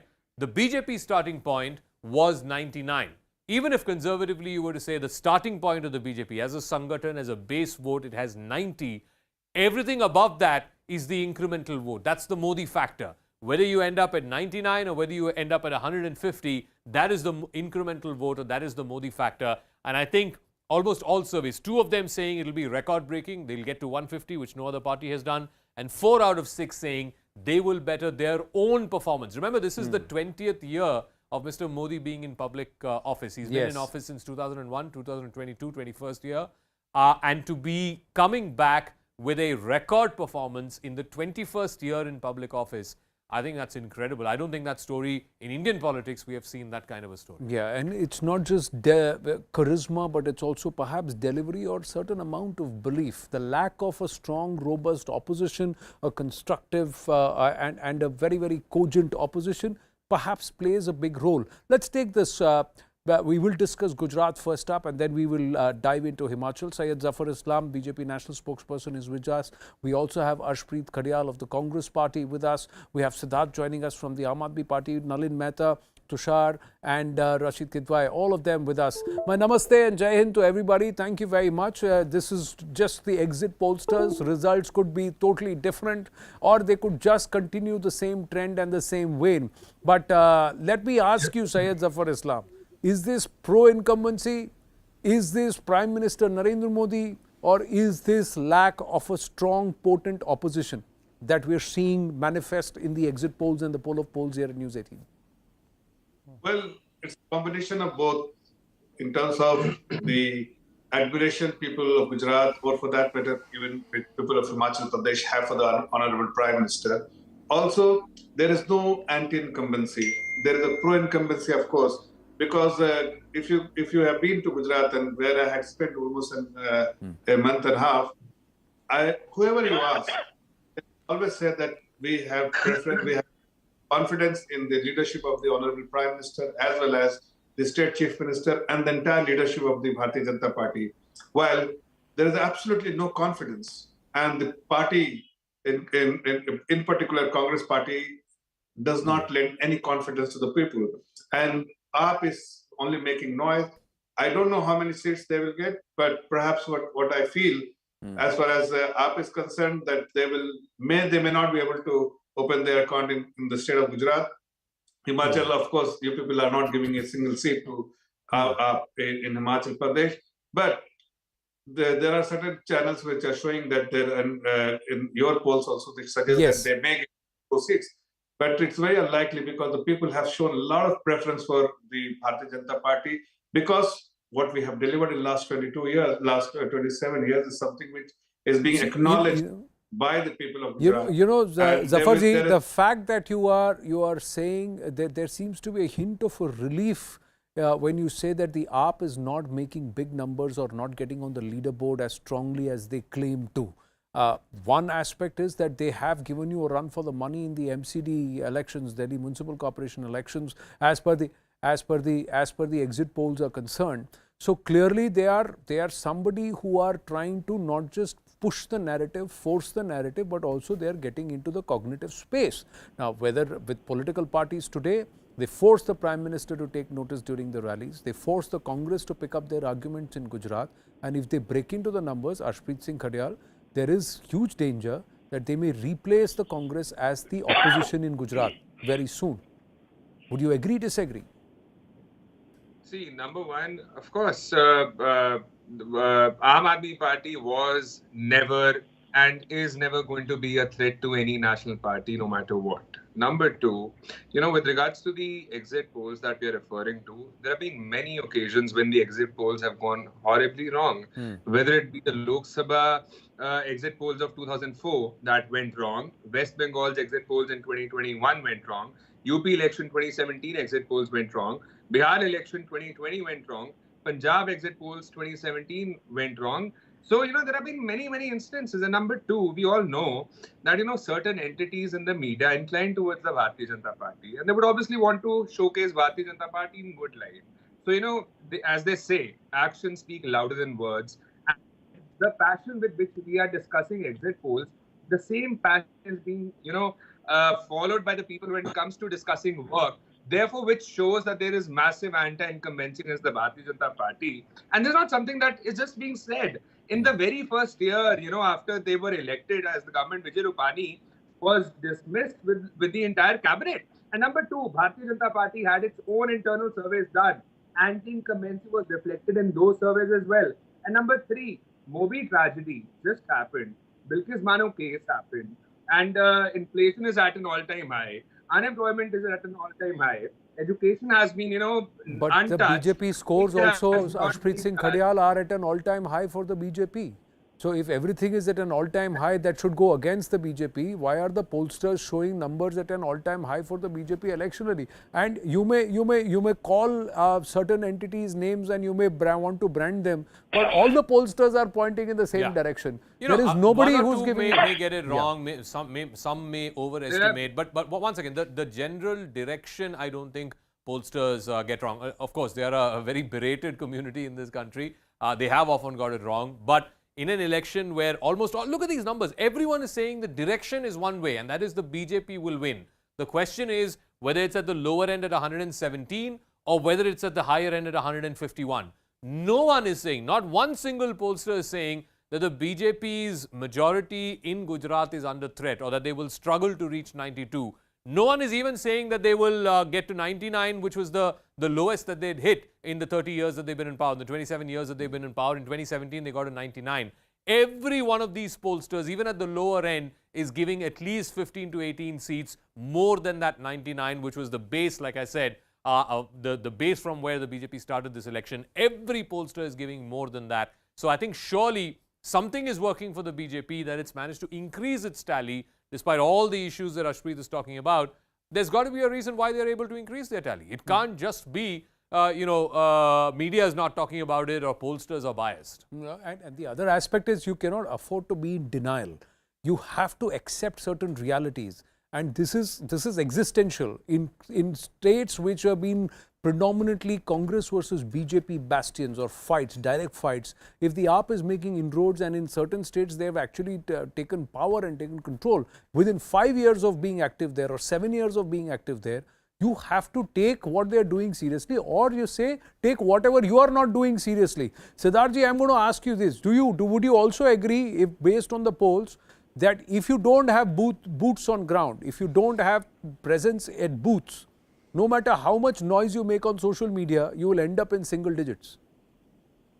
See, as far as goes. Well, so to be very frank, in the past few weeks, in the din and the din and the cacophony of election campaigning, all of us have been very aggressive.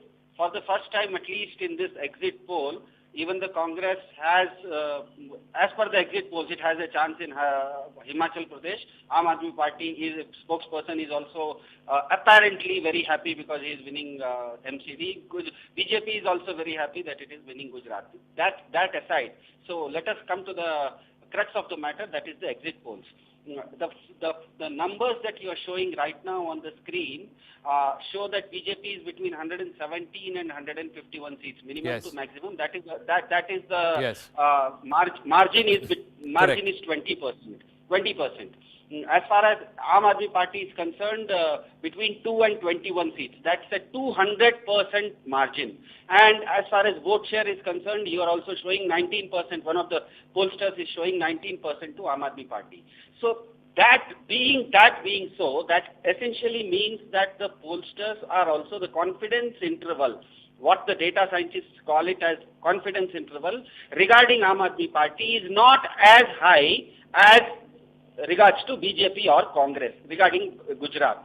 My gut assessment, because we have been working in Gujarat, people have been yearning for a change. Entire generation wants to have a change. Our assessment still is that we are going to get more than 19% of the share, the vote share that is already being predicted on your television screen. It is going to be much more than 19%. One second, Siddharthji, there is a math to it. If you get more than 19%, which is you're essentially saying if you're going to get 1 out of 5 voters in the Gujarat election, then you will not be in single digits. I can assure you that. But most pollsters, again, look at this. I think 1, 2, 3, 4. 4 out of 6 pollsters are saying you'll be in single digits, right? And at 19% vote share, I don't know which poll you're referring to, I haven't seen that data. At 19% vote share, 1 out of 5 voters in Gujarat voting for you, you will not be in single digits. But give me a moment, because my colleague Anand is now going to take us over the skyline of the state of Gujarat. As that famous ad campaign once said, "Aiye kuch din guzariye Gujarat mein." He's now going to take us on that flight. Well, for today that flight, it's kuch pal to guzarenge Gujarat mein. We've got to get the quadcopter down. This is something which we've tried to perfect here at Alexa. The quadcopter we're very proud of. It gives me a little bit of a tough time with the AI trying to play funny with me, but there you go. See, again, trying to land too close to me. I'm a little too close for comfort. Now please settle down. There you go. You settle down. Now can I get in? All right, I'm going to get in. Now watch my head here and take my position. All right, there you go. Yeah, I'm settled, seated. Okay, this is better. Off we go. Now we're going to show you Gujarat, and it's beautiful, ladies and gentlemen, what we're going to show you. Aram se. Yeah, okay. All right, there goes Anand. He'll be joining us in just a couple of minutes. But I want to go to Nalin Mehta and ask him this. I mean, you know, a lot about the Aam Aadmi Party and how it's going to eat into the Congress. Well, these exit poll numbers, if they hold, that hasn't quite panned out to the extent that the Aam Aadmi Party was hoping. The story to me is A, the BJP expanding its existing base from 99 seats. Like I said, the lower end 117, the higher end 151. That in itself is historic if that were to happen. And the story is also the Congress and the almost collapse of the Congress. Never in the last 30 years has the Congress party gone below 40 seats. Most of these pollsters, 4 out of 6 are saying they will breach that floor of 40 seats. They'll be less than 40 seats. Absolutely, Zaka. I think what we are seeing with this landslide of the BJP, if these numbers hold in Gujarat, we are seeing a huge anti-incumbency against the opposition in Gujarat. This is an unprecedented happening in Indian politics, and even in Gujarat, which has long been a citadel of the BJP for 27-30 years now. In Gujarat, you are seeing a decimation of the opposition vote, because the opposition voter seems to be losing confidence in opposition leaders, which is why you are seeing the Congress going much lower than what it was last time, and the AAP not emerging as any kind of a serious challenger yet. So the opposition vote is split, but fundamentally we've been talking a lot about lack of enthusiasm and so on and lower voter turnout. Much of that is also because of this. So what you're seeing is a complete endorsement, re-endorsement, if you like, of brand Modi, a big double thumbs up for brand Modi for the ideology of the BJP and of the cadre and the organization, and a real and a double thumbs down for the Congress, for its essentially, if you're going to have generals who are going to not even be in the battlefield, your army is going to get massacred, and that's what's happening with the Congress in Gujarat. So you're seeing a state almost like an opposition-less state in this election. Tushar Gupta, and the apathy the problem of the election campaign is reflecting in these results. Tushar Gupta, the problem for the Congress is, in the last election, Rahul Gandhi was at front and center of that election campaign. He was in Gujarat, camped out there, and they still did not manage to dislodge the BJP. They came close. They ran the BJP close. They came up to 77. This election, Rahul Gandhi was completely MIA. He went to Gujarat just for one day. They said, okay, let's keep the leadership away. Let's focus on the local candidates. That seems to be working worse. So then what does an opposition do? Because guest after guest has been telling us since 6 o'clock this evening, we need a strong opposition. A functioning democracy needs a well-oiled opposition, a strong opposition. Unfortunately, in Gujarat, we're not seeing any. Good evening, Zaka. Good evening to all the panelists. Look, it's not just Gujarat where the Congress has just left everything to the local cadre. Look at what's happening in Uttar Pradesh. Look at what Congress was reduced to in Uttarakhand earlier this year, where they were expected to win. Punjab, they snatched defeat from the jaws of victory just months before the elections. Look at what happened to them in Bihar, where they became a liability for the coalition partners. Look, all the anti-incumbency vote we've been looking for, that came in 2017. Congress did manage 77 seats. But the interesting point, Zaka, is of those 77 seats, 49 seats that the Congress had were won with a winning margin of less than 10 percentage points. 77 seats, 49 won with a victory margin of less than 10 percentage points. So in 2022, when the Congress is absolutely nowhere in the fight, the Aam Aadmi Party is trying to get some attention, make some noise, continue with the optics and theatrics. That 10% vote margin, that 10% winning margin will come to haunt the Congress as they lose seat after seat. Now, less than 40 is no surprise. It is absolutely no surprise. The BJP is all set to register, in my humble opinion, more than 135 seats. This is what I wrote about a few days back on Swarajya. So at this moment, the important question is, at what point do we start looking at the 2024 elections and ask, where is the Congress in the entire Hindi belt? Where is it in North India? Where is it? All right. Let me bring in Anand. He's now flying us over the beautiful skyline of Kevadia, overlooking the Statue of Unity. Anand. Yes, I can hear the discussion, and Tushar was talking about 135 seats. Plus, let's see what the News18 poll of polls is. But this is beautiful. I miss seeing this, ladies and gentlemen. I miss seeing this in my trip to Gujarat, because we got caught up in Surat and we couldn't drive to Kevadia. We headed straight to Vadodara. But this is a sight to behold.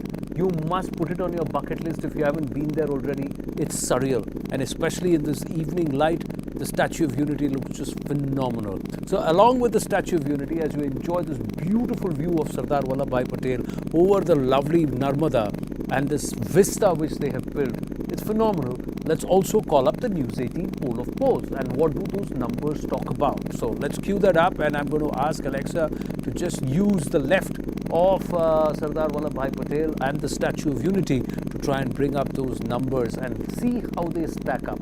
And when they stack up in that manner, that party which is colored in saffron, the BJP coded in saffron, 136 seats is after 2.5 decades in power. The 43 seats that are being won between the Congress and the Aam Aadmi Party is the anti-incumbency, or what the BJP did not do right or needs to do better. The 136 seats is the confidence that what they are doing is delivering on ground, and for what they have already done over the last 2.5 decades. And much of it, and much of this credit also goes to Prime Minister Narendra Modi. He has championed a dream and a vision. Plus, he has gone back to his people and said, listen, I may have helped build this. I may have done a lot of other things. I may have taken the Gujarat model nationally and globally, but I have not forgotten my roots. I have not forgotten that I am from Gujarat, and whenever Gujarat wants something, I will deliver. So, even if there are panelists who talk about anti-incumbency, Zaka, as I hand it back to you, it was this government under the leadership of Prime Minister Narendra Modi that changed the entire cabinet. It was directly from the PMO, and that also gives a message to the voter that if there is dissonance, it is, or if there is distress, it is addressed.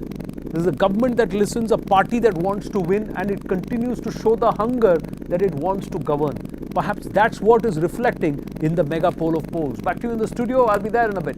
All right. Lovely As view. we await Anand coming back here, Rashid, you know, this is almost like an institutional presence. The BJP 27, and if they win another 5 years, that's 32 years in power. All right. Let me go across to, I think Radhika is there with us. All right, Radhika, if the BJP were to win, and almost all pollsters are saying the BJP will win, it's just a question of margin. At the lowest end, 117, at the highest end, 151. That's 32 years in power. I can't think of any comparable example other than maybe the left in Bengal, which was there in power for 34 years.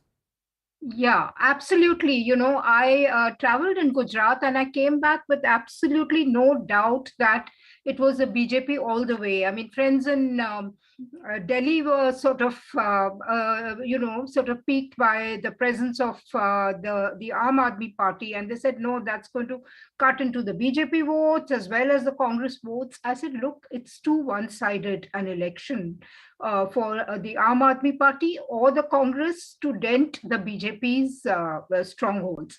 And, if the exit poll figures are accurate, I mean, let me caveat it by saying if they are accurate, then indeed it is clear that it is really the BJP's organizational infrastructure that has worked on the ground, because they kind of amped up their the presence of the Panna Pramukhs. I mean, I found that very striking this time. Instead of one Panna Pramukh per booth, they deployed 4 of them, and they divided the households to bring the voters, to maximize the presence of the voters on the booths.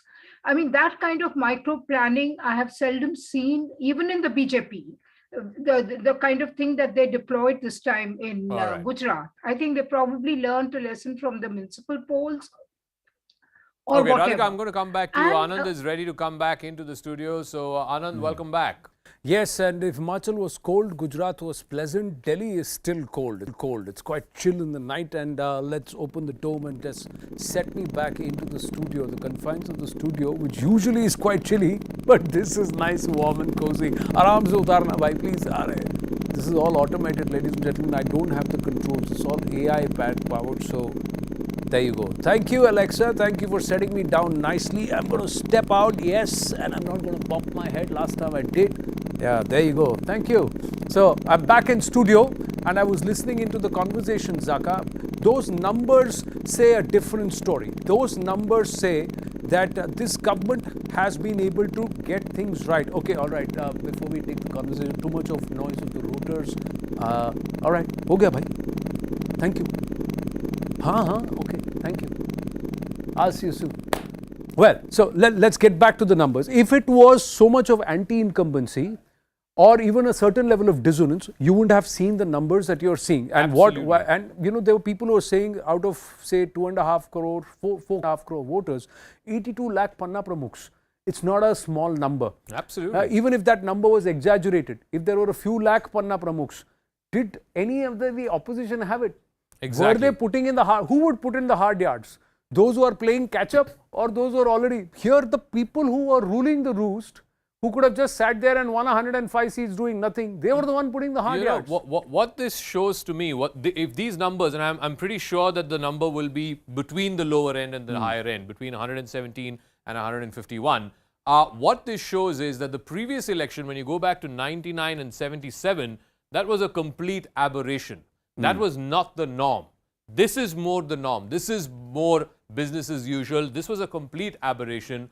What happened was the Congress got some kind of false confidence, false bravado that they will be able to start with this base of 77 seats or 60 seats, even if you discount the 17 who flip sides. They had that false confidence or that false bravado because this was an aberration election. This is business as usual. 100 plus or 117 plus to 150 at the ceiling. That is where this election will end up being. And I think what also happened was for the BJP, it became a prestige battle because of the last election. They were reduced to double digits. They were not in triple digits for the first time in an election since 1995. For them, it was a prestige battle to show that they will not only get back to triple digits, but they will get back to the best ever performance that the BJP has done in Gujarat in the 27 years that it's been in power. True, and Zafar Islamji, you cannot rest on your laurels. Yes, congratulations if these numbers hold and if you come back to power better than what you did last time in 2017. But there is the joke going the rounds on the ground that the Karyakartas of the BJP were just wiping the seats for imports from within the Congress party. A lot of your seats, your own incumbents did not get tickets or did not deserve to stay on. So you have a problem within the Sangathan too. You can't wish that away. And somewhere it will start creating dissonance when you start bringing in so many imports to help you win seats. Anand, that's not correct. Actually, on the contrary, the Karyakartas are totally committed to the party's welfare, to party's ideology, and to party's success. And that's when you see that a lot of Padna Pramukhs are there, and they are committed to go to every household they have been assigned and motivate the people to come out and vote for the party. Secondly, what is more important, that when you compare Congress party and for that matter, the differentiating factor between and the rest, that they have lost touch with the people, especially Congress party has lost connect with the people. And and Bharatiya Janata Party on the contrary has not only cemented our connect with the people, but also improves our connectivity with them and through our Padna Pramukh and continuous engagement with them.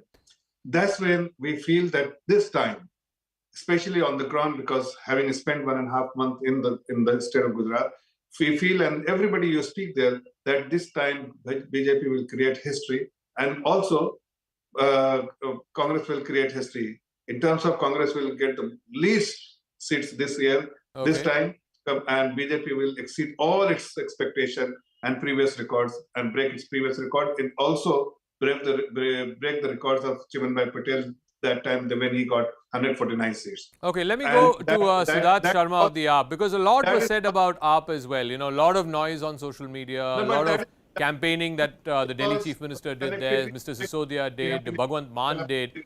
The point, Mr. Siddharth Sharma, is at the end of all of that, single digits at best is what you are left with, which means that either, you know, you didn't have boots on the ground to ensure that the voter is turned up, your voter is turned up at the booth, or you've been confined to just social media. That social media does not make it an election.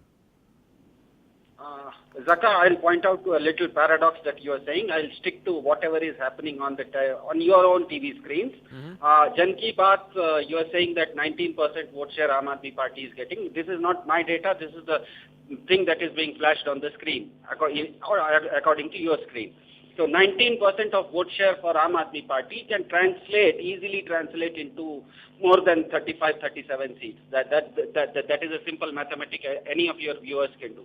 But that aside, I'm not going into the polemics of it, because this is an exit poll. Every exit pollster would have done his best to come out of it. We have also done certain surveys, and our prediction is we are going to get more than 30% vote share in Gujarat, and that will translate into much higher seat share than that is being predicted on television. And the precedence for it, just you can go 8 months before in Punjab, no pollster gave us 92 seats. No pollster gave us 92% seats. Be it 2013 Delhi elections, no pollster gave us 30% vote share and 28 seats. What happens is, whenever there is a rookie in the midst, it is very difficult for any pollster to come out with a very objective and correct measurement. Okay.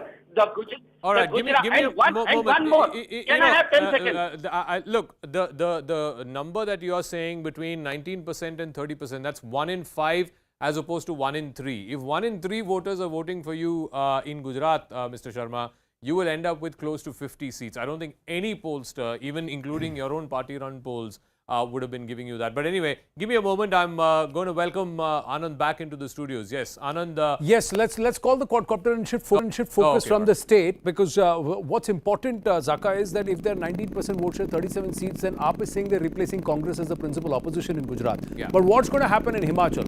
Himachal तो पंजाब से लग के है, दिल्ली से भी ज़्यादा दूर नहीं है. वहाँ आप कैसे करेंगी? आ जाइए, बैठिए, रुक जाइए, हाँ, get down further. I've made space for you. It's got a mind of its own, ladies and gentlemen, so I've got to be careful. And sometimes it can be temperamental. Last time it gave me a nasty bump. All right, let's go. Let's go and have a look at Himachal. It's looking beautiful at this point. That beautiful government resort hotel. That's where we're going to try and have some fun. I'll see you in a bit, Zaka. All right. As Anand gives us a sky of Shimla, this is how the poll of polls is looking as far as, not the poll of polls, the different exit polls as far as Himachal is concerned. And like I said, unlike in Gujarat, where all the polls are predicting that the direction is that the BJP will win, it's only a question of how big that win is going to be.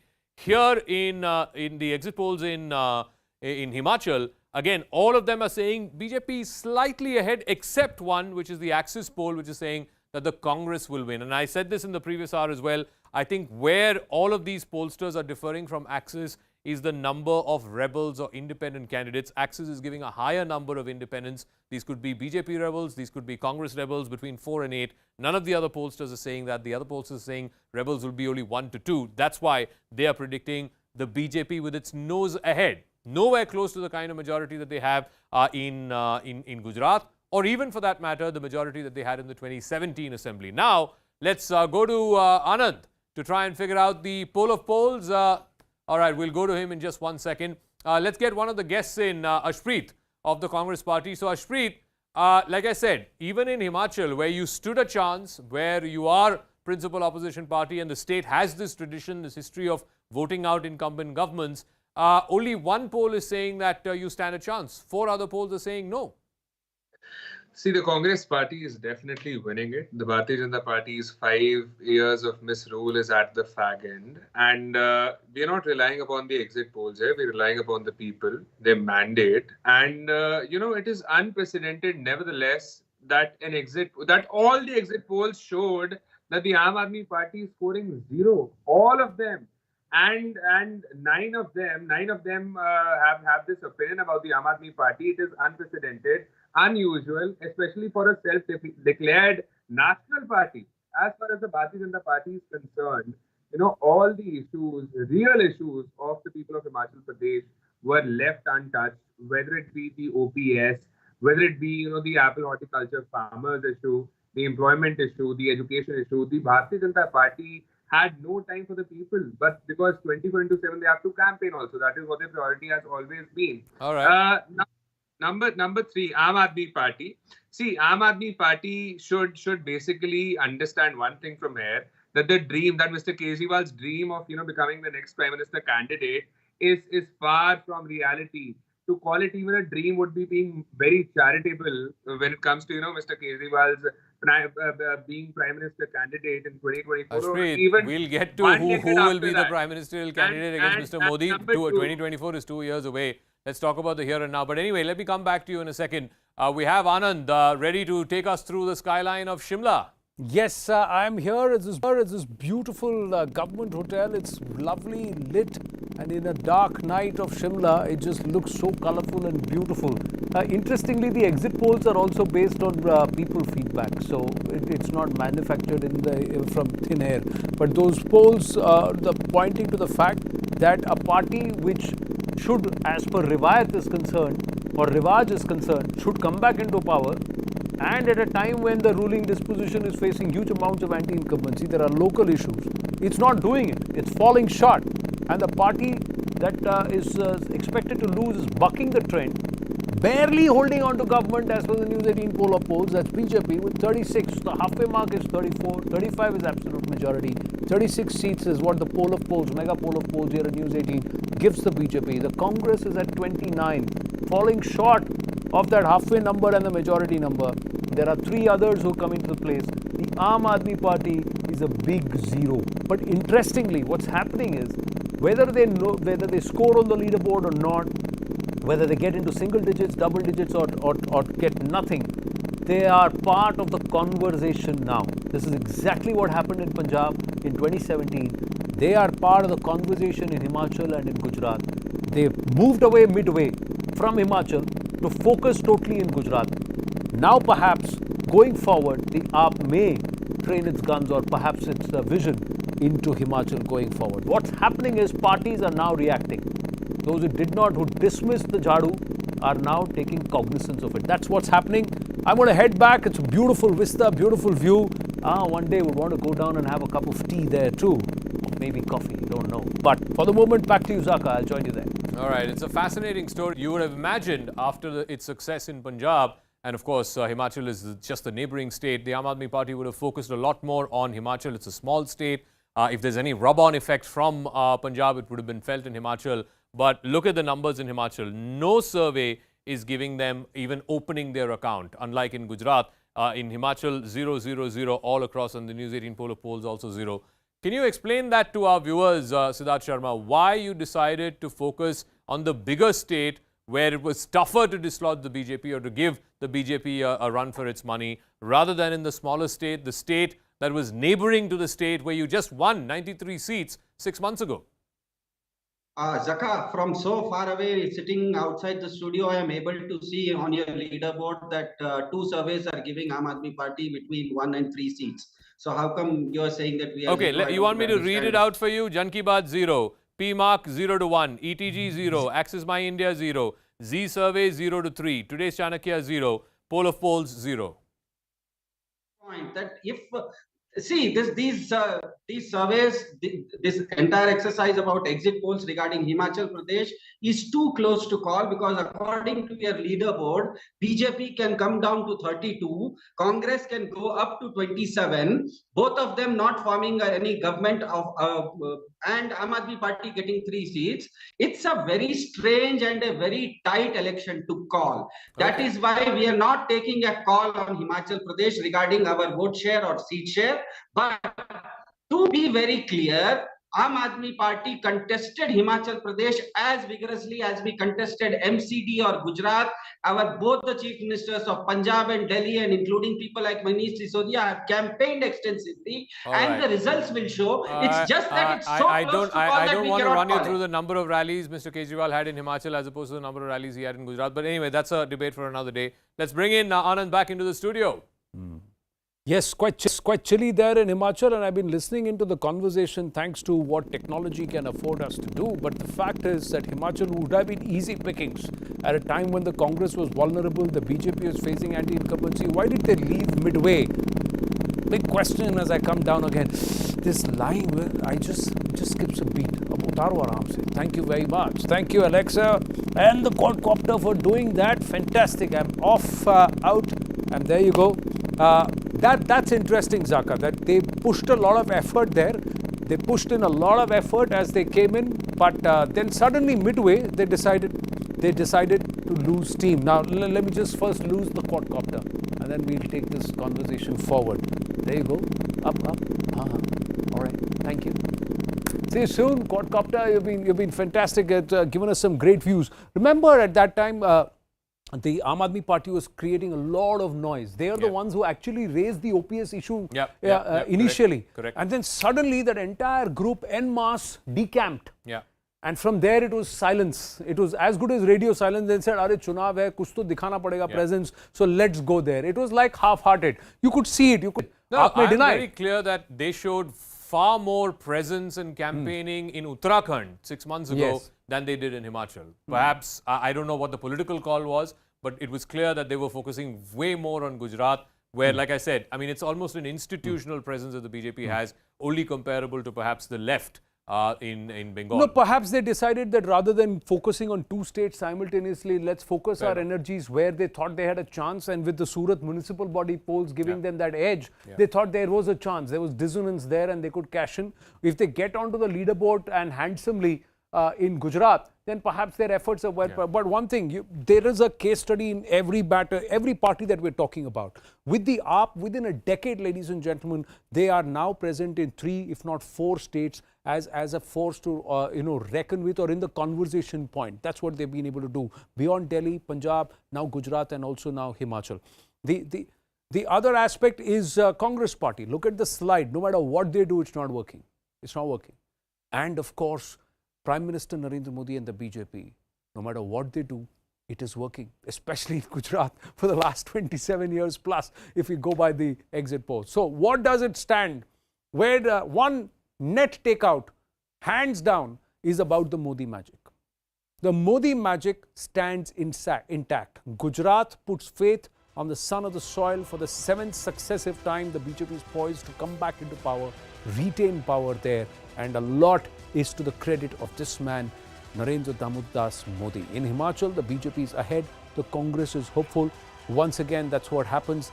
The other aspect, if you were to look at it as far as the Modi magic, the verdict reveals the voters' faith in Prime Minister Narendra Modi. Bhajap or Modi?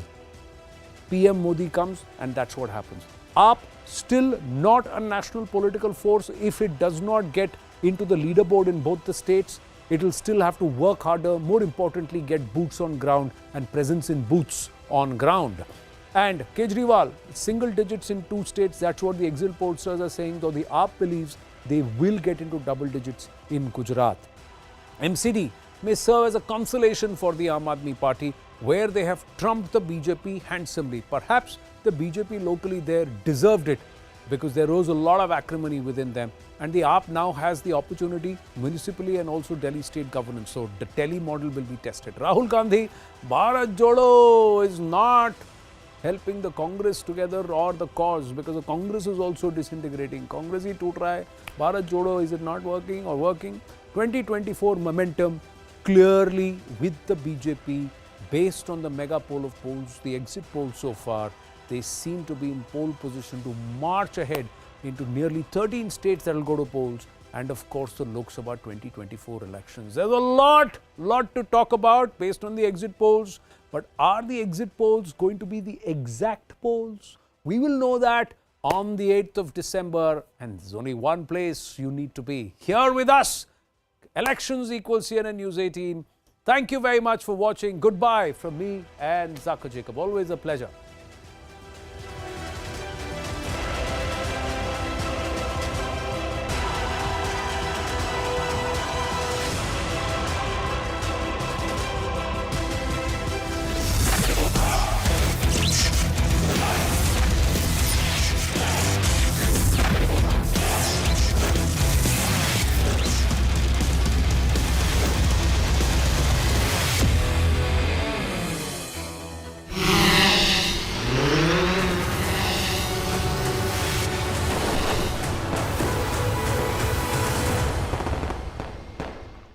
Congress is concerned, but most of these surveys, at least 1, 2, 3, 4, 5 out of 6 are saying it is likely that the Congress could breach that floor of 40 seats. The Aam Aadmi Party, depending on which survey you look at, it could be in single digits, it could also be in double digits. I think the most is being given by the Axis survey, which says at the higher end they could get 21.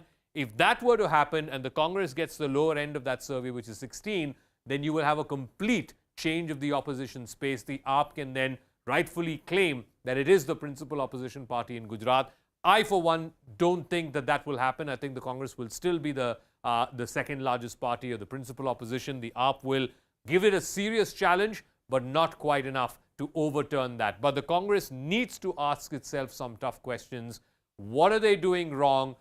Election after election, instead of challenging the BJP, instead of making use of anti-incumbency and riding high on it, the BJP is actually increasing its tally, and as per, like I said, 4 out of 6 surveys saying to the best ever that they have ever done in the state of Gujarat. So the latest coming in is the Matrice survey numbers, which is giving the BJP a comfortable majority, much better than the 99 they did in 2017. It's giving the BJP 112 to 121 seats. Congress 51 to 61, so clearly a slide from their 77 the last time around.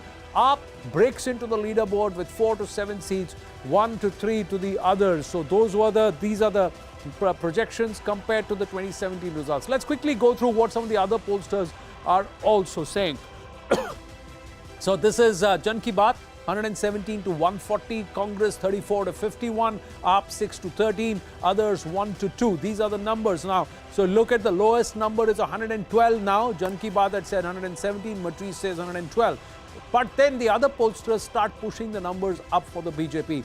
TVS survey, very TV9 survey clearly says 125 to 130 seats, Congress 40 to 50, AAP 3 to 5, again in single digits. Compare that with the 2017 results. So once again, BJP getting bumped up slowly from that 112 to 117. Now the lower median is 125. Let's look at PMark. And at PMark, the numbers very clearly say that it's again, see the lower number median is getting bumped up. 128 to 148, 30 to 42. So the AAP slipping down further. Beg your pardon, Congress slipping down further. AAP rising, slowly breaching into double digits. Now, let's look at the ETG numbers. What does the ETG say? The pollster, their survey says it gives a fixed number, BJP breaching the 130 mark. This will be their best ever. Highest ever is 127 for them. Congress 41, AAP 6, others 4. So again, Congress struggling to get and stay in the 40s as far as ETG is concerned. Let's look at C-Voter. C-Voter is also bumping the BJP up. Minimum number is 128, their best ever again. Up again 3, Congress 31 and others 2 to 6. So that's where the C-Voter is pushing. But overall, if you were to look at it, the higher median for the BJP is breaching the 140s, edging towards the 150s. Let's look at what today's Chanakya did. Today's Chanakya took them beyond 151 at the higher end. 150 is the today's Chanakya number.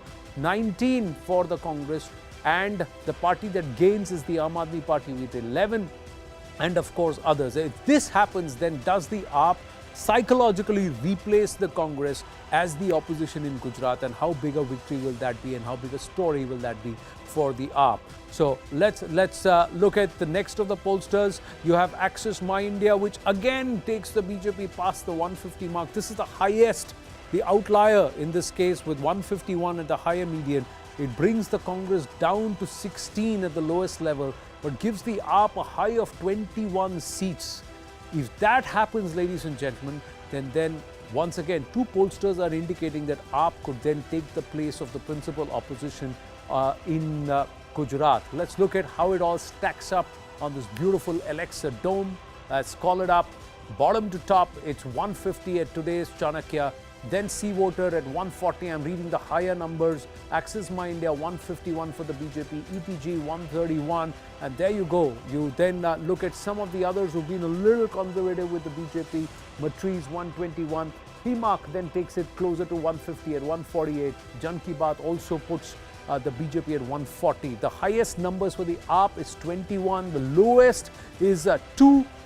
The Congress party, the highest number is 61, the lowest is 16. Such a big gap. Now, each of them reads the polls differently, their surveys and how they factor in. But overall, it just looks like BJP is coming back in Gujarat and in style.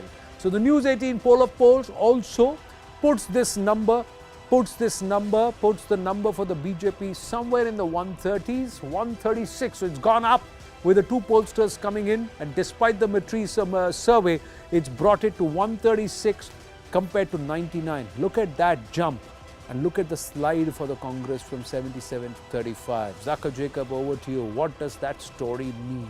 Oh, I think it's a phenomenal story. These numbers, you said 136 is the News18 poll of polls. So that's a jump of 37 seats from what the BJP got last time around. Even at the lower end, the most conservative end is 117. We haven't added the Matriz poll, but 117 is at the lowest end. That is, again, 18 seats more than what the BJP got in 2017. If you were to take the higher end, as Anand was saying, there are two polls that are putting them above 150. That would be record-breaking. No political party in the history of Gujarat since 1960, since the state was formed, has crossed that 150 mark. The highest was 149. In the famous Madhav Singh Solanki election in 1985, the calm election as it came to be known. But if BJP crosses 150, then definitely this would be a historic election, because nowhere in the history of Gujarat has that happened. The BJP's highest ever figure in the last 27 years that it's been in power is 127. And even at that lower end, I'm talking about at least 1, 2, 3, 4, 5 polls. 5 polls out of 6 which are saying that even at that lower end, the BJP will be making history, because they'll be crossing that 127 which they got in 2002. That was, remember, the first ever statewide election that Mr. Modi won in 2002. The Congress, there's a very, very sad story as far as the Congress is concerned. Again, at the lower end, 16 is the lowest figure that's been given. That's the Axis My India survey. And the highest is 51, which has been given by the Jan Ki Baat survey. Remember, the Congress party has never gone down below 40 seats in the state of Gujarat. Never broken that floor. That's like a floor, a basement ceiling as far as the Congress is concerned. But most of these surveys, at least 1, 2, 3, 4, 5, 5 out of 6 are saying it is likely that the Congress could breach that floor of 40 seats. The Aam Aadmi Party, depending on which survey you look at, it could be in single digits. It could also be in double digits. I think the most is being given by the Axis survey, which says at the higher end they could get 21. If that were to happen and the Congress gets the lower end of that survey, which is 16, then you will have a complete change of the opposition space. The AAP can then rightfully claim that it is the principal opposition party in Gujarat. I, for one, don't think that that will happen. I think the Congress will still be the second largest party or the principal opposition. The AAP will give it a serious challenge, but not quite enough to overturn that. But the Congress needs to ask itself some tough questions.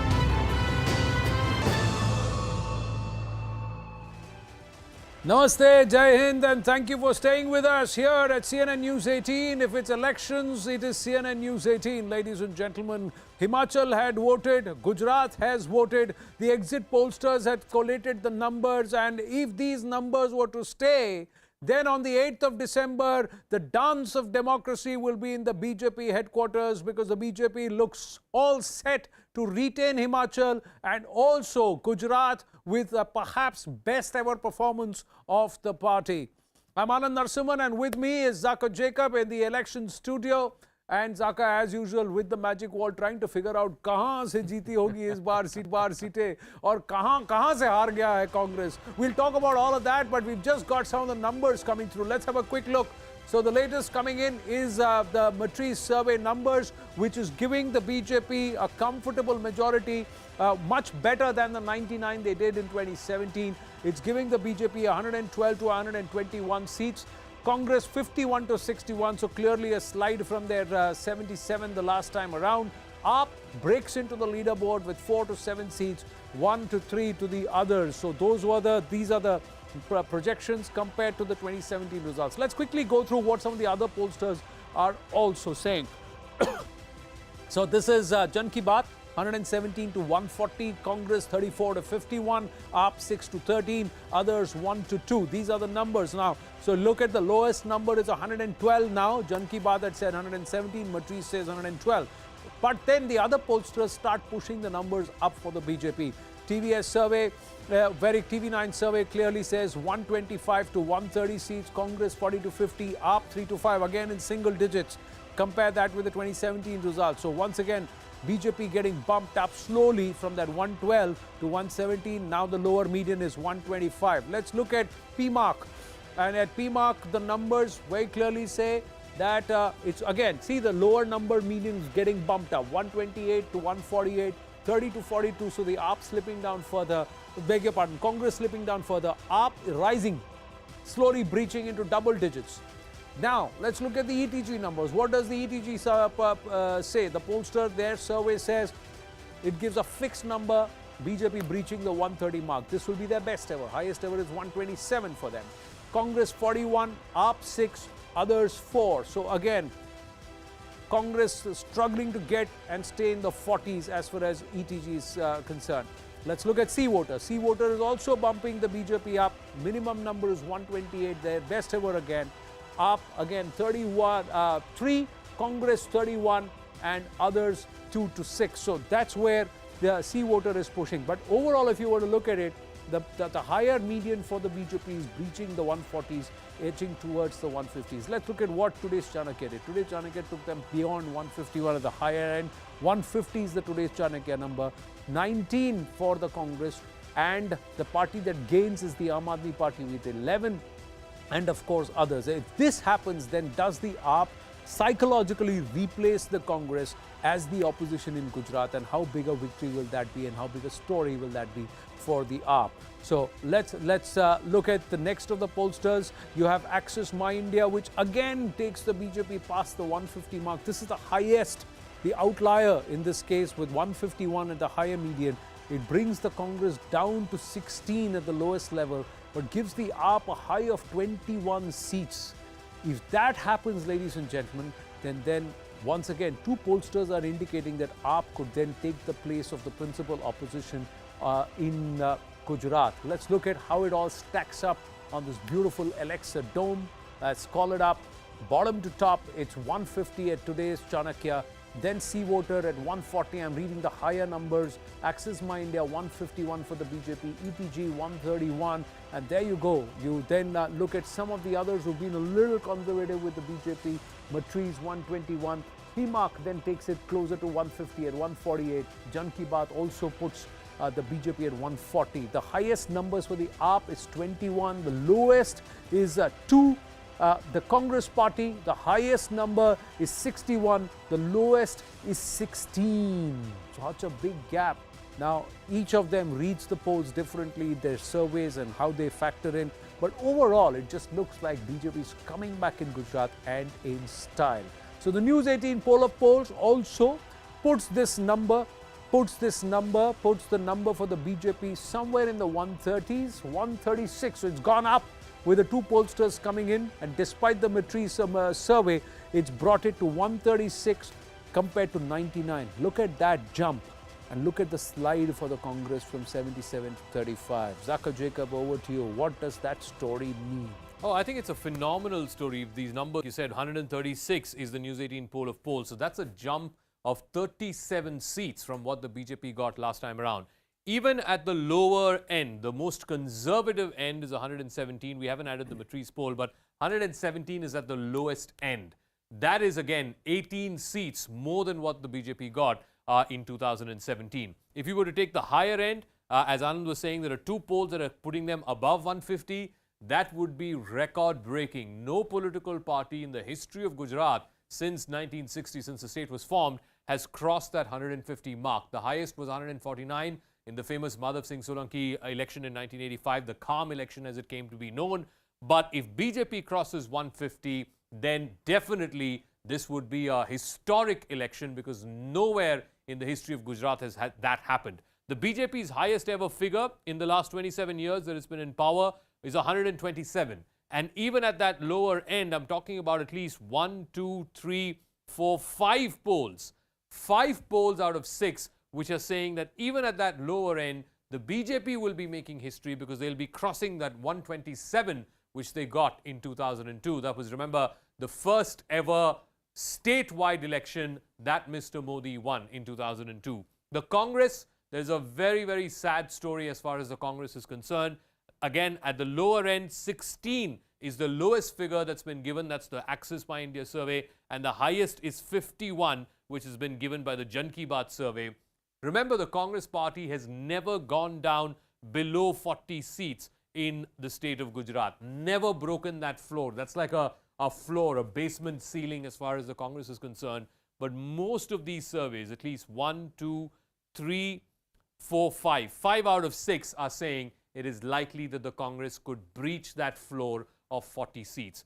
The Aam Aadmi Party, depending on which survey you look at, it could be in single digits. It could also be in double digits. I think the most is being given by the Axis survey, which says at the higher end they could get 21. If that were to happen and the Congress gets the lower end of that survey, which is 16, then you will have a complete change of the opposition space. The AAP can then rightfully claim that it is the principal opposition party in Gujarat. I, for one, don't think that that will happen. I think the Congress will still be the second largest party, or the principal opposition. The AAP will give it a serious challenge, but not quite enough to overturn that. But the Congress needs to ask itself some tough questions. What are they doing wrong? Election after election, instead of challenging the BJP, instead of making use of anti-incumbency and riding high on it, the BJP is actually increasing its tally.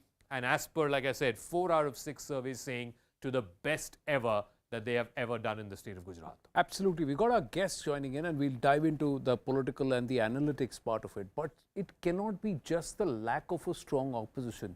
This is also a huge pro-incumbency vote. Correct. Because if it is a lack of a strong opposition, they would be somewhere around 100, 105 and say, "Theek hai yaar, aur koi hai nahi, there's no other alternative." Tina factor would have come into play.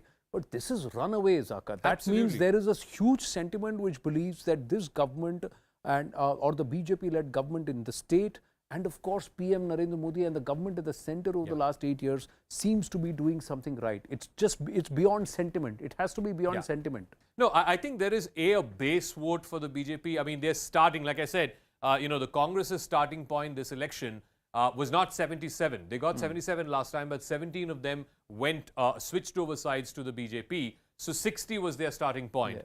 All surveys are saying they won't touch 60, right?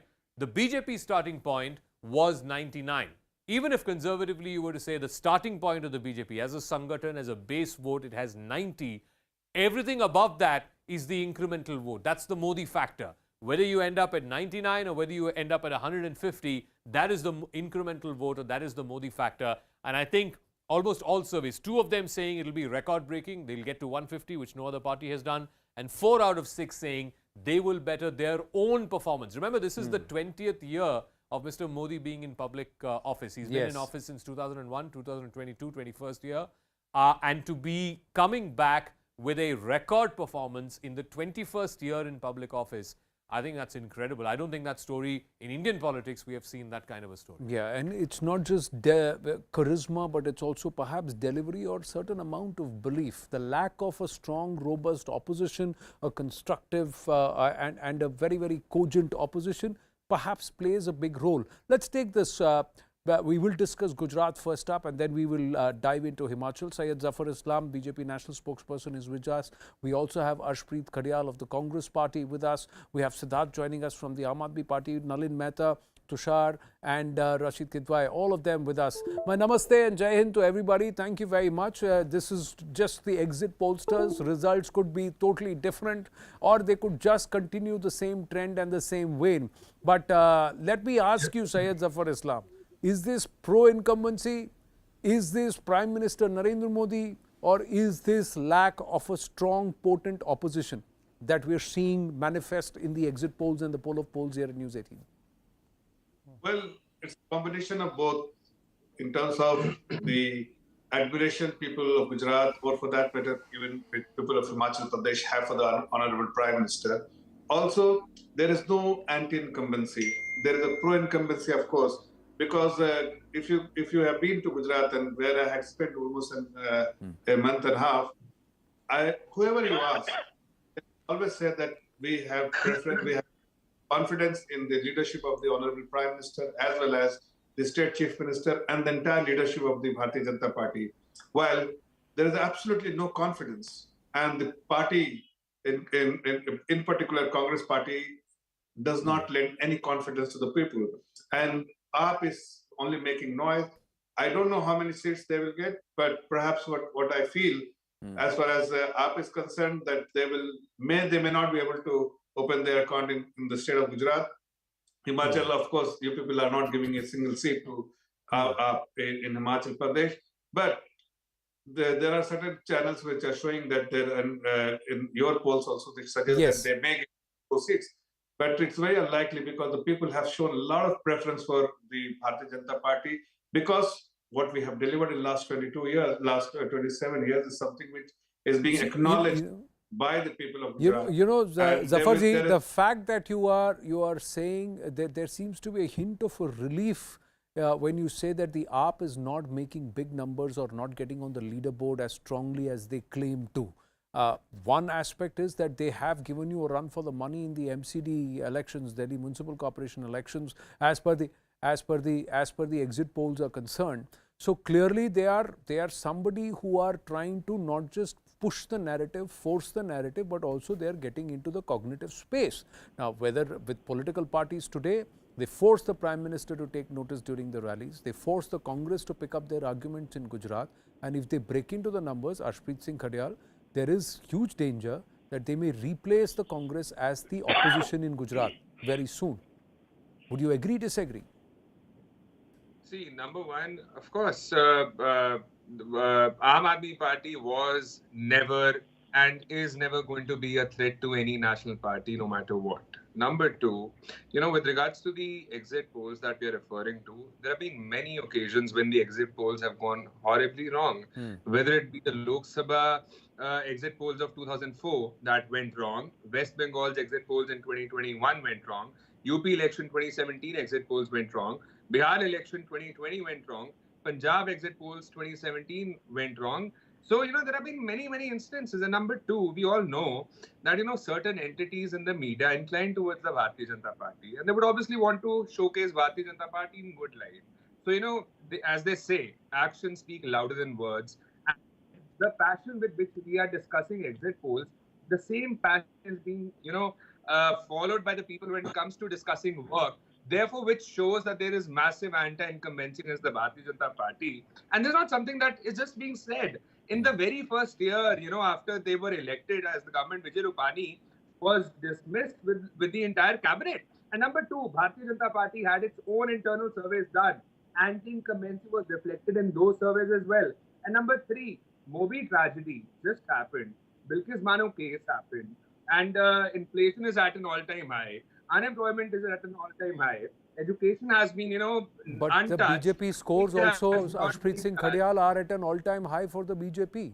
So if everything is at an all-time high, that should go against the BJP. Why are the pollsters showing numbers at an all-time high for the BJP electionally? And you may call certain entities names and you may want to brand them, but all the pollsters are pointing in the same direction. There is nobody who's giving. May get it wrong. Some may overestimate. But once again, the general direction, I don't think pollsters get wrong. Of course, they are a very berated community in this country. They have often got it wrong. But in an election where almost all, look at these numbers, everyone is saying the direction is one way, and that is the BJP will win. The question is whether it's at the lower end at 117 or whether it's at the higher end at 151.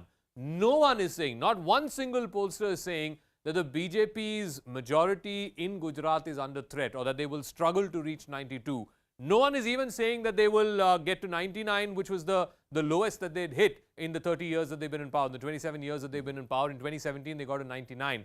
Every one of these pollsters, even at the lower end, is giving at least 15 to 18 seats more than that 99, which was the base, like I said, the base from where the BJP started this election. Every pollster is giving more than that. So I think surely something is working for the BJP, that it's managed to increase its tally despite all the issues that Arshpreet is talking about. There's got to be a reason why they're able to increase their tally. It can't just be, media is not talking about it or pollsters are biased. And the other aspect is you cannot afford to be in denial. You have to accept certain realities.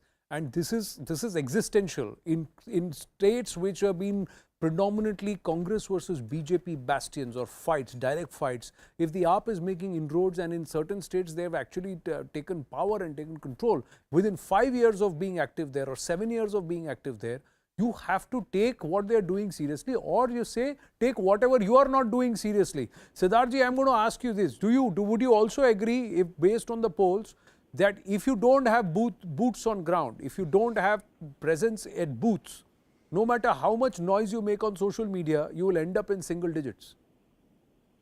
See, as far as goes. Well, to be very frank, in the past few weeks, in the din and the din and the cacophony of election campaigning, all of us have been very aggressive. For the first time, at least in this exit poll, even the Congress has, as per the exit polls, it has a chance in Himachal Pradesh. Aam Aadmi Party spokesperson is also apparently very happy because he is winning MCD. BJP is also very happy that it is winning Gujarat. That aside, so let us come to the crux of the matter, that is the exit polls. the numbers that you are showing right now on the screen show that BJP is between 117 and 151 seats, minimum to maximum. That is the margin is 20%. 20%. As far as Aam Aadmi Party is concerned, between 2 and 21 seats. That's a 200% margin. And as far as vote share is concerned, you are also showing 19%. One of the pollsters is showing 19% to Aam Aadmi Party. So that being so, that essentially means that the pollsters are also the confidence interval, what the data scientists call it as confidence interval, regarding Aam Aadmi Party is not as high as regards to BJP or Congress regarding Gujarat. My gut assessment, because we have been working in Gujarat, people have been yearning for a change. Entire generation wants to have a change. Our assessment still is that we are going to get more than 19% of the share, the vote share that is already being predicted on your television screen. It is going to be much more than 19%. One second, Siddharthji, there is a math to it. If you get more than 19%, which is you're essentially saying if you're going to get 1 out of 5 voters in the Gujarat election, then you will not be in single digits. I can assure you that. But most pollsters, again, look at this. I think 1, 2, 3, 4. 4 out of 6 pollsters are saying you'll be in single digits, right? And at 19% vote share, I don't know which poll you're referring to, I haven't seen that data. At 19% vote share, 1 out of 5 voters in Gujarat voting for you, you will not be in single digits. But give me a moment, because my colleague Anand is now going to take us over the skyline of the state of Gujarat. As that famous ad campaign once said, "Aiye kuch din guzariye Gujarat mein." He's now going to take us on that flight. Well, for today that flight, it's kuch pal to guzarenge Gujarat mein. We've got to get the quadcopter down. This is something which we've tried to perfect here at Alexa. The quadcopter we're very proud of. It gives me a little bit of a tough time with the AI trying to play funny with me, but there you go. See, again, trying to land too close to me. I'm a little too close for comfort. Now please settle down. There you go. You settle down. Now can I get in? All right, I'm going to get in. Now watch my head here and take my position. All right, there you go. Yeah, I'm settled, seated. Okay, this is better. Off we go. Now we're going to show you Gujarat, and it's beautiful, ladies and gentlemen, what we're going to show you. Aram se. Yeah, okay. All right, there goes Anand. He'll be joining us in just a couple of minutes. But I want to go to Nalin Mehta and ask him this. I mean, you know, a lot about the Aam Aadmi Party and how it's going to eat into the Congress. Well, these exit poll numbers, if they hold, that hasn't quite panned out to the extent that the Aam Aadmi Party was hoping. The story to me is A, the BJP expanding its existing base from 99 seats. Like I said, the lower end 117, the higher end 151. That in itself is historic if that were to happen. And the story is also the Congress and the almost collapse of the Congress. Never in the last 30 years has the Congress party gone below 40 seats. Most of these pollsters, 4 out of 6 are saying they will breach that floor of 40 seats. They'll be less than 40 seats. Absolutely, Zaka. I think what we are seeing with this landslide of the BJP, if these numbers hold in Gujarat, we are seeing a huge anti-incumbency against the opposition in Gujarat. This is an unprecedented happening in Indian politics, and even in Gujarat, which has long been a citadel of the BJP for 27-30 years now. In Gujarat, you are seeing a decimation of the opposition vote, because the opposition voter seems to be losing confidence in opposition leaders, which is why you are seeing the Congress going much lower than what it was last time, and the AAP not emerging as any kind of a serious challenger yet. So the opposition vote is split, but fundamentally we've been talking a lot about lack of enthusiasm and so on and lower voter turnout. Much of that is also because of this. So what you're seeing is a complete re-endorsement, if you like, of brand Modi, a big double thumbs up for brand Modi on the ideology of the BJP and of the cadre and the organization, and a real and a double thumbs down for the Congress, for its essentially, if you're going to have generals who are going to not even be in the battlefield, your army is going to get massacred, and that's what's happening with the Congress in Gujarat. So you're seeing a state almost like an opposition-less state in this election. Tushar Gupta, and the apathy the problem, of the election campaign is reflecting in these results. Tushar Gupta, the problem for the Congress is, in the last election, Rahul Gandhi was at front and center of that election campaign. He was in Gujarat, camped out there, and they still did not manage to dislodge the BJP. They came close. They ran the BJP close. They came up to 77. This election, Rahul Gandhi was completely MIA. He went to Gujarat just for one day. They said, okay, let's keep the leadership away. Let's focus on the local candidates. That seems to be working worse. So then what does an opposition do? Because guest after guest has been telling us since 6 o'clock this evening, we need a strong opposition. A functioning democracy needs a well-oiled opposition, a strong opposition. Unfortunately, in Gujarat, we're not seeing any. Good evening, Zaka. Good evening to all the panelists. Look, it's not just Gujarat where the Congress has just left everything to the local cadre. Look at what's happening in Uttar Pradesh. Look at what Congress was reduced to in Uttarakhand earlier this year, where they were expected to win. Punjab, they snatched defeat from the jaws of victory just months before the elections. Look at what happened to them in Bihar, where they became a liability for the coalition partners. Look, all the anti-incumbency vote we've been looking for, that came in 2017. Congress did manage 77 seats. But the interesting point, Zaka, is of those 77 seats, 49 seats that the Congress had were won with a winning margin of less than 10 percentage points. 77 seats, 49 won with a victory margin of less than 10 percentage points. So in 2022, when the Congress is absolutely nowhere in the fight, the Aam Aadmi Party is trying to get some attention, make some noise, continue with the optics and theatrics. That 10% vote margin, that 10% winning margin will come to haunt the Congress as they lose seat after seat. Now, less than 40 is no surprise. It is absolutely no surprise. The BJP is all set to register, in my humble opinion, more than 135 seats. This is what I wrote about a few days back on Swarajya. So at this moment, the important question is, at what point do we start looking at the 2024 elections and ask, where is the Congress in the entire Hindi belt? Where is it in North India? Where is it? All right. Let me bring in Anand. He's now flying us over the beautiful skyline of Kevadia, overlooking the Statue of Unity. Anand. Yes, I can hear the discussion, and Tushar was talking about 135 seats. Plus, let's see what the News18 poll of polls is. But this is beautiful. I miss seeing this, ladies and gentlemen. I miss seeing this in my trip to Gujarat, because we got caught up in Surat and we couldn't drive to Kevadia. We headed straight to Vadodara. But this is a sight to behold. You must put it on your bucket list if you haven't been there already. It's surreal. And especially in this evening light, the Statue of Unity looks just phenomenal. So along with the Statue of Unity, as you enjoy this beautiful view of Sardar Vallabhbhai Patel over the lovely Narmada and this vista which they have built, it's phenomenal. Let's also call up the News18 poll of polls and what do those numbers talk about. So let's cue that up, and I'm going to ask Alexa to just use the left of Sardar Vallabhbhai Patel and the Statue of Unity to try and bring up those numbers and see how they stack up. And when they stack up in that manner, that party which is colored in saffron, the BJP coded in saffron, 136 seats is after 2.5 decades in power. The 43 seats that are being